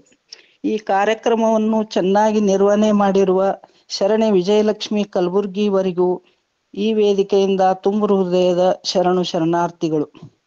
ಈ ಕಾರ್ಯಕ್ರಮದ ತಾಂತ್ರಿಕ ಸಹಾಯ ನೀಡಿರುವ ಡಾಕ್ಟರ್ ದಾನಮ್ಮ ಜಳಕಿ ಇವರಿಗೂ ಈ ವೇದಿಕೆಯಿಂದ ಹಾಗೂ ವೈಯಕ್ತಿಕವಾಗಿ ತುಂಬು ಹೃದಯದ ಶರಣಾರ್ಥಿಗಳು. ಈ ವೇದಿಕೆಯನ್ನು ಅಚ್ಚುಕಟ್ಟಾಗಿ ಸಂಘಟಿಸಿರುವಂತ ಶರಣೆ ಸುಧಾ ಪಾಟೀಲ್ ಅವರಿಗೂ ವೇದಿಕೆಯ ಪರವಾಗಿ ಹಾಗೂ ವೈಯಕ್ತಿಕ ತುಂಬು ಹೃದಯದ ಶರಣಾರ್ಥಿಗಳು. ಇಂದಿನ ಗೂಗಲ್ ಮೀಟಿನಲ್ಲಿ ಹಾಜರಾಗಿ 1 ಗಂಟೆ 30 ನಿಮಿಷದ ಮೇಲ್ಪಟ್ಟು ಇಲ್ಲಿಯ ತನಕ ಏಕಚಿತ್ತದಿಂದ ಆಲಿಸಿರುವಂತ ಎಲ್ಲ ಶರಣೆಯರಿಗೂ ಈ ವೇದಿಕೆಯಿಂದ ತುಂಬು ಹೃದಯದ ಶರಣಾರ್ಥಿಗಳು. ಎಲ್ಲರಿಗೂ ಧನ್ಯವಾದಗಳು. ಶರಣ ಸಮರ್ಪಣೆಯನ್ನು ಗೈದ ವಿಜಯಲಕ್ಷ್ಮಿ ಹಂಗರ್ಗಿ ಅಕ್ಕನವರಿಗೆ ಧನ್ಯವಾದಗಳು. ವಚನ ಮಂಗಳವನ್ನು ಶರಣೆ ಭಾಗ್ಯಕೋಟಿ ಅಕ್ಕನವರು ನಡೆಸಿಕೊಡಬೇಕೆಂದು ಕೇಳಿಕೊಳ್ಳುತ್ತೇನೆ. ಓಂ ಶ್ರೀ ಗುರು ಬಸವಲಿಂಗಾಯ ನಮಃ. ಎಲ್ಲರಿಗೂ ಶರಣಾರ್ಥಿ. ವ್ಯಸನ ಮುಕ್ತ ದಿನದ ಹರಿಕಾರ ಶರಣ ಸಂಸ್ಕೃತಿಯ ಮಹಾದಂಡನಾಯಕರಾದ ಇಳಕಲ್ ಗುರು ಮಾಂತಪ್ಪನವರ ಹುಟ್ಟುಹಬ್ಬದ ದಿನ ಇವತ್ತು. ಅವರನ್ನು ಮನದಲ್ಲಿ ನೆನೆಯುತ್ತಾ ನನ್ನ ವಚನ. ಅಪ್ಪನು ನಮ್ಮ ಮಾದಾರ ಚೆನ್ನಯ್ಯ, ಅಪ್ಪನು ನಮ್ಮ ಮಾದಾರ ಚೆನ್ನಯ್ಯ, ಬೊಪ್ಪನು ನಮ್ಮ ಡೋಹರ ಕೊಕ್ಕಯ್ಯ, ಬೊಪ್ಪನು ನಮ್ಮ ಡೋಹರ ಕೊಕ್ಕಯ್ಯ, ಅಪ್ಪನು ನಮ್ಮ ಮಾದಾರ ಚೆನ್ನಯ್ಯ. ಚಿಕ್ಕಯ್ಯ ನಮ್ಮಯ್ಯ ಕಣ್ಣಯ್ಯ, ಆ ಚಿಕ್ಕಯ್ಯ ನಮ್ಮಯ್ಯ ಕಣ್ಣಯ್ಯ, ಅಣ್ಣನು ನಮ್ಮ ಡೋಹರ ಕೊಕ್ಕಯ್ಯ, ಅಣ್ಣನು ನಮ್ಮ ಡೋಹರ ಕೊಕ್ಕಯ್ಯ, ಅಪ್ಪನು ನಮ್ಮ ಮಾದಾರ ಚೆನ್ನಯ್ಯ, ಅಪ್ಪನು ನಮ್ಮ ಮಾದಾರ ಚೆನ್ನಯ್ಯ. ಎನ್ನನೆ ತಕ್ಕೆ ಅರೀರಿ ಕೂಡಲ ಸಂಗಯ್ಯ, ಎನ್ನನೆ ತಕ್ಕೆ ಅರೀರಿ ಕೂಡಲ ಸಂಗಯ್ಯ, ಅಪ್ಪನು ನಮ್ಮ ಮಾದಾರ ಚೆನ್ನಯ್ಯ. ಅವಕಾಶಕ್ಕಾಗಿ ಧನ್ಯವಾದಗಳು. ಸುಮಧುರವಾಗಿ ವಚನ ಮಂಗಳ ಮಾಡಿದ ಅಕ್ಕನವರಿಗೆ ಧನ್ಯವಾದಗಳು. ಇದರೊಂದಿಗೆ ಈ ಕಾರ್ಯಕ್ರಮ ಮುಕ್ತಾಯಗೊಂಡು ಮತ್ತೆ ನಾಳೆ ಇದೇ ಸಮಯಕ್ಕೆ ಮತ್ತೊಂದು ಉಪನ್ಯಾಸ ಕೇಳಲು ನಾಳೆ ಸಾಯಂಕಾಲ 5 ಗಂಟೆಗೆ ರೀ, 5 ಗಂಟೆ ಮರಾಠಿ. ನಾಳೆ ಸಾಯಂಕಾಲ 5 ಗಂಟೆಗೆ ಮರಾಠಿಯಲ್ಲಿ ಉಪನ್ಯಾಸವನ್ನು ಕೇಳಲು ಎಲ್ಲರೂ ಸೇರೋಣವೆಂದು ಹೇಳುತ್ತಾ ಅವಕಾಶ ನೀಡಿದ್ದಕ್ಕಾಗಿ ಧನ್ಯವಾದಗಳು. ಎಲ್ಲರಿಗೂ ಶರಣು ಶರಣಾರ್ಥಿ.